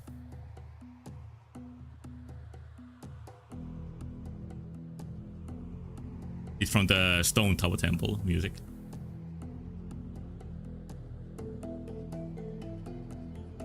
It has many unneeded effects.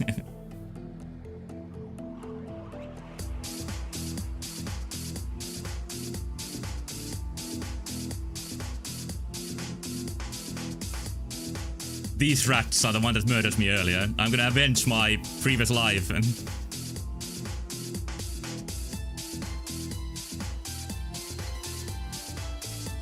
I guess I was successful.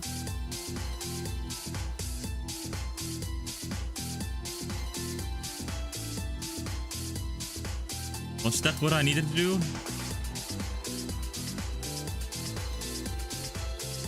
The baseline makes no sense here.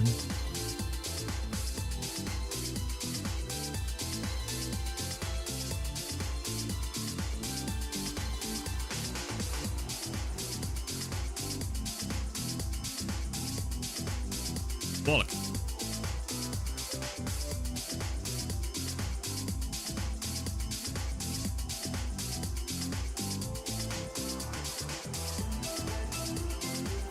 For this time the game looked really good, says the viewer with viewing without picture icon. This really is the height of Twitch humor.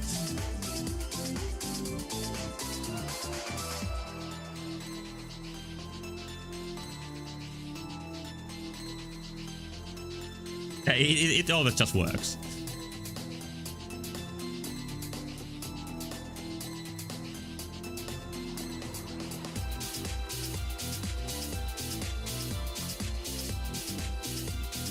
Ah! I don't want the coin, I'm just gonna go.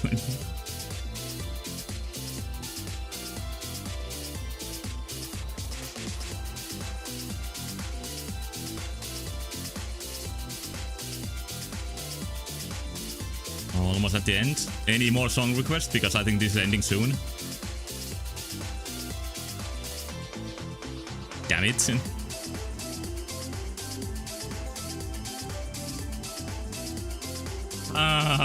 Again. So even this gotta be timed right.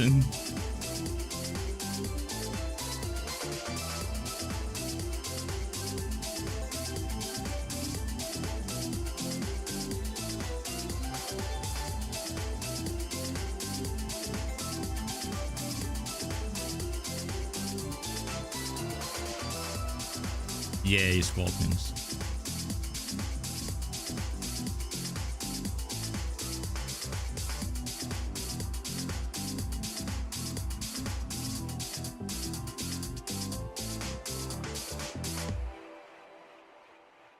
But yeah, I think that song is a good example of the early 2000s video game remix sound that's pretty much gone nowadays. But I think that's a retro aesthetic that hasn't been overdone. Oh, you get a bad remix too? Let's hear it. Epic folk version, sounds promising.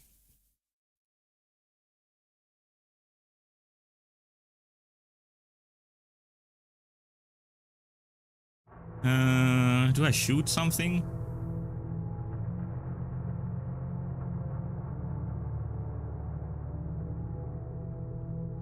This already sounds more tasteful than the previous one.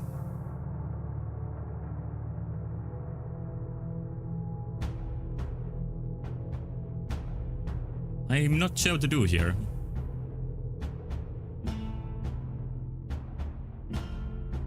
Maybe you can pull this? No. There.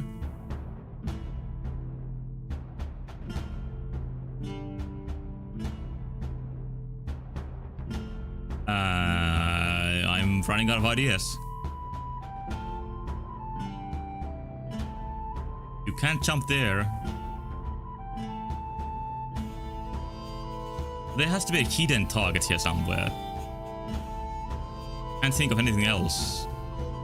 Oh wait, there's a symbol here. Oh, there's a block. There... we... oh, you push it.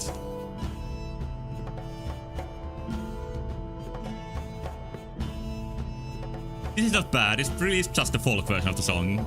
With some cliche folk instruments.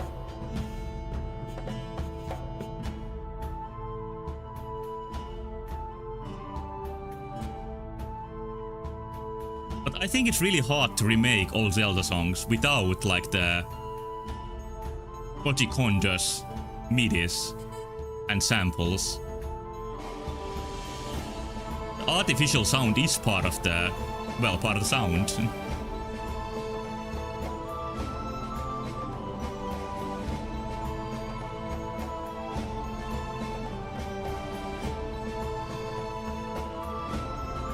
And I recently saw or heard.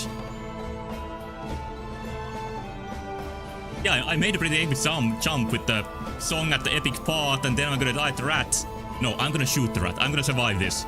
Rat is gonna get shot, and I'm gonna survive. There we go. That song was just what I needed. Okay, any more? I can post more annoying remixes if you want. Did Miyazaki made this game? Well, there's more than one part that reminded me of some Souls experiences, so... I think Enemy Behind Corners, just classic video game stuff. Oh, it's Retro Suffering King's Adventure stream. I don't think that works for the music. What about this? Remember this song?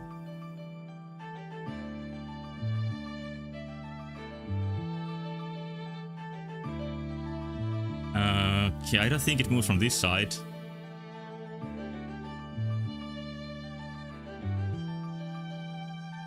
Ah!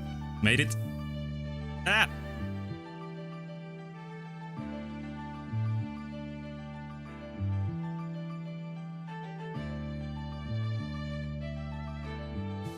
I'm surprised there's no enemies here.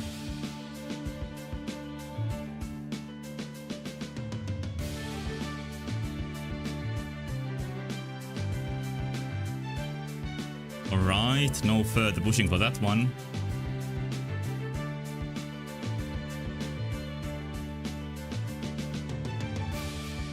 Kingsley can just die, that's the only thing he's good at.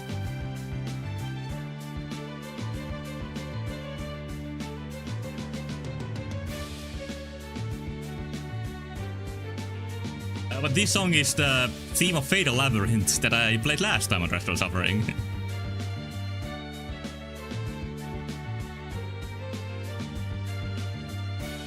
And I think that was a better game than this one overall.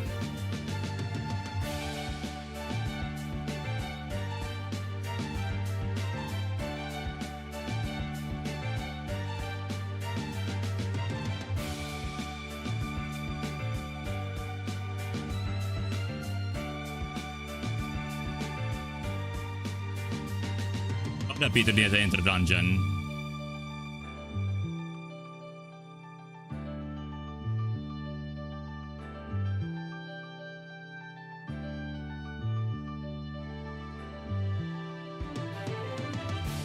How fast do I die now? I didn't. Oh, I have 1 life. Oh no, I'm actually close to game over. I don't think you get 0 lives in this game, so if I die now, it's the dungeon from the beginning again.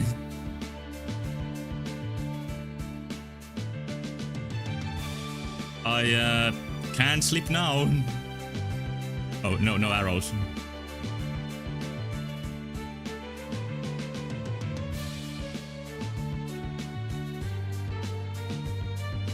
I think if you die at the boss fight, you can retry from there, instead of redoing the whole dungeon. But we'll see.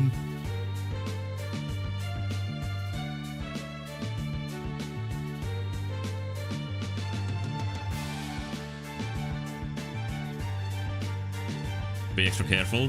No unneeded risks here. Nobody shooting at me. Don't die here. There we go.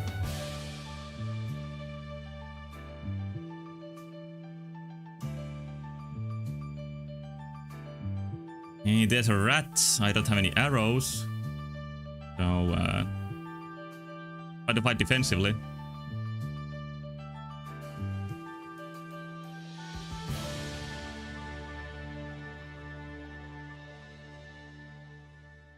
Alright, still alive for now.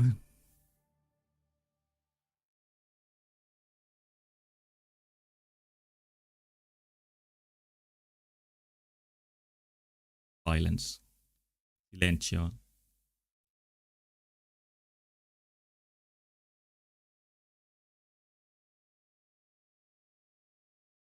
I don't want this to be a moment of silence for Kingsley.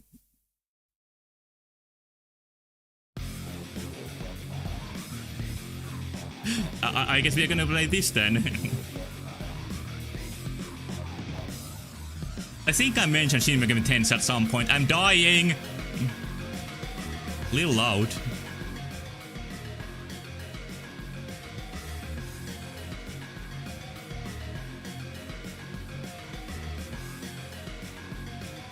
Oh, there's more.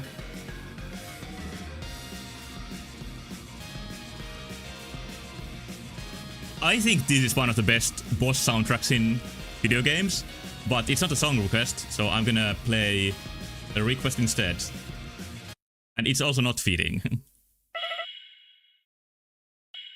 This is too fitting. Next one. Oh. Oh.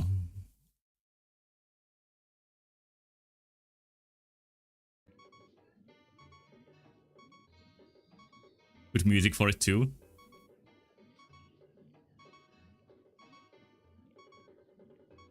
Me, this music is the boo place in Ocarina of Time where you can sell your boo bottles.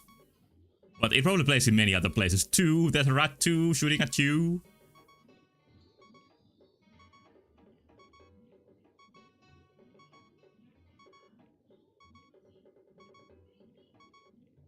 Oh no, 2 hearts. Okay. I think falling into slime takes the 2 hearts. So I'm 1 step away from dying right now. Ah, there's a life. There's an extra life. But I'm out of arrows. I think I'm just gonna take the leap. There we go. My life insurance is here. Rapid and Steel OST. I haven't played that. But let's hear what it sounds like. I don't want to listen to that anymore.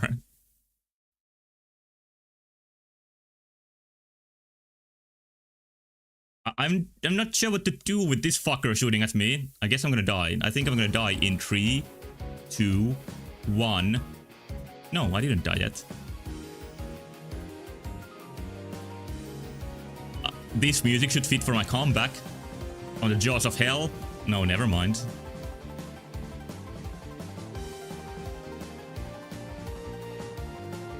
This room is a motherfucker.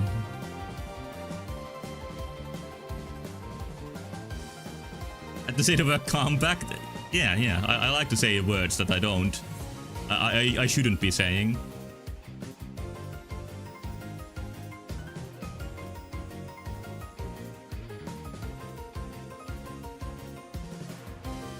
All I need to do is to shoot the damn rats. I'm not gonna gain any extra lives this time.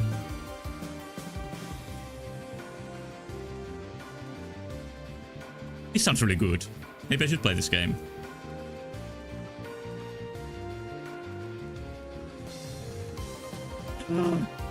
Did it?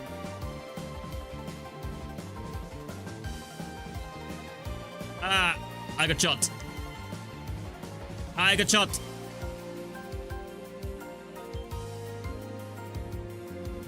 I'm alive. Barely.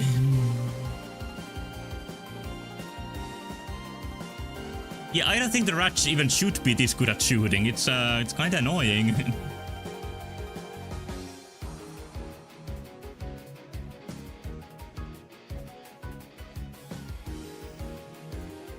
Do or die. Answer is 2 for now.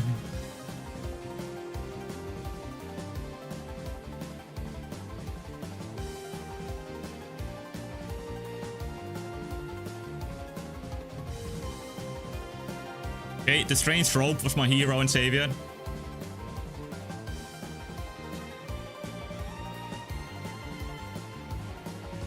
One more jump.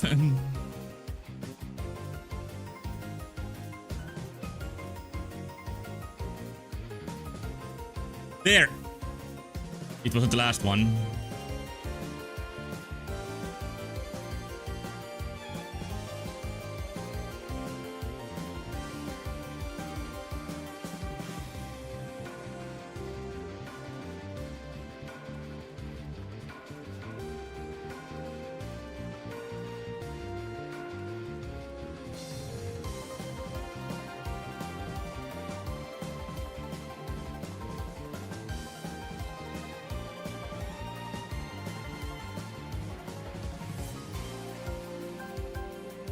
Oh my god.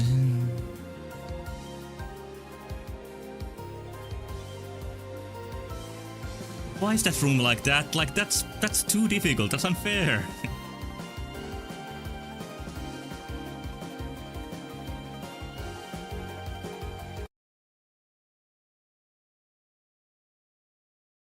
Maybe that's what checkpoint.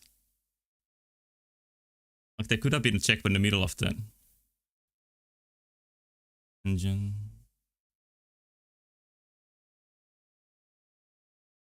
Yeah, this game stopped playing. This place is quite difficult to jump compared to anything else. Like, I don't know why I didn't remember this place being so difficult. I'm not gonna waste my time on anything extraneous. I'm just gonna do it.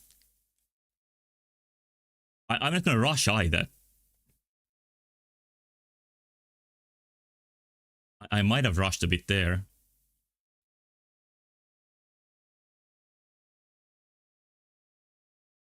Isn't this a guy that complains if a game is easy? Well, like I said before, game being easy or difficult, or being punishing or non-punishing, are very two different axles. And the game over putting you back to the start of the dungeon is just very punishing. Because the game even needed to be that difficult.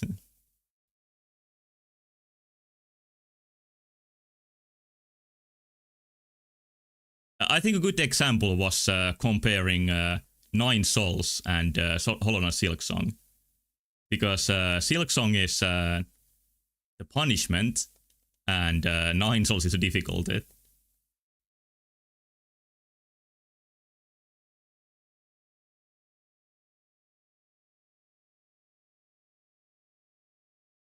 Was that on Twitter? Well, if you get me attention even negatively, we would gain some maybe annoying chatters. Would be an achievement of some kind. I'm considering for next summer, if I should make it my challenge, to get more viewers. No matter if that brings some people who aren't that fun to chat with. I haven't defined any strategies yet how to do that exactly. Oh, but there are ways to do it.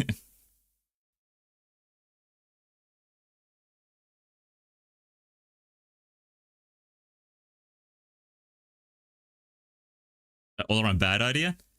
It would be something new. And then I would see, like, is it any fun to try to grow the stream? Because I really haven't tried that at all before.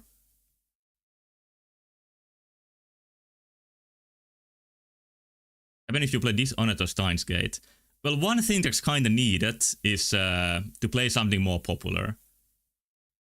Maybe even trending. But they are not the games I usually like to play.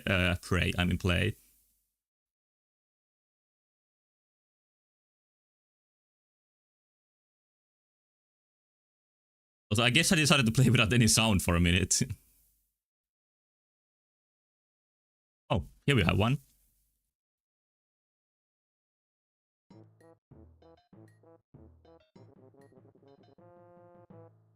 Next stream debate game.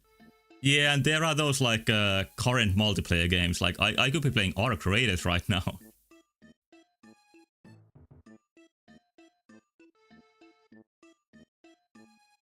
I'm not sure if I would be having more fun than even this while playing Arc Raiders. It's very close to being opposite what I like to play. Song is low, but it is like that on YouTube.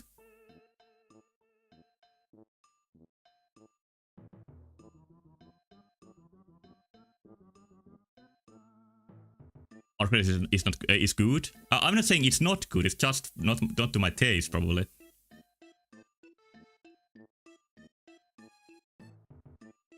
I just find it hard to believe that I would like to play it very much.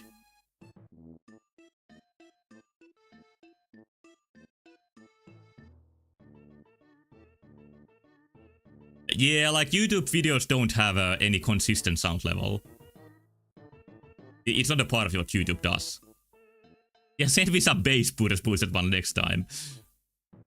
Like, sure is really loud.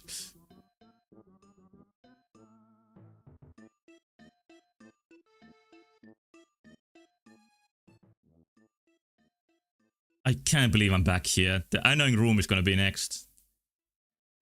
But I got the idea last time what to do there.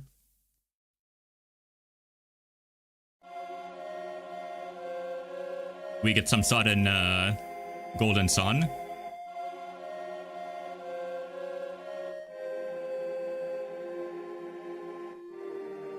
It's kind of cool that you can see this room from the previous room. Like there is a small part of this model to make it immersive, I guess.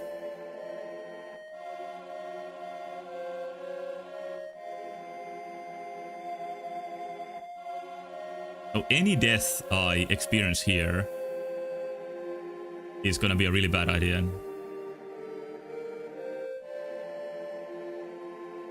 I always forget that the true goal of this room is to shoot the targets and nothing else.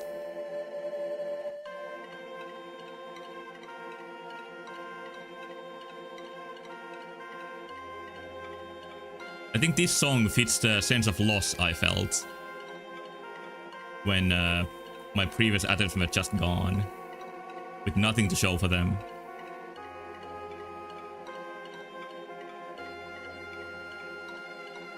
I think there is one more target. No, there isn't.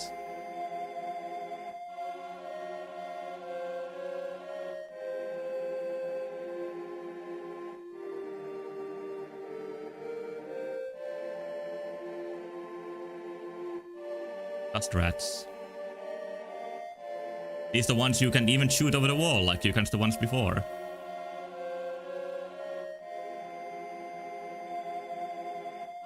There he goes again.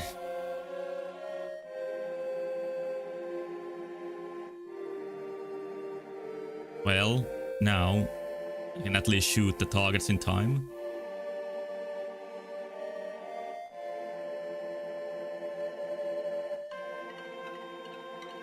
In a way, I'm glad there's difficulty, because this would have been just a bad choice for Restore Suffering if there was no real suffering. And now there is suffering. I wonder what God brought that to humans.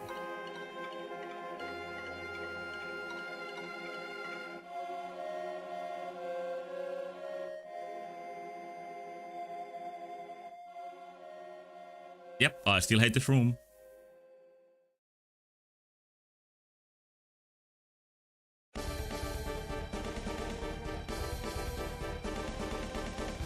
Using for the upcoming rat battle.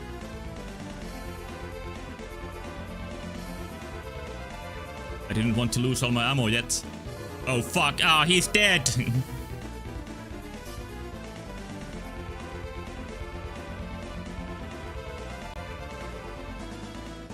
Yeah, this is not going too well.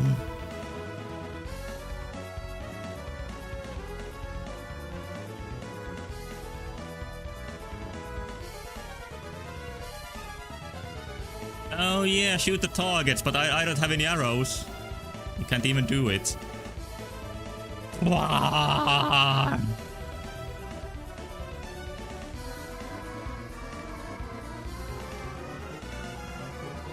I'm losing my fucking mind. Let's see if there's any arrows here. No, there isn't any.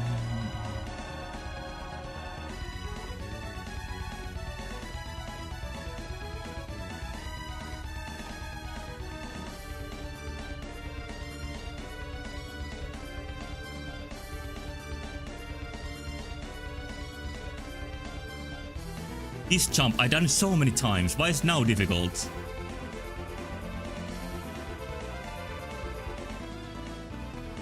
I'm trying my best on it. It just didn't go so well last time.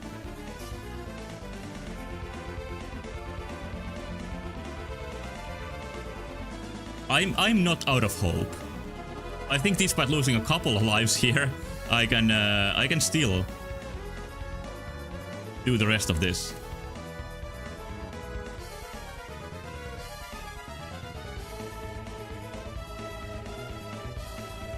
Did I get it? Yes.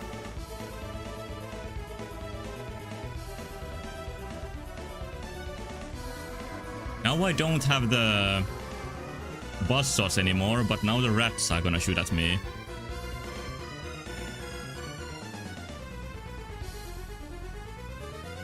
Nice thing about these is that you get hearts back.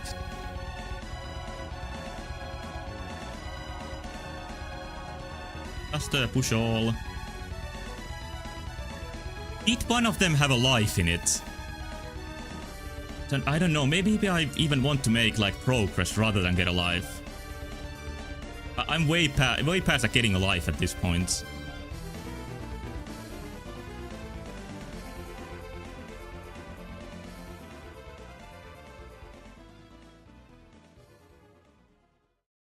Let me see if I can think of any funny music requests for myself.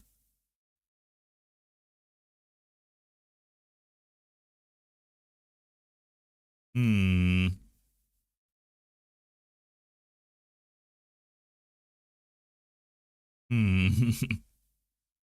I guess I can't. It's surprisingly difficult out of nowhere.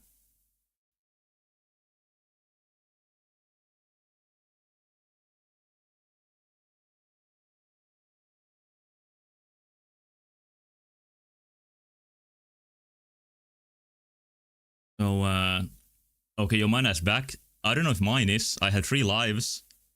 3 should be decent. Happened? Not much.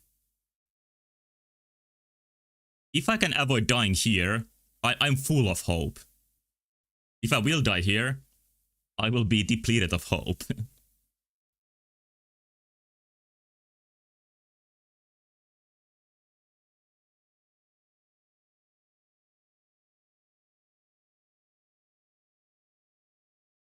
And I think hope is probably one of the most important resources in human life. Maybe even more important than mana.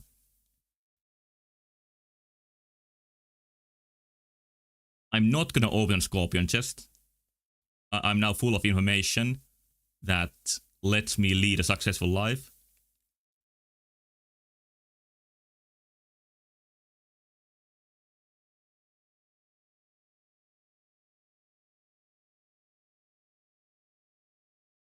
Socrates thought that people who don't lead a good life do so because they lack the information about how to live a good life.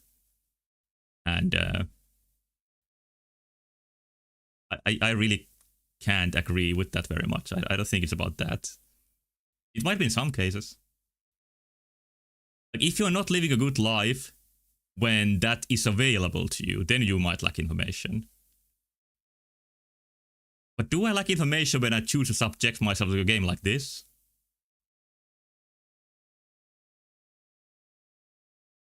I didn't know it was gonna get this difficult, so maybe I do.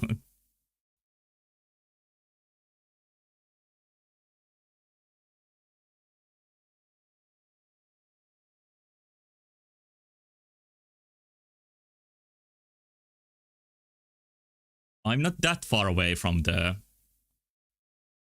death spot once again.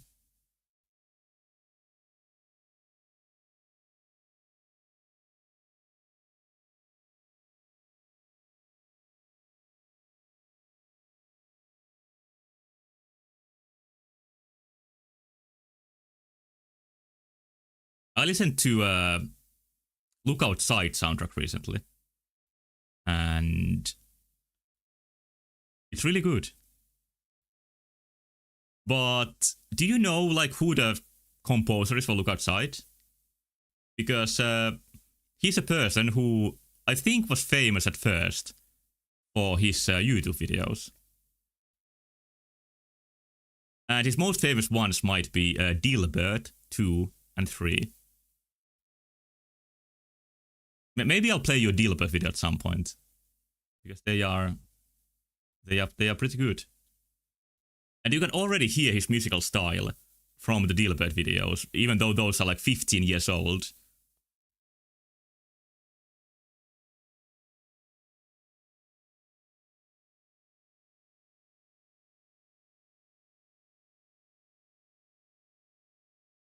The videos are a very, like, they are very something awful type of humor, which was a popular forum back then. And I think their forum culture had a big impact what like video game, not video game, internet culture ended up being. But I never used that place. I was a Newgrounds user, which is sort of like a cousin of that.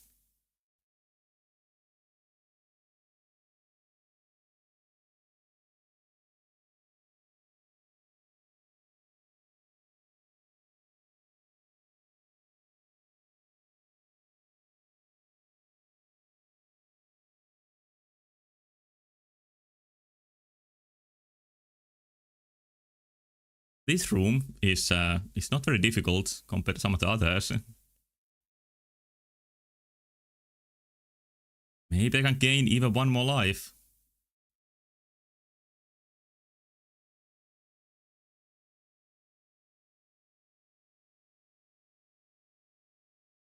This wasn't yet what I... Oh, this is a statue room. Okay.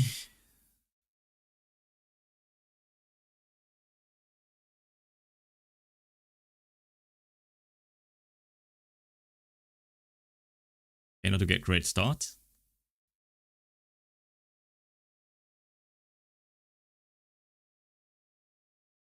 I gave my all on the previous try. I can't believe that ended up in failure. And that feeling just hit me like a truck. And that's why I started playing so badly.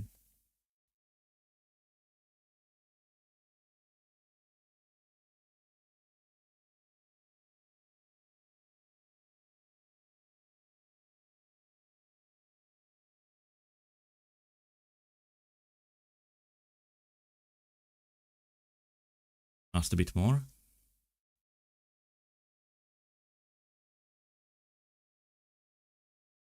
I think I should put on some music. This is getting a little bit too quiet. Let's play Donkey Kong music. That's good enough.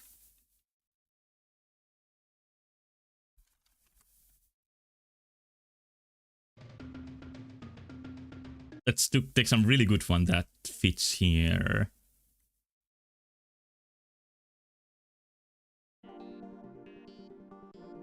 I don't know why this fits, but it's what I chose.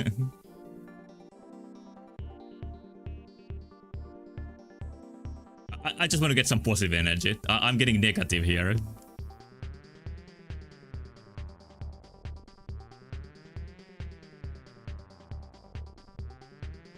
It has funny boobs in it.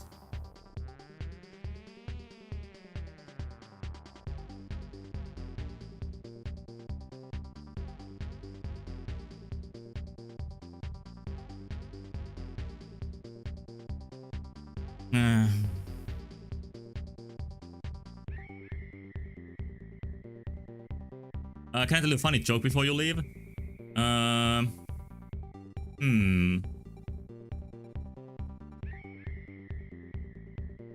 Have I ever told you about Bob and the monastery? That's a really good one.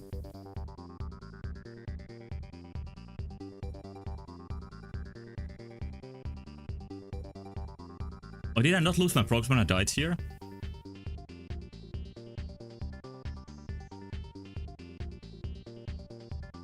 Yeah. I could tell you the joke out of Bob at the monastery.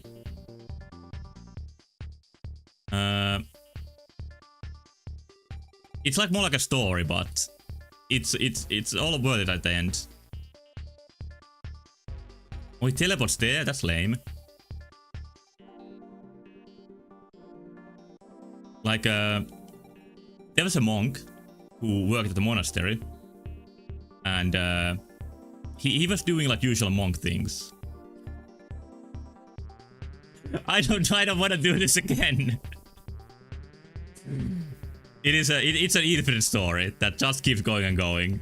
I think I tortured people enough when I did it once. I was considering for a moment, but no, I'm not gonna go there.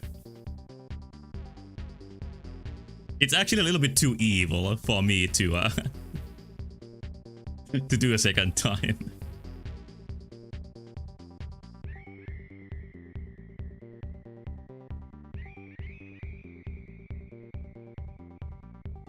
Yeah, jokes are not something I do regularly, so I don't have like a ready-made set for jokes that I can just pull out.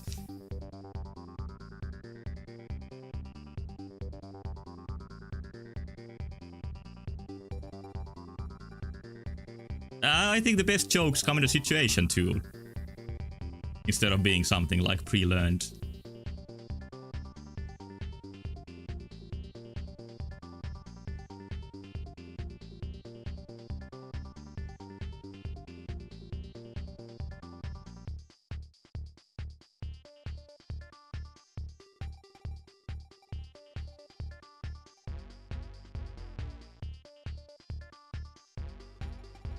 I think this is the second to last room, seeing like what became my last previous time. So I think like I have managed to keep my hope up. It's not feeling hopeless at the moment. And that might be the actual joke here.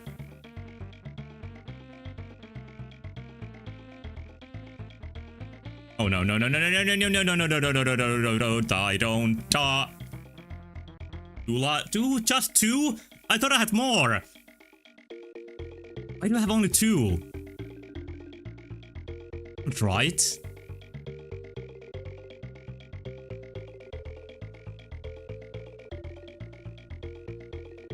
Also funny how the rats are impossible to approach without dying or losing health.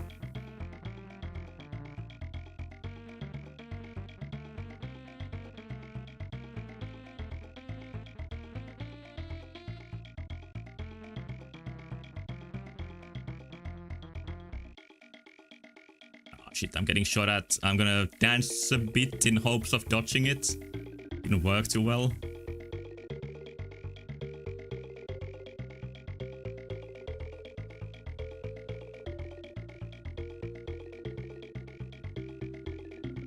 $15 arrows. Why do I have 15 now? That's against the rules.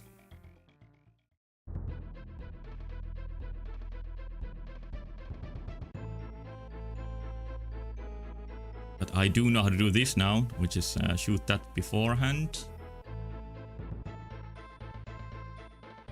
Yeah, now I think I'm there. No, there's this annoying room before.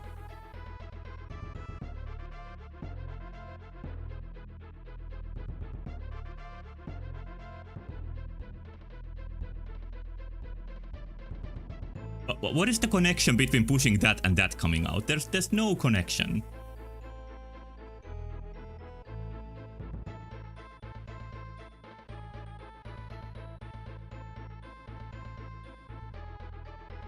He's so happy. He's finally free.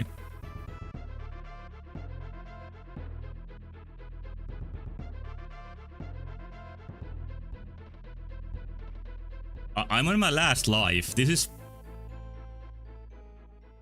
is not what I wanted to see here.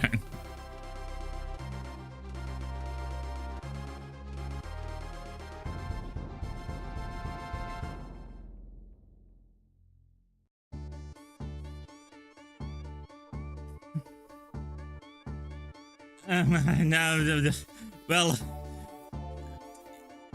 what, oh, what to say?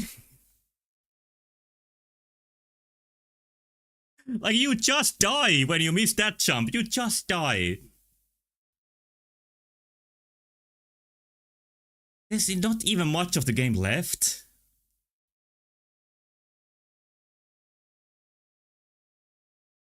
But this is indeed one of the games with the save feature. And like I said, it is legal to leave this one at a time. It's 4 AM. And a long time ago, I said on Retro Suffering that 4 AM is the time when I do the big choice. If I'm gonna give up on a game, start cheating, or save.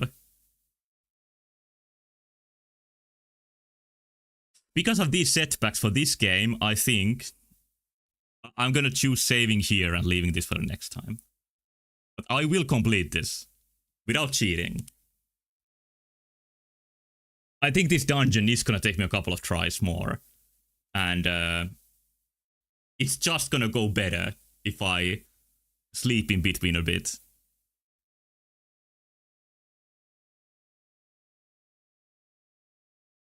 I can't imagine myself going through that dungeon again. So yeah, my choice is leaving it for next time. This is not what I expect for this game. I had no memory of this dungeon being like this. But I guess this is the part where they really try to stretch out the game. I'm playing the game now and the developers. Because otherwise it would be so short. So this is like the last hurdle. Because the final boss is a pretty slight amount of content.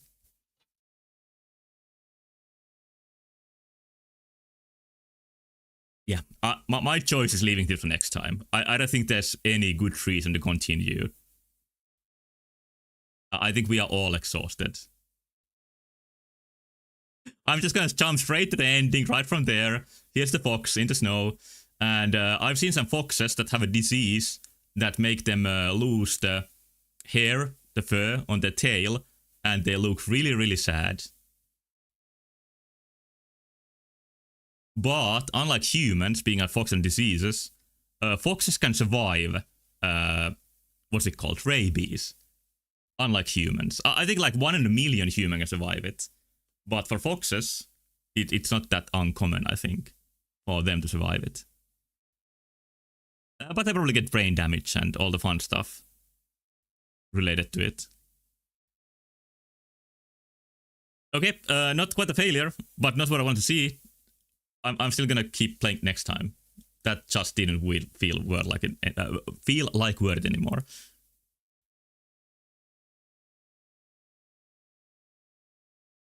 I'm sorry. And also, thank you so much for watching. I knew that this game was gonna be trouble, but this was not quite the way I expected.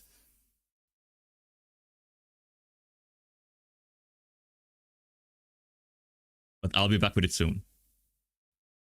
Good night. And bye-bye.